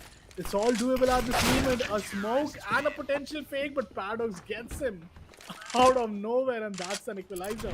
The first round victory coming in from the side of Team Sakshi, as we had already 5 rounds being done in the second half. He just jumped out of the window from the other side and casually got that kill. An absolute Chad when it comes down to his movement. Paradox knows what he needs to do to get fights like this done, as Paradox is now hungry for even more. A couple of pop shots being taken from either side of things. As Paradox, he's waiting this one through. Where are these duels and how do you want to take them? Sway. Oh no. First over to the side. Good for the first initial shot. Paradox has been taken down. And finally, it's the two ladies going up against each other. The final tango, one could call it. As the smoke does cover her ascent. But the thing is, what about the information? They need to try and find something here. Oh, she gives away the Sway sound. already gave away a lot of the sound. That should give them the edge that they need. The plan's gonna go through. 25 seconds left, and she comes in for the spray. Sharchi. Patience is key, and the patience that she had really paid off. Oof, that's a big one. I think that's a big kill. And with that, the series point is right up for the side of Team Sakshi, as they are one more round away. But hey, it's not the first time we had a 7-hit score, and we have went to an overtime. We are in the decider map. Each and every potential thing you can imagine has been already done with yet. Just one thing that we did not yet see the op action, but oh no, he's playing these angles from so long, eventually knowing that there is an AK, so one headshot is all they need, but Rockazone is down to 20 HP at this moment. The bomb is down, so they have 35 more seconds to work some retake up, but Sakshi just goes down. Oh, she passes on Paradox, but he takes him down. It's down to one single player who is going to be Sway. What? And she finds the kill, takes us to an overtime. That's a 1 versus 2 clutch coming in from the side of Sway, and that is how you expect a show match to just go never ending. The distance has also been there, but still, we haven't yet found which team are going to be winning over other in this map of Lake as well. Never really know what to expect when it comes down to teams like this. Could go either way, and it's been a long day for each and every one of these players. Today's just gonna get even longer. If this is what the show match is gonna do to you, it's gonna be a little bit of a problem. It's gonna be Paradox and Sway once more, the dynamic duo when it comes down to the actual tournament. Still going strong on either side. Because of the way that they're playing. Slowly but surely into amazing. Sway just catches the timing over onto Paradox over from one side, and Paradox just can't believe it. The way that this thing works out, man. It's always the timing. And because Sway knows Paradox inside and out, she knows how to catch him off guard. She knows the timings that you can never expect. And Paradox, he at certain situations is just being read like an open book. Oh, Remember, nice skill from yeah, that's exactly what I said. Being read like an open book. Sway just knows what Paradox would be thinking. That's Sakshi down in a 1v2, and I think this is a pretty good one if you ask me, but not when Rockazone comes in with such a good spot. Oh my god, Team Rockazone are on the series point at this moment. Rockazone just too early, there's one more round remaining for you. No, that's what you call a winning moment, isn't it? But now with 2 more victories, I think Sakshi really needs to get herself up. Team Sakshi, let's see if they could really claw their way back in, as they are now at the T side, and this T side could be really promising. And I do count us to go all the way towards the Terran. Oh man, this is going on to be the long competitive map though. She just walks in as if there's nothing to worry about, and she's all the way up to the upstairs. I think this is really going to be anticipated. But Team Rockers, and if they really want to win here, they let them, they let them go on a post plan and then potentially win it. But Paradox already finds Rocker Zone. That is the entry they wanted, but you still have to worry about Sway. And if Paradox here has been taken down, Sway, she is going to be so much in a great spot. But Paradox chooses to back out, and now Sway in a 1v2. Sway stuck in close to an impossible situation of what really happened to her, and Paradox just gets the opening read and instantly catches her out. Absolute demon, Paradox. And the thing is, Paradox is one of those players that as soon as he finds a single sound cue, he's not afraid. He's gonna swing out and he will go out running to take that fight. And there are very few players who can do that with confidence, and Paradox is exactly one of them. The RNG in a final round of the half, which is potentially an overtime. It's down to a 1v1. Oh, don't say me that this comes down to a shotgun victory, and yes, it does. No way he did that at the start of Team Sakshi, and with that, we get the winners of the show match. It's going to be Rockazone who win it with the Nova weapon in the final kill. And I mean, you wouldn't blame him to just off his headsets in the previous round. After the 10-8 scorer, it seems to be pretty much done. But yeah, he had his headphones just on for a few more rounds. And in the end, it's Team Rockazone winning the show match alongside Sway. So that's a big W for both of them here. But now is where the real challenge begins. The BO5 is about to begin. The grand finale, which we were waiting for the entire day, is right up the corner, which is the final match. It's Team Red Syndicate and Team, Narcos and B have been waiting for this moment, as this is going to be one final play. But aggressive, I think the show match couldn't have been better, right? We got to see 2 overtimes. We got to see the decider map and finally the map of Lake as well. We also get to witness how powerful these laptops really are. These particular laptops have been running the entire day. The entire day, mind you, and they're still performing enough to be at such a high level that none of the players are complaining about it. Can you imagine? That is how good Lenovo are at making their laptops. And the Lenovo i5 Pro is just chef's kiss. One of the best laptops that you could get. Make sure to check out all the links down below in the description, ladies and gentlemen, if you want to get yourself a laptop that can perform at this level, be very good and very exceptional for work environments. Plus, you can game on it at such a high FPS and still be able to run long hours without it overheating. Come on, you won't get a better deal than that. All the links down below in the description. And while we look at all the highlights here, for Team Rockazone, they deserve this victory. The way that they played it through together as a unit up till the very end, they deserved it. But god damn, Paradox with his raw mechanical skill is just something different. When he hits a shot, he hits something incredible. And aggressive, is it just me or is it a comeback of a 6-2 scoreline? Like we had a 6-2 half, and Team Rockazone were down to only 2 rounds. They came up with a big T-side victory. They took us to an overtime. Then it was almost them winning each and every CT side and also final T side to end things up. But a great matchup and a great lake action. And with that, let's take a quick look at the scoreboard because this was a big match. This was a long one, if to be honest. And with that, 17 kills for Sway, 18 for Paradox.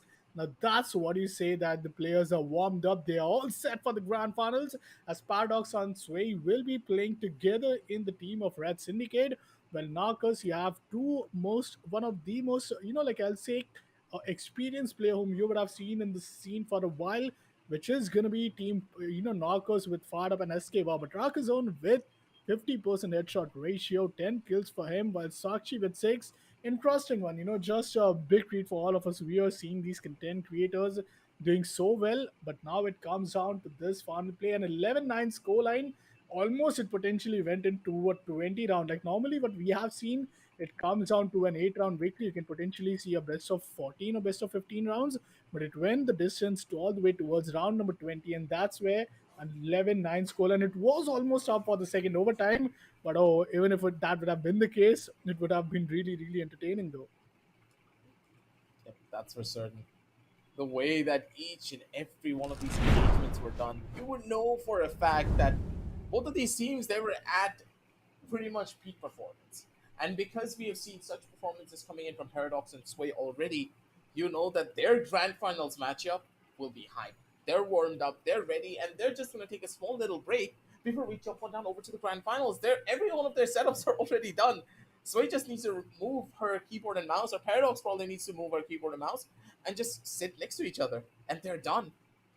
Grand finals is right around the corner, ladies and gentlemen, so make sure to hit the like, hit the subscribe, and also hit that notification bell to never miss any of our live sessions, because we got a lot of tournaments coming around the corner, and you don't want to miss out on any of that. But if you don't want to miss out on the grand finals, don't go anywhere, because we're going to be heading on down over into a short little break, and we'll be right back with all of the action and all of the moolah. See you in a bit.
And welcome back, ladies and gentlemen, to the Lenovo Tech World India Edition presents Dynamic Duos Counter-Strike Global Offensive. We are now back once more in the hot seat after an intense show match. Like, goddamn, I was not expecting a show match to go to 3 maps and also go into overtime to right up till the very end where Zone came in strong with a clutch up against Paradox. But now, back towards the main show because here is what you've all been waiting for. Grand Finals matchup with Rat Syndicate going up against Team Narcos. Both of these teams had a journey to reach this spot. And for Team Narcos, this is a revenge story for them. Best of 5s, no maps will be excluded. You gotta play through it all. And whoever gets to 3 first are gonna be the ones to win.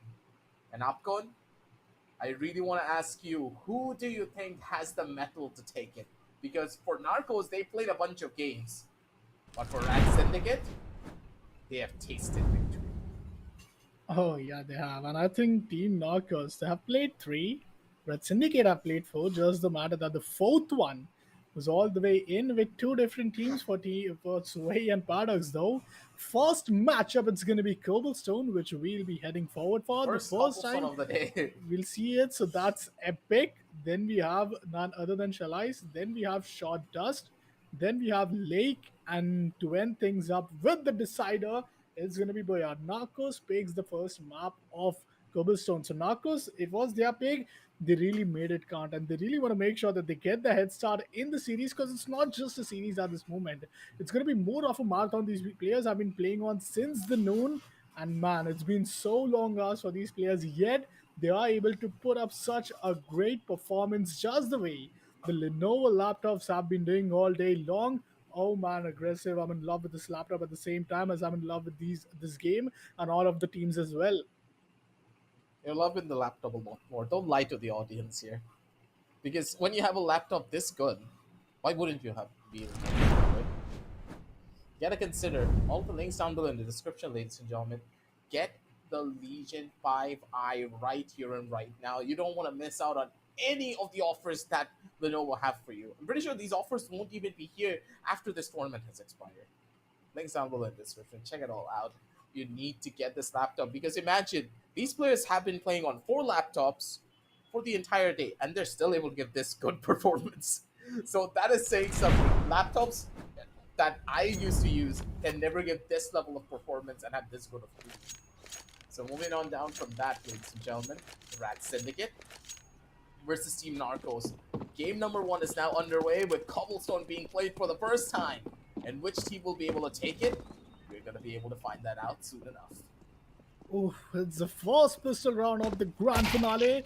It's Team Red Syndicate on the CT and a good one tap to start things off. Takes on SKO and takes down Fired Up. Oh my god, don't say me, Assassin, that there was only 2 bullets shot in that entire round. And that's it, the round is over. That's 2K, 1 bullet right here. 11 bullets in his magazine, and that's the second bullet. Oh my god, that is the biggest, nastiest stuff I've ever seen. That too coming in from Paradox, who is now up with a goodbye Sway on the scout, while we have Paradox with the farmers.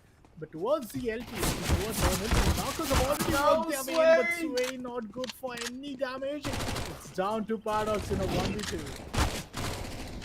Paradox dealing a good chunk of damage there, but still, regardless, he's not able to find a confirming kill. These Mac 10s can be such a nuisance to deal with, even on these longer range fights, because of the magazine capacity that they have. And for Paradox, he is a rock in a hard place. Position is already given away. He knows exactly where one of the players are, but trying to find a frag onto either one of them, it's not even close to impossible. Low versus low. Both players down to 7 HP. This is going to be so difficult at this moment. He knows he's just one shot away, but does he have enough time? He has a kid though. Oh, he jumps at the wrong moment. He might go for the defusal. Goes off with the flash. The spam is good, but the flash is better. That's a ninja defuse. Paradox wins the second round. Wait, yourself cannot believe it. Oh my god, that's a really movement at this moment. Oh my god, I might have really, missed myself there. But Paradox was as confident as ever with 7 HP and a 1v2 clutch for him. An absolute godsend when it comes down to plays like this. Paradox is just that good, and Sway looking for the closing blow here. Fired Oh, Up the gets away XM. with it with his own life, but still regardless, he's gotta worry about Paradox over from the top side. Gets the read and gets the catch. Paradox's shotgun does not find the closing blow there. And I That's think it. They do XM, lose the round, but it's not really the yeah. end of the world because they still have enough to maybe go in for some form of a buy. But nope, I was wrong. Economy-wise, they need to opt for that save. That last round was crucial for them when it came down to the economy. I mean, they went and investing all the way in towards they'll had the last even $100. Like they invested each and every one of them, and XM is one of the most powerful shotgun in CS:GO, and nothing beats it. It's one of the most expensive and the most reliable, if you ask me. Especially if you are away with 15 meters of Oh, distance. But Paradox no! manages to get the first one, but a teaser and being out in the hands of Paradox. Oh my god! Still, the bomb goes down. See if it actually does, because Paradox is just trying to be a big, big barrier right there. But not a problem for Team Narcos as they win back-to-back 2 rounds and equalize in the starting 4 rounds itself. 4 more rounds remaining for the first half to end. And the CT side, they finally have a bye yet again. Gonna make this one work a little bit better for your side. Fast rush now coming in. Possibly spotted out Paradox as well over to the bottom side. Paradox working his way up towards the top end. Sway's gonna be good for the first, and Paradox is gonna be able to get that backstab on the second. Nicely done. All around good fight coming in from the members of the Rat Syndicate as they're able to equalize and stabilize themselves just a little bit here. But not by a large margin, not just yet. They need one more round to finalize everything and put that nail on that coffin and stabilize in such a way that they'll be able to buy for the following, at the bare minimum, 3 rounds before they need another refill. This is a good util, I think. The use of util from Team Narcos have really been, like gotta appraise it to them, as this hit towards the B site has to come through.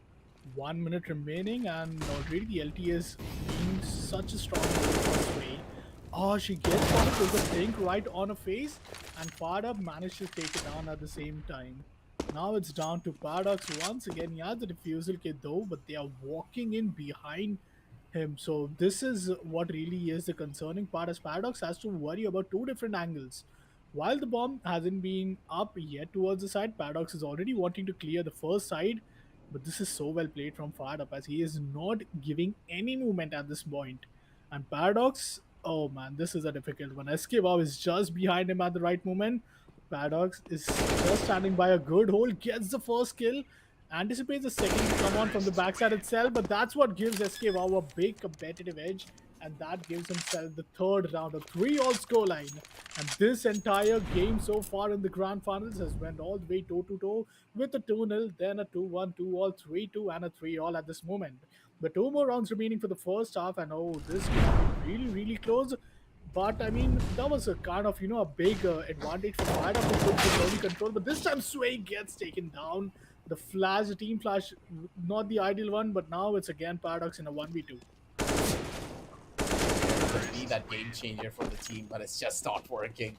The way that Narcos are playing is just on a level where members of the Rat Syndicate are still not able to adapt to. They need a better game plan and a better strategy, maybe possibly an off angle to play around with, because of the amount of space that they're giving away. I don't like how this is going through. Paradox looking for a very hyper aggressive play over from the side with this eagle, maybe good for 1 kill. Not really gonna happen here. That's Fired Up, just goes in for that spray and completely changes everything. 3-5. And at the end of the day, Rat Syndicate, they're gonna be decently happy with the choices that they have made, but maybe a couple of more rounds on the CT side will make them feel a little bit better. That was a big kill though with the P250. I mean, the pistols from Team Rat Syndicate have been really powerful, especially the first ever pistol round in the grand finals. 2 bullets from Paradox himself, and that was the end of the round already. Now, with that being said, I'd love to see how Team Red Syndicate are going to prep things up. And two will be up, but still Paradox managed to get away. First blood for him. Marcos going on with some denial. Fired Up gets a kill.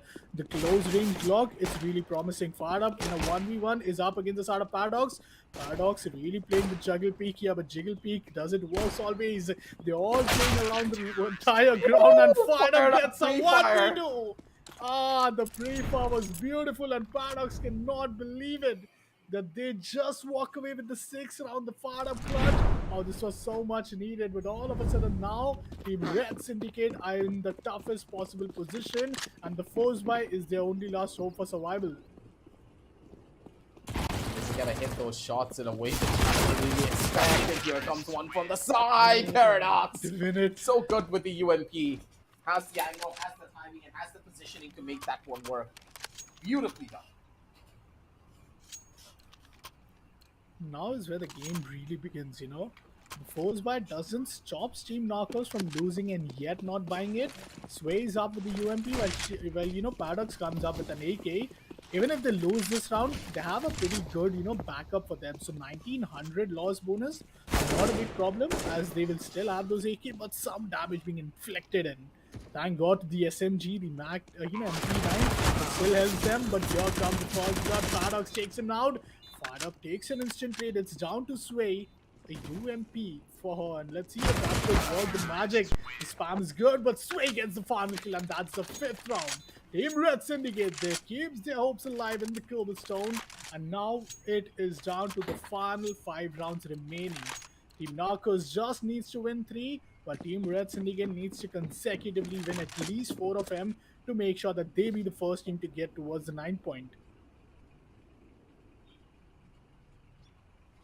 Gotta look for a little bit more.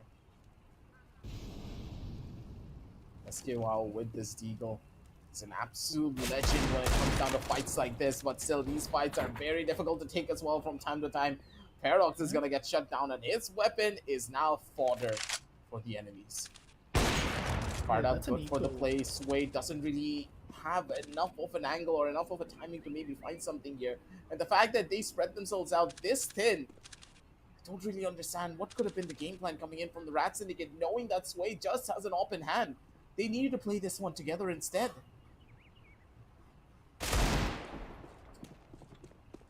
Just running around on Sway. Both run out of ammo. But the Deagle fight is on. SKY takes on Sway and retrieves an orb. One of the most expensive rounds for Team Red Syndicate, and one of the best positions for Team Narcos to be in, as they were down to only these pistols. And they win the eco round. That's the big way to start things off, as now Team Narcos are just 1 point away from being at the map point, and Fired Up knows where the position is off at the right moment, but just the moment they walk through the connectors, it's SKY who comes down to do some damage, yet Paradox trades him. He retrieves an AK. It's an AWP versus AK. It's Fired Up versus Paradox in this round 13, and only one team could get this win. Which team is it going to be? Fired Up with these availabilities of all the util would be a big advantage. But mind you, Paradox do have a nade. There comes a first peek. He misses his shot. Goes for it, then that's a leg shot. The nade could do the job. He has the util for himself, but does he realize that it's a leg shot? This is where things go tricky. A wide swing has to come through from the side of Paradox, but the timing is so good. Oh my god, Team Narcos do not expect this.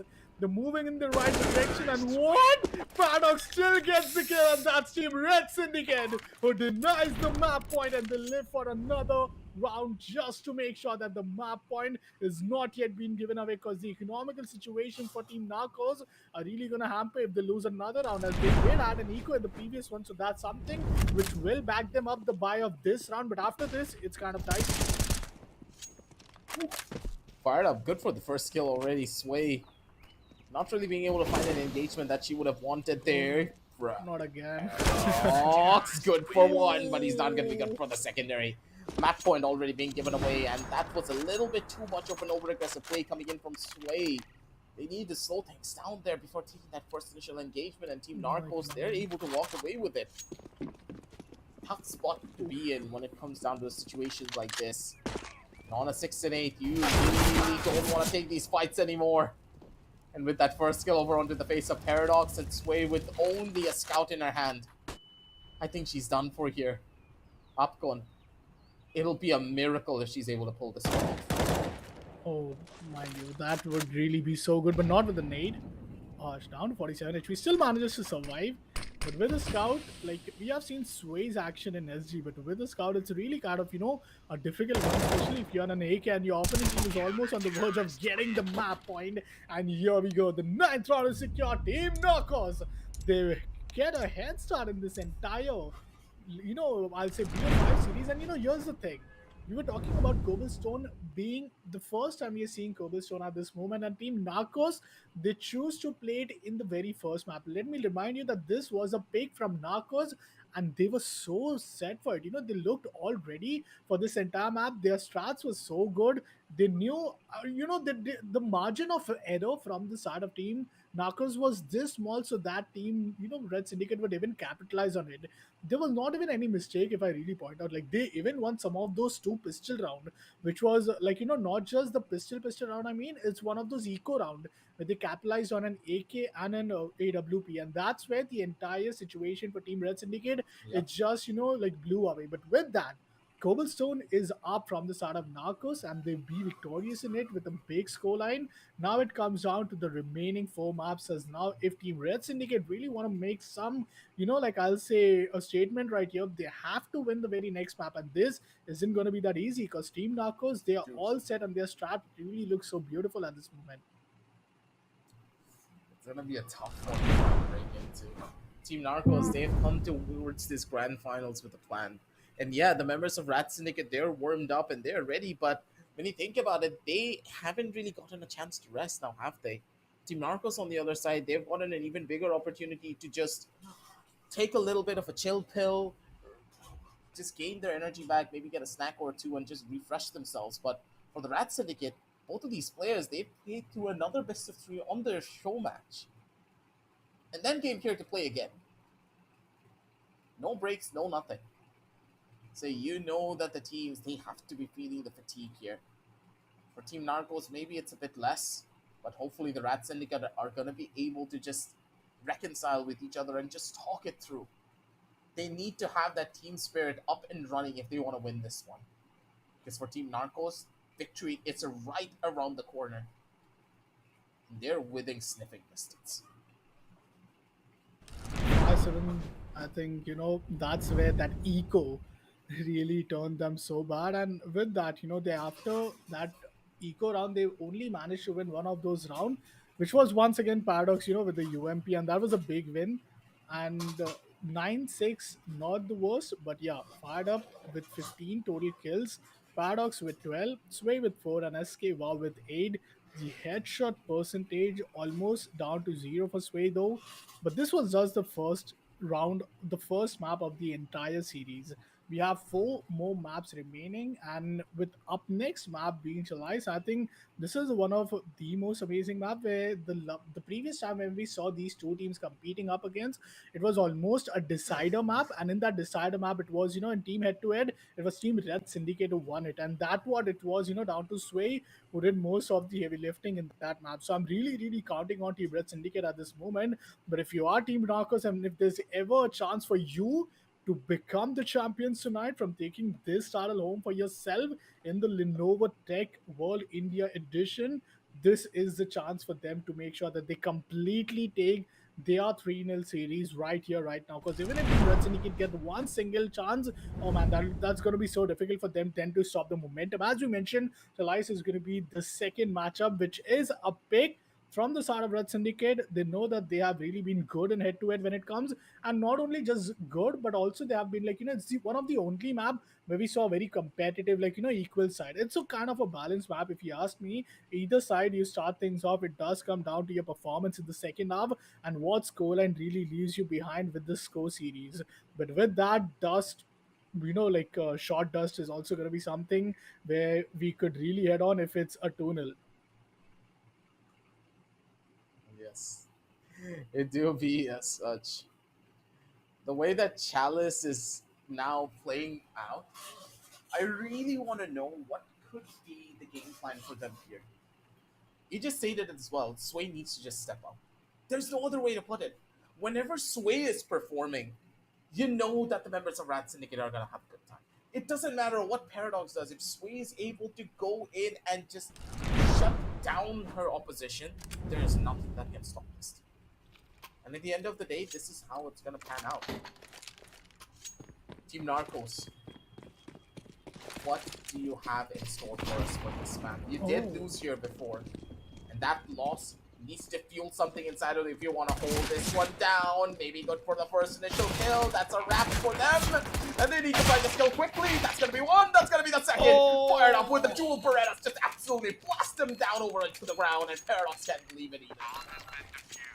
They're able to go in for this hold. And poor Paradox, he just doesn't know. What can he do? Not much. I mean, it's a good round though from either side, but because the bomb plant did went down, they can now afford for a force ban. That's what they're going with. They're going in with these force ban. The double nature this time at least have done some damage. But Sway with the first kill, it's down to a 1v1 and well, a team kill. Paradox does take down Sway, so that's a P90 being taken away from her hands. But yeah, he needs to give his own drop right there, and that's a good round for Team Red Syndicate.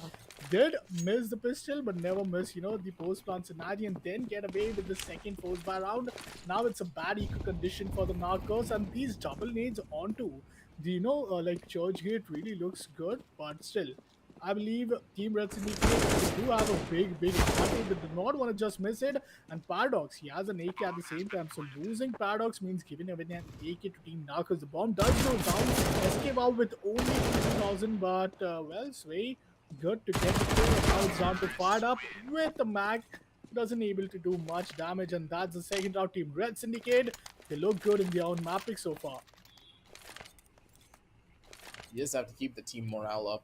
For Red Syndicate, it's about getting these rounds slowly but surely, one step at a time. Keep the ball rolling on your court.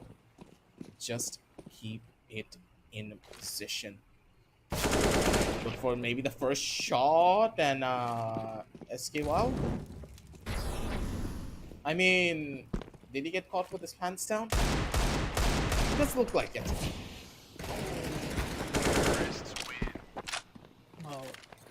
Good round, a quick to be honest, and I mean, yeah, we gotta look at the replay because I really thought at a moment he did had, you know, like his util was in his hand while he was using it to maybe flash off or maybe go on with the smoke towards the under LA, but that did not really work out.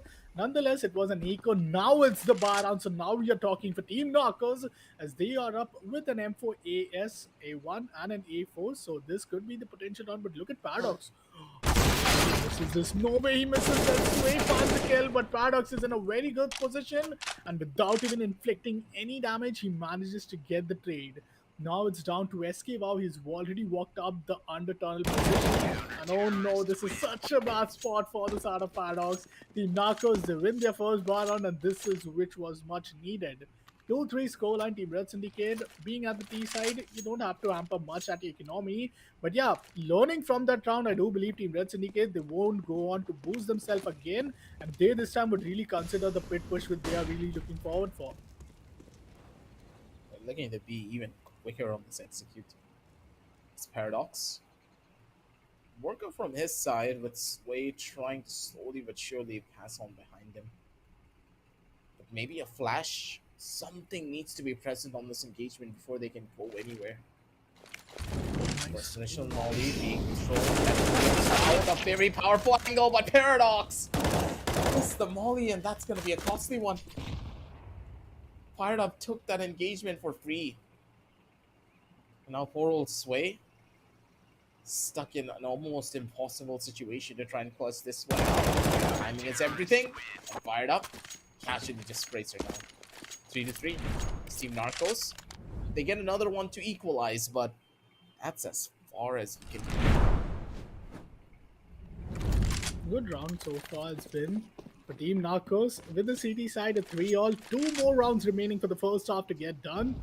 This indeed is the second map. Narcos has already walked away with the first map victory. Now it's down to these final 2 rounds. The Paradox with the stairs. Oh, this is beautifully played by him, but just not evenly able to get any value out of it. That would have been really big, if you ask me. But oh, the flex! What? Paradox with the wrist flanking click, and no man, no, he's no way feeling it. Because if he starts to feel it, Team Narcos not in the ideal position to get the post way with the lurk. Gets a kill with an MP5. That's the last gun which I could actually use. The suppressed SMG hasn't been that delightful for me, but man, Sway really gets the final kill, gets the AK off the hands of Narcos, and now it's them again back with a 1-round lead. It's just a constant back and forth between both of these teams. The way that they play is just absolutely phenomenal. Up in the hands of Fired Up again, though. He is looking to be a little bit of a nuisance towards the opposition. First contact already given, and Sway is taking a back seat. Now, they gotta look for one more kill, but I like this play coming in from Narcos. They just ran all the way back. They're like, nope, we're not peeking anymore. I'm gonna let you plant the spike. I will play for a post one. I do not care. And that discipline is what could get Narcos over the finish. Good nade, but this time no damage being inflicted. It's fired up with an op. So I think taking the bomb all the way towards the side, it's gonna be a big challenge, especially when Paradox is all by himself. And Fired Up getting the first kill really gives Paradox a big hint as where the upper mid position himself. But the Timing! is so good. Oh, Paradox. He really have to worry about two different angles. But this op is what is really bothering him at this moment. Smoke's good. No spam kill. The bomb would potentially go on, giving them an extra edge. Oh, but the spam is beautiful. And SK, wow, he takes the final kill. That's a 4-all half, just the way it was earlier. But in the previous time, we had Team Red Syndicate at the CT. And this time, it's going to be the second half where we have Team Red Syndicate in the CT side. So this is interesting. And as we can see, players like Farab and SK are really having a conversation that they did manage to pull it out after being worse to bad. But now, as it's down to the final half, they really need to make a round with some quick pushes. But Paradox already gets first kill. Him with the USP, it's just so smooth. Some smooth headshots coming in from his side. 1 versus 4 Fired Up. Not the first time he's been in this scenario. Was similar the case in the previous Cobblestone. They did come up with the clutch, but this time Sway denies him. It's the 5th round, the second pistol from Team Red Syndicate. Absolutely perfect. Rat Syndicate are just one of those teams that when it comes to the pistols, they do not skip a beat. How many times have we seen them just one-tap people out of existence when it comes up to the pistol round? They do it all the time. And they do it in such a way that it's going out of style. Back 10s in hand, and that's the spray. Catches out Sway. And that's a free upgrade. That's an M4 in hand. Good for the first. Paradox could be good for the second. The shots are clean. And now he just has to hold and wait. Oh my god, that 1v2 from Scout. Paradox is at another level today, man. He is feeling it at this point. Look at this clutch. He gets the first one. Wait for a dink, and then the second one was so well timed. Oh man, it was so beautiful from him. And Paradox, man, he's really doing it for his team at this moment. Paradox gets another one. This is what happens, once you give the momentum to this guy, he's just unstoppable. A monster is not ready to die at this moment. And Fired Up finds himself again in a 1v2 while Paradox goes just back up to the very right moment. And here we go. Gets the headshot, gets the 7th round, and that is just 1 point which is Team Red Syndicate away from getting themselves in the map point. It's a lot. 4-7 here already, the members of the Rat Syndicate. Just being an absolute unit when it comes to holding down the lines. But for Team Narcos, what's the answer? What's the game plan? What's the strategy? Because you are losing players like out of style. And they have lost so many rounds that you now are stuck at match point. How do you bring this one back? It's 4-8 already here, Upcon. How? And the economy, still something which could really help them make sure that they play up against these AK and an AWP. But Sway, just trying to look at the two different directions. A miss shot would really give up so much advantage and so much space. And here we go, the miss shot is right there. Sway, this time, oh, the timing is good. And she misses another shot, this time towards the right of the shoulder. but Paradox still gets taken care of from Paradox. It's down to SK Wow to somehow save map number 2, which is the pick of Red Syndicate. And their CT side just looks as strong as ever. Let it be the the upper bracket finals or the grand finals. SK Wow puts himself up, 1 to 2. Oh, this would have been a close one, but it's down to 58 HP. Can get himself boosted so far. Only 3 kills for him in the entire game. That's gonna hurt. That's not the SK bar which we really saw. Like, he is one of the amazing consistent player. Oh, the kill to Paradox is huge. Sways down to only 34 HP. 27 damage with 1 AK bullet. So he'd still need 2 bullets. That's what I mean. But how would he manage to find himself in a post plant? Because only 18 seconds remaining, and Sway with the op, not the ideal weapon for him to for her to be at. The bomb has to go down. Only 10 seconds remaining. Oh, so he's going in for the long run. First, he fakes out. Only 4 seconds. You have to stick it. No way! He gets it in time. He does get it in time, I believe. Sway with the miss shot, and that's SK. Wow. With the clutch. Oh my god, that was on the nerves right there. And SK. Wow. Just the moment we thought that it's very undoable, as he is down to only 3 kills in, I think, almost like what, 14 rounds. He comes up huge for his team, and they live for one more round remaining in this half. You can't miss shots like that. Those are the easiest ones to hit. And that will cause a lot of pain and frustration towards the side of Rat Syndicate. But for Team Narcos, that is what they're banking on. That pain, that frustration will cause even more mistakes to happen and compound it into a lead that they are hoping to find. They need something big here. And with this, the 5-8 is right around the corner. That could be a 6-8 soon enough. But SK, wow, he's not able to find anything. Rat Syndicate, they're playing this one smart and disciplined. And this disciplined play can easily turn everything around. So it's really, really, like Team Red Syndicate as a whole are really shocked by this position. The Team Narcos haven't yet given anything for Team Red Syndicate to work for. All they have is just the A side and maybe the CT for them to just not get flanked.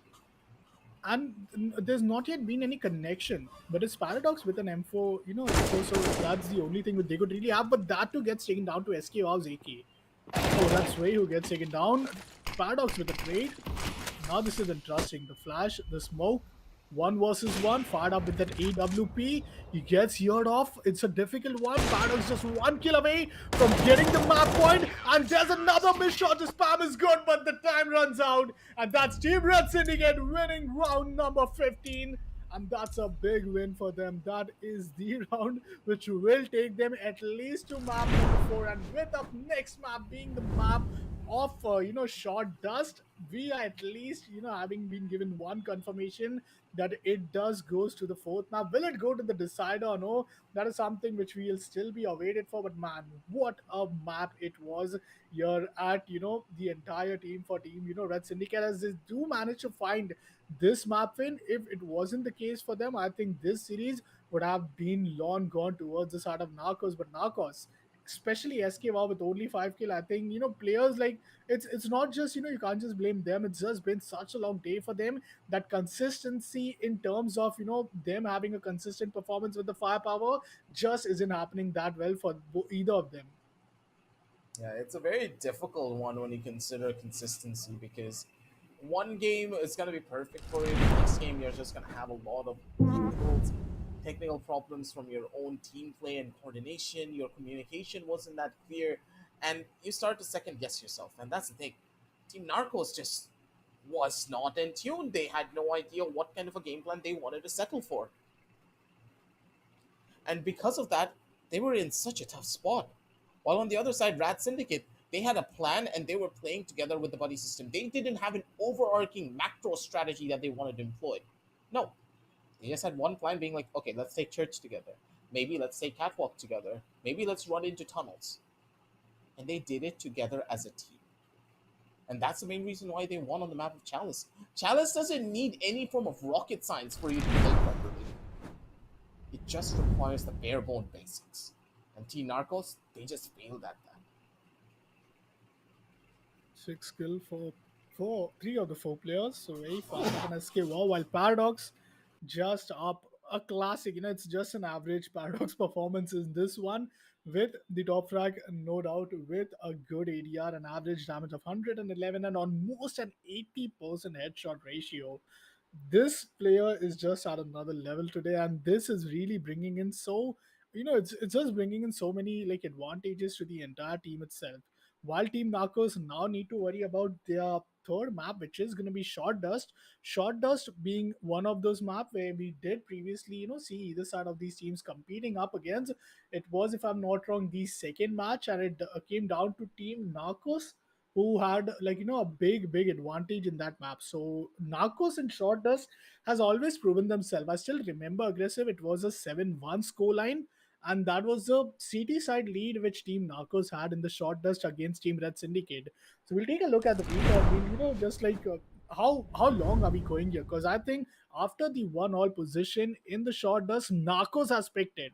So they know that they are pretty confident at it. Not just that they have won most of the Short Dust today, they've also won it against Team Red Syndicate in a 7-1 fashion for the first time, and then closing it down to a 9-4, which was almost a potential comeback.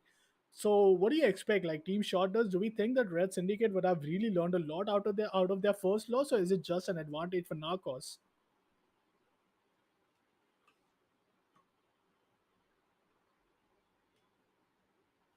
Okay, Exactly, and for I me think with that personally, late, yeah, yep. sorry. I had my mic muted for a second. I was sneezing a little bit too much. But moving on back from that, when you asked me that question about Short Dust, I personally believe that Team Narcos would have a massive advantage here. They have a form of a chemistry on this map. They've written down an equation and they know all the solutions for it before it even pops up in front of their screen.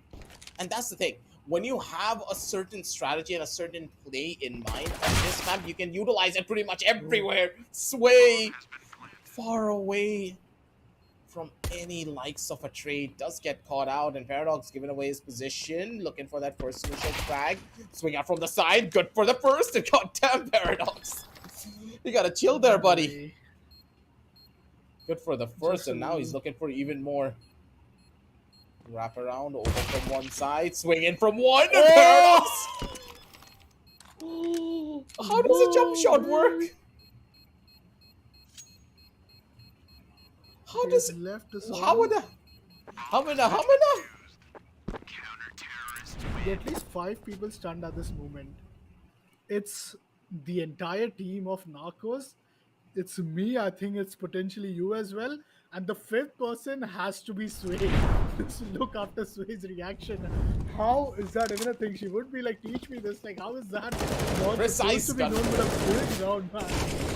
Precision level was at another level. He was down to an entire HP with the Kevlar West, and yet gets Still this time takes Paradox. It's down to Sway, who has been taken care of. Team Narcos, they win the force by.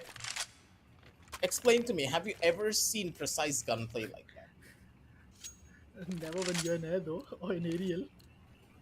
My god. Team Narcos, they're able to retaliate with the buys that they got because of the bomb plant going in, but that round is still etched into my brain, man. That is one thing you can never forget. And now, with time dwindling out slowly but surely, there's even more to worry about.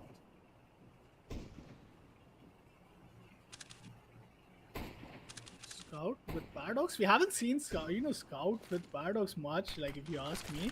And I think that is that one weapon where I haven't seen, Paradox actually outperform. Like it's just blown our minds with each and everything. But here we go. Going at the bomb goes down. Sway with the backstab from the elbow gets a kill, but it's only good for one. Gets traded instantaneously. And with Esquiva down to only 27 HP. It's just one bullet of oh no, not with a pistol. And Esquiva gets a, headshot right there. The damage on the Paradox was so massive that the wallbang was quite enough, and the second round from Narcos is just too good. Not much value is what Team Red Syndicate could move out of it. But see, Team Narcos have been really we're talking about them having a pretty big CT. Once again, they move up towards Ram. They get the first one, gets another, and that's the third quick round. So, not see, this was an eco round, so it's still doable. But with the first round being one of these important bar round, I think Team Red Syndicate they really need to worry about that. They have to take some advantage out of their CTs. That's the thing about this map. It's more like the more you play it, You have an understanding of when the timings are gonna play through. And because of how good the timings are coming in from the members of Team Narcos, they're just falling a little bit flat on towards the side. Good for the first kill, and Paradox. He's not happy about that one. Not at all. And now Team Narcos, they have a crossfire set up on this bomb. Good riddance trying to survive this one, because this fight, yeah, it's gonna be a hard one. Even if you have a kit, you have no way of taking this without, at the bare minimum, getting the best isolated 1v2 spray. Oh, nice shot. Still doing she does it! Sway does a 1v2 clutch! Oh my god, that's big!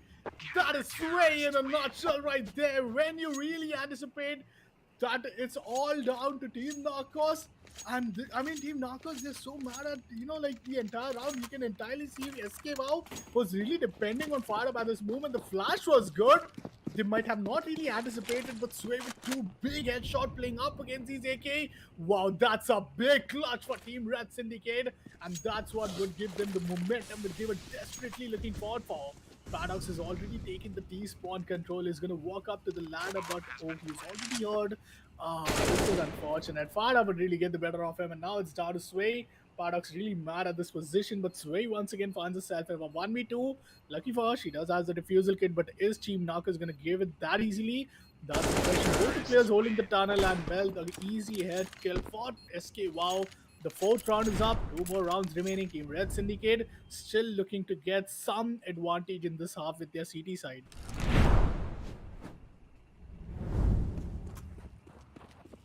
Looking to get as many advantages as they possibly can here. These advantages come at a price. Narcos, once more with their very aggressive push over from the bottom side. Sway, good for the first, now looking for the secondary. Isolated angles all around. Sway needs to find one more kill here, but the movement is just substantially better.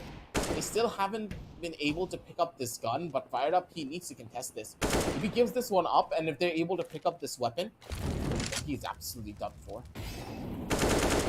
Oh, Molly being missed out. Unfortunate. These 1v1 duels are kind of risky though, but Paradox is confident enough to go for it. Only one AK being retrieved, but not a problem. It was one of those half by, and this flank was good. This was a pretty good catwalk play coming in from Sway, and she did manage to farm the first one and put them in a very difficult position.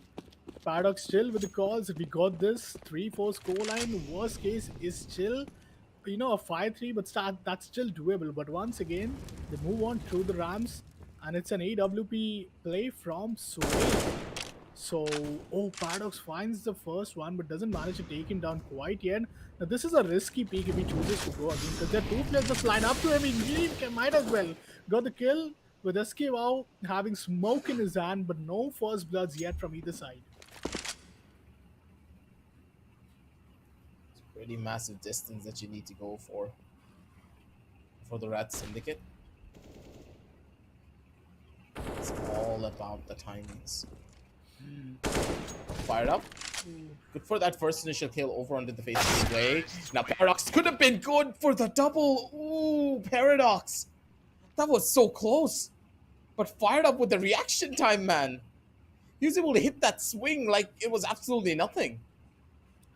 Now is the advantage, if you ask me. They are up with the lead. They are up with the CT side. This is what really is concerning if you're Team Red Syndicate, that the executions are really going to be, really, I'll say, expected. Each and everything is so taken care of from Team Narcos that, they have been really good and they've proven themselves. But the first blood looks big, and now it's down to SK. Wow, 1 versus 2. Fired Up realizes that it wasn't the pleasant, of plays that she could have done, but still it's down to SK Wow, and Sway takes the double kill for herself in this round, and the pistols is being taken care of from Sway, and Team Red Syndicate, they get the 4th round victory. But will it stop Team Rockers from going on for the fourth? But that's the question, because if you're CT, you at least need 1,000 more creds than the entire creds that Team T side might require. especially knowing that your rifles are 200 to 400 way more expensive, plus your incendiary being $200 more. But Sway finds the first one, but he anticipates there's a double kill there. Fardab gets the first one. The hammer position has been holding off from the side of Fardab. It's a 1v1, but Sway takes a 2k once again. Two back-to-back rounds. Sway with 4 kills in previous 2 rounds. And I think Team Red Syndicate, they get the RB beginning with they were looking for. Narcos, I did not really anticipated them going on for this force buy, but this force buy did hurt them, as now the lead might totally go away in the hands of Red Syndicate after this round. Both of these teams, they're just neck and neck. No one really has a significant advantage over the other when it comes down to any of their plays, but maybe SK, wow, he's gonna put a wrench in those plans. Beautiful when it came down to the shots there, Sway. Looking to find a proper off angle over onto one. Needs to try and pick up the bomb here. This bomb is pretty much sitting right at the edge of the Sahara Desert. Fired up with the flank. Does get a couple of pop shots and a warning play that someone is towards the flank. And because of that, they need to run this one back. Timing is key as SK Wow already hears the footsteps. There's the position. Goes in for the shots, and SK Wow with the headshot takes everything down. 5-6 is Team Narcos. They are putting up a very good fight. But for Rat Syndicate, they are answering back in tone. And I think Paradox is down with 3 kills. In this entire map, we have never seen him, at this position. Like, he has completely, started to, like, just drain away his entirely. Like, to remain consistent with that precision, it's not that easy. But Hit the Sway with tootsies! the SD is out, and she's Shoot the hitting the toes back to tootsies! back. And she gets the kill. Oh, before she would get another one, it's SK Wow to close things up. And man, that was big, man. That was such a big play. That was such a sneaky play at the same time. Hitting the toes back to back, getting the spams and getting the kill itself.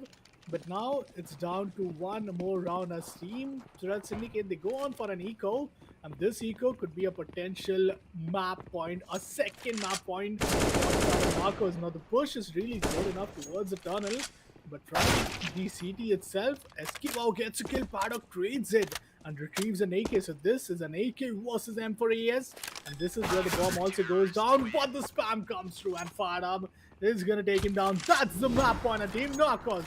They are looking so pretty decent in their entire map pick. Alongside that, the CT in short dust for Narcos is just unbeatable. Absolutely.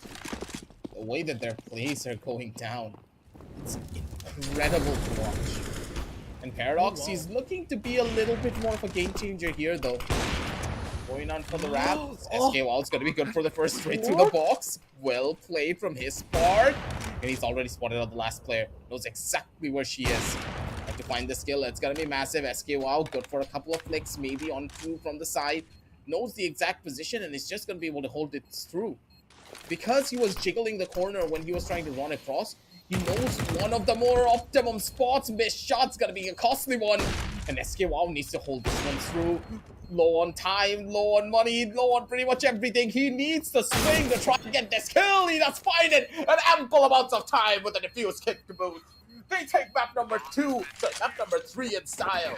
5-9 is the scorecard, and Team Narcos, they repeat history. Previous time when these players went up against each other, it was a 9-4 scoreline, and this time taking it up to 9-5, the shot does still remain strong as ever for Team Knockers, as now we will soon head over to the map of Lake, and the only team with Lake experience today, it's been the side of Red Syndicate, while playing up against each other, not together though. But I think Lake is going to be pretty interesting one. And oh man, Team Narcos, they have the lead. If there's ever a time to close it down, it's right now, right here. But looking off at the highlights, some good play, especially this one. Like paradox of what we saw in the previous map and this map. Wait a minute. He had the 3 kills in the entire half. 2 of them was just from his pistol. So this game wasn't a great game, to be honest, for Paradox himself. Sway had many of her moments, her clutch moments, where she just kept the hopes alive. But yeah, this also one of those, unfortunate timing plays happening with him, giving away the sound, and then, it all the way going down to a pretty 3-4 half. this was one of the massive ones. This one kill and then getting a 1v2 clutch. I think pretty much of some big plays right there. But I think the comeback was almost here until they got echoed at this moment.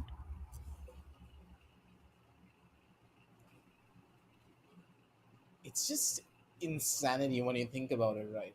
How the members of Team Narcos were just building up round after round, even when they were on such a deficit. They have such a good control of the economy when you think about it, right? We haven't seen any team properly utilize the economy of Wingman the same way. Not really opting for full-on saves. They're still gonna go in for buys regardless because they know in Wingman the economy plays a lot more differently than what actual CS has in store. And if you're able to win that round by going in for a couple of force buys on the SMGs, you're still gonna have enough to go in for a rifle buy through that fourth round. So you're completely fine with it. The way they control the economy, the way they control the positioning, it is phenomenal to watch. And as you can see from the scorecards here already, ladies and gentlemen, 14-6 going in the favor of SK, while 7-8 for Fired Up. Sway and Paradox, they were trying their hardest, but it just was not working. This map is not theirs to control, and Team Narcos, they have full monopoly over Short Dust. I think that's a big scoreline and that's a big lead. But with that, now we have Lake being the map pick. So far, the story is as such that whichever team had their respective map picks, they have been like really great at it. And that what puts me in the position that is it gonna all go all the way into the decider map? Let's take a look here at the map veto. Cobblestone being the map pick of Narcos, they took the lead. Now we just witnessed Short Dust, which was again the map pick of Narcos, and they took it for themselves. The Red Syndicate only managed to pull off one map, which was their own map pick, but now heading over to Lake, the first time where we did saw them competing up against each other aggressive, these two teams, it was the map of Boyard. And in Boyard we did see how good like the entire team of Red Syndicate were, yet having Boyard in option, they went on for Lake. So I'd really love to know your thoughts on this, because Boyard has been some like I'll say map that they have been really good at, but maybe they would have thought that it's one of the most common pick, and Narcos have been really played so much that they could entirely bring so many strategies. So why not bring a Lake which they have really played and now they're familiar with it? I do believe that Lake is a much more of a comfort pick for the members of Rat Syndicate because they have certain strategies on the map of Lake, and because they have played this map so often, they know that Narcos don't like it. This is not one of their best maps for a reason, because Team Narcos, they prefer the much more generic playstyle of maps. I'm expecting the members of the Rat Syndicate to win. And the fifth map could be a big possibility here up front.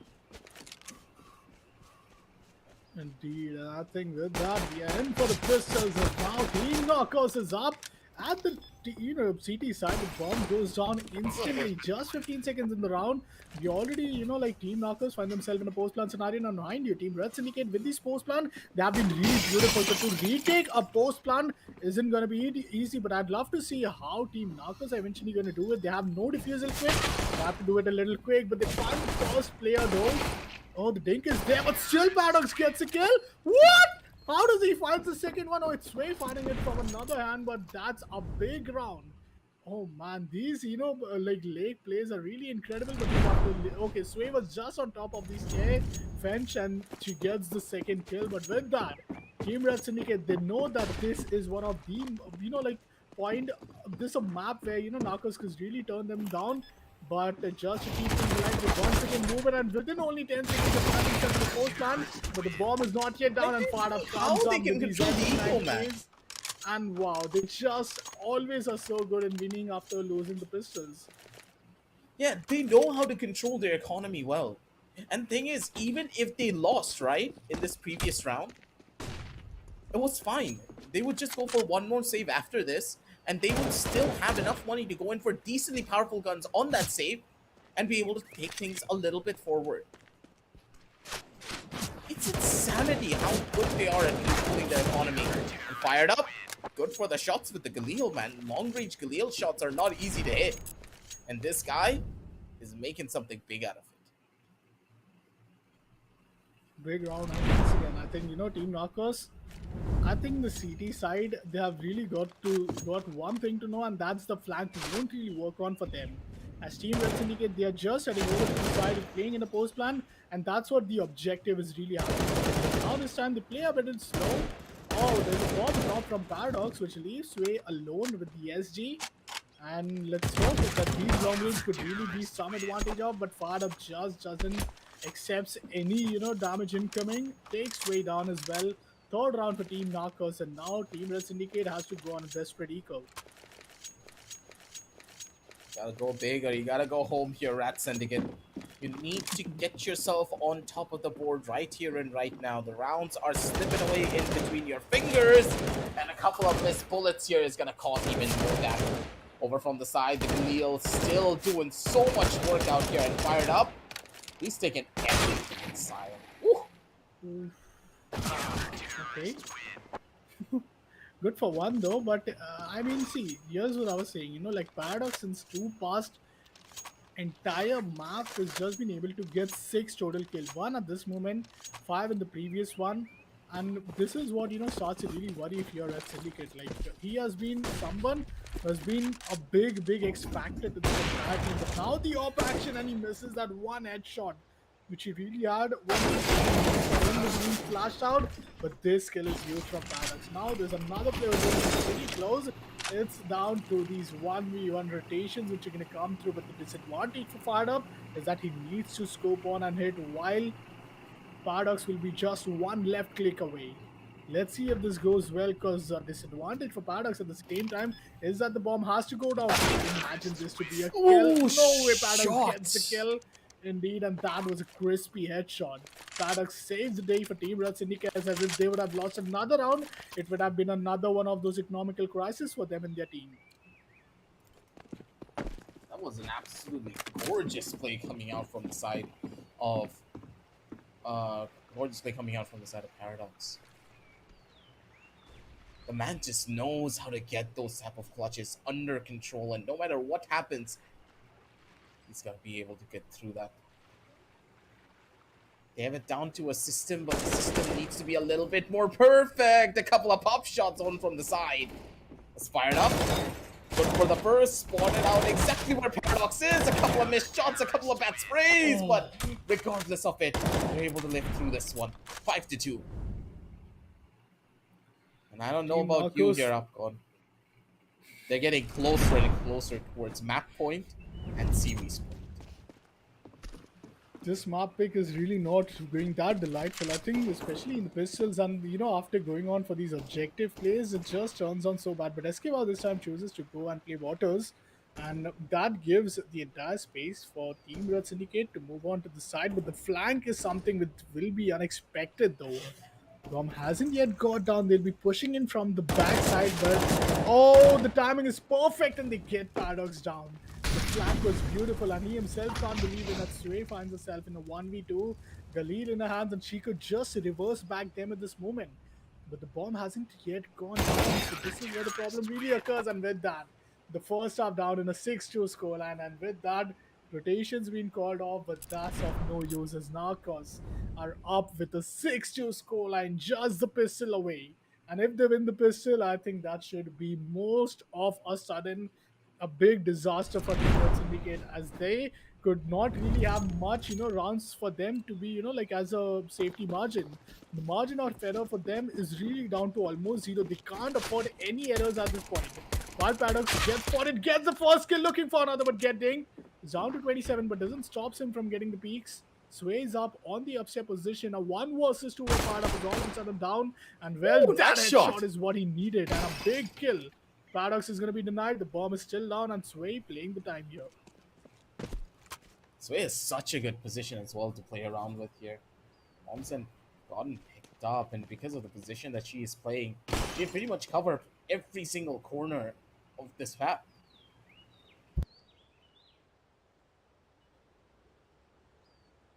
He's expecting Sway to do at least some flank, but Sway is really playing the patience game here.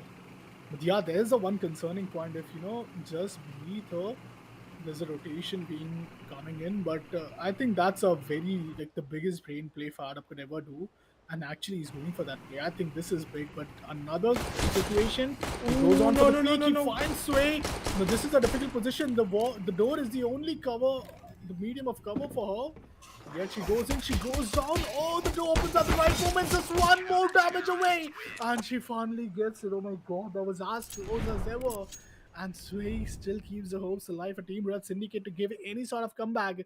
Let me remind you, this is the series side. This could be a potential advantage for them. And the previous show match as well, it was one of the greatest comeback we saw them when she alongside Raka Zone came in towards the city side. So, it was more of, a Sway's map right there alongside Raka Zone. So you could really count in and not be surprised. And here we go, Sway again, proving herself, getting two massive kill in the CD side. And Team Red Syndicate, they are just two more rounds down to bring it to an equalizer and then potentially take their run in to take this map victory. They just require the smallest details to just try and turn things around. The kill is all that they need to turn out the tides of this battle. But a couple of missed shots from that M4, yeah, that's gonna hurt quite a bit. The Rat Syndicate now down one man already. Paradox is up against the world to try and get this clutch for his team. To keep them alive in this tournament, he needs to come out big. And if the members of Team Narcos lose this round, that's almost a guarantee over towards Rat Syndicate that they will be able to take one more away to equalize. And that equalization will be key for their victory. Not really the strongest weapon in the hands of Paradox, but this is something that he can make work. They're both in the one-tap range according to the weapons damage. He finds that first frag. He's going to be more than happy about it. Position's already given. Good for the first, but he's not good for the second. Fired up. How? How do you hit that shot? Oh my god. It's so bad. Through the so floor. Sad. Fired up, hit him through the floor. Ooh. And a wall bang headshot. Paradox. It's so hard for him to overcome the previous round, but now they have the decent bat. It was more of a bonus for them, and this time it's 2 AK playing up against a P90. The Sway, she did had a pretty big beginning in the previous round. Dealt with some good damage, but look after the position. Oh, just the moment Esquiva opens this door down the garage, it's gonna be just Paradox waving him. But well, Paradox is gonna be instantly denied through the flank in the waters, and now it's down to Sway. It's the series point which would all come down to it, and Esquiva already choosing to play the long game. Just wants to get intel. He knows he's the only player with the maximum HP to could afford to play these 1v1. But Sway with a P90, not the most ideal weapon unless you're in a close range and with some util in your hands. So the run and gun P90, the best thing to really work on for, but this is a very wrong position, and Sway not yet spotted. She's waiting in the corner. Even if some players go up towards the say, they might not really look at her, and that's the thing. Sway is still playing the patience game, and wow, this is going huge right now.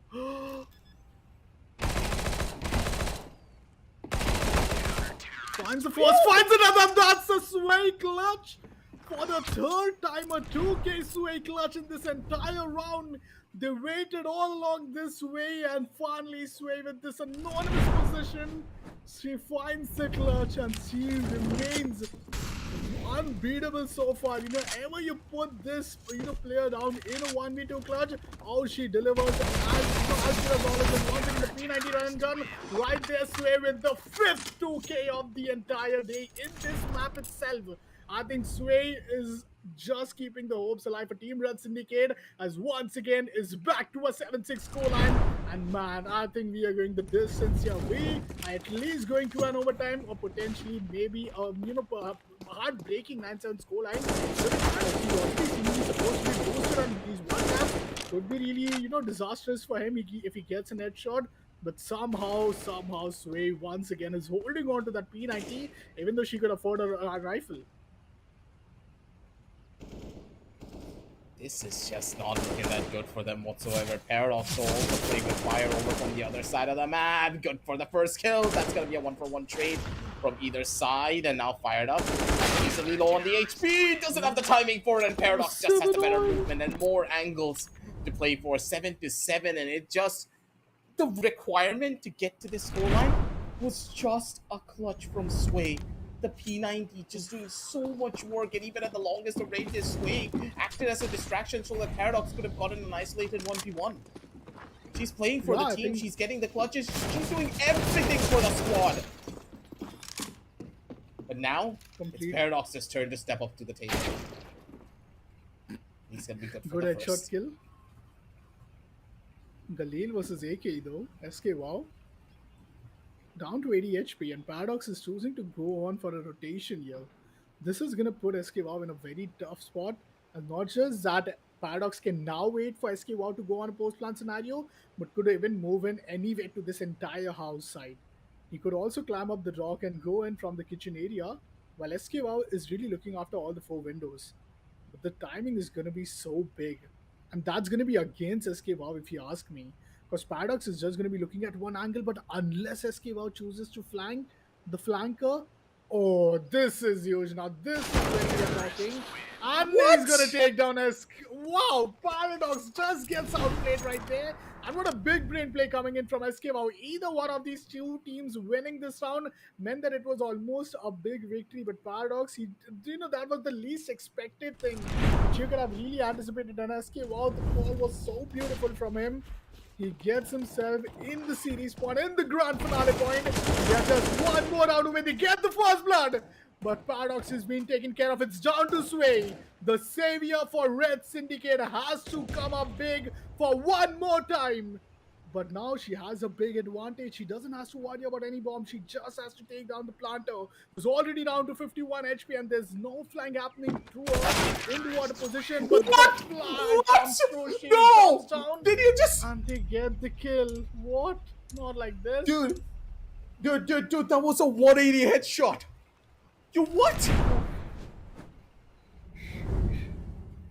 I think it was a jump down from Sway. She was almost up. No. I She don't know. jumped down, right? She jumped Yeah. down, she landed. Fired Up was looking in the opposite direction. He was looking in front of him. He just 180 and one tapped her instantly. You don't account for this. Sway made the right Oh, play. shit. You just cannot make this up. Narcos having the perfect moment for them to get themselves the grand finale victory, and 3-1 scoreline it is. That's the two possibility which we are talking about. Aggressive, either an overtime or a heart-breaking 9-7 scoreline. And well, indeed, if you're Team Narcos, it was such a big play, a 6-2 comeback potentially being written, and it was all down to Sway. These 1v2 was just so beautiful, which, Fired Up and Sway were really bringing up to. But I mean, SK Wow really stepped up when his team needed the most. Like that 1v1 win against Paradox, that was a big win. But all of a sudden, Team Narcos, they are the one who get the revenge match in their own side, and they win the entire grand finals in a 3-1 scoreline. What a big delight it is to watch these players still keeping this entire, CS culture alive, and especially when it's a completely LAN environment for them. But man, it was a great day, to be honest. And this headshot from Farab, oh, this was completely a denial. And this is where Sway really started to build up a 6-2, and then it was all down to her in each and every round. This was also one of the most heartbreaking, plays, and especially this 2K. Man, I believe, there were so many moments right here. 2K in the previous, 2K in another, and after this, I'm very sure there was another one of these, instincts. So Paradox came in with the 2K. But this is what brought themselves to a 7-all. But after that, it was just Team Red Syndicate who decided to end things into their own matter. And SK, wow, this was a big round for them. Yep. The way that the game sense kicked in, it was like, okay, what would I do in Paradox's situation? If I'm not inside of the building, if I'm not on that second floor, I will go outside. He just walked into him. He went to the exact same route, the exact same positions, and played it like Paradox. He expected this fight to come in, and there is a reason why they deserve this victory. Team Narcos, they put themselves into the positions of Red Syndicate and played them like a fiddle. Reading your opposition is just as important as out-aiming them. And the way that Fired Up and SK1 played here was phenomenal. Fired Up right up till the very end, used his mechanical skill to just absolutely demolish his opposition.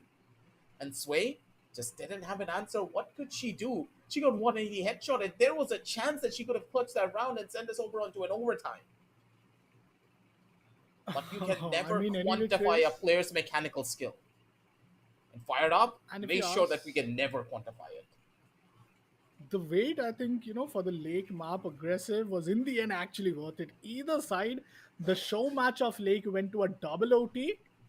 I think so, and not double OT, but at least a single OT. Single And OT. when we saw this, going in for the like almost the fourth map, it came down to Team Red Syndicate actually taking the win in this very own map. Like this was a very difficult map, and just the way you mentioned, like it just has so many sides to worry about. It has so many of these disadvantages if you are just playing in this entire game. Being at the T side is completely just you getting end up putting you in a paranoid position. And once you have the post plan, it's that paranoia to your CT's team. CT team just have to worry about so many angles, and that's one of the reasons where after first two rounds, Team Narcos was so against putting Team Narcos on a post plan. They never give them any chance. Even if they just ran in going on for a quick 15 seconds post plan scenario, just in the start of the round, they were totally being denied from Team, Narcos. They were not letting themselves, or at least putting themselves in a post plan, because that would have been the worst case scenario, especially if you're at the CT side. You're going to afford that $400 more for your diffusal kit. And there was even a chance where they did got that diffusal kit eventually bought up to be the savior. But there were so many rounds, so many things to talk about. But in the end, SK Wow and Fired Up, these experienced players, this commitment from these two players, we have not just seen it in other tournaments, but even in this tournament. Like that commitment of them just keep themselves grounded and just showing the presence here. The revenge game was completely great, but Team Narcos and especially SK Wow and Fired Up, they come out to be the winners and once again takes their title in for themselves. You gotta love it when you see it, man. All around, this is how you have to play it through. Keep it smart, keep it tactical, and never ever give up. The way that the players communicated, the way that both of these teams just were inside of the server and how they played it out through. It was incredible. And this is the type of incredible plays that only happens when players have played together for years upon years. The chemistry, the synergy that Fired Up and SKWOW had. They deserve this victory purely based upon that. Don't forget, there's a reason why it's called Wingman. There's a reason why it's called Dynamic Duo. You need to have trust in your partner. And there's a reason why you need to always have a wingman in real life and also inside of the game. And for Fired Up, it's SK1. For SK1, it's Fired Up. They both deserve the prize. We'll split it up, do whatever you want with it. 50K is inside of your bank. And you can go crazy with it. Go on a trip. Go do something big. Because honestly, you guys deserve a break. This was a phenomenal tournament coming out from your side. And you guys deserved to get this one. Exactly, and I think for us as well as a viewer, what a great epic grand finals it's been so far in a BO5 for the first time. Not just that we witnessed Cobblestone, but also getting Lake in the edition, and a show match was just kind of a treat to us as a trailer. While the entire series of this grand finals ended up with a 3-1 score, and so that was a big day. I mean, aggressive. It's been a real big day for us, but and for our players as well. We all at a given point of time are really tired, but what is not tired is definitely the laptops in which we are seeing these players play up against. And here we go, the champions. It's Team Narcos winning the entire Lenovo Tech World India edition, presenting the dynamic duos of CSGO. And man, as I was saying, it's been a long day, but the way these players completely were so consistent in and the consistent performance at Lenovo, man, you gotta give it up, to this entire play of them, and also to the entire system that they were really working on. And a big heads up to Lenovo laptops as well. Yep. The Lenovo laptops lasted for this long, and you know for a fact that laptops will never last this long when it comes to overheating. So make sure to check out all the links down below in the description. Get yourself a Lenovo laptop right here and right now. There's a lot of great deals down there. Check it all out. Links down below. Make sure to hit that like, hit that subscribe, and also hit that notification bell. And I gotta thank you all for stopping by with us for this journey. It's been what, a solid 9 hours. It's been a while that we have been here, ladies and gentlemen, and thank you all for being with us. But for now, it's going to be your boy Aggressive with Upcon signing on off. Baba Gusta, he's in the background somewhere. He's watching, he's listening. He had a lot of technical difficulties, but he was glad to be here to entertain you guys as well. And we're going to be signing on off, and we're going to be seeing in a lot more tournaments moving on down the line. But for now, we're closing things down for the Lenovo Tech World India Edition presents Dynamic Duos Counter-Strike Global Offensive. And we're going to be be seeing you next time with a lot more tournaments. Bye bye.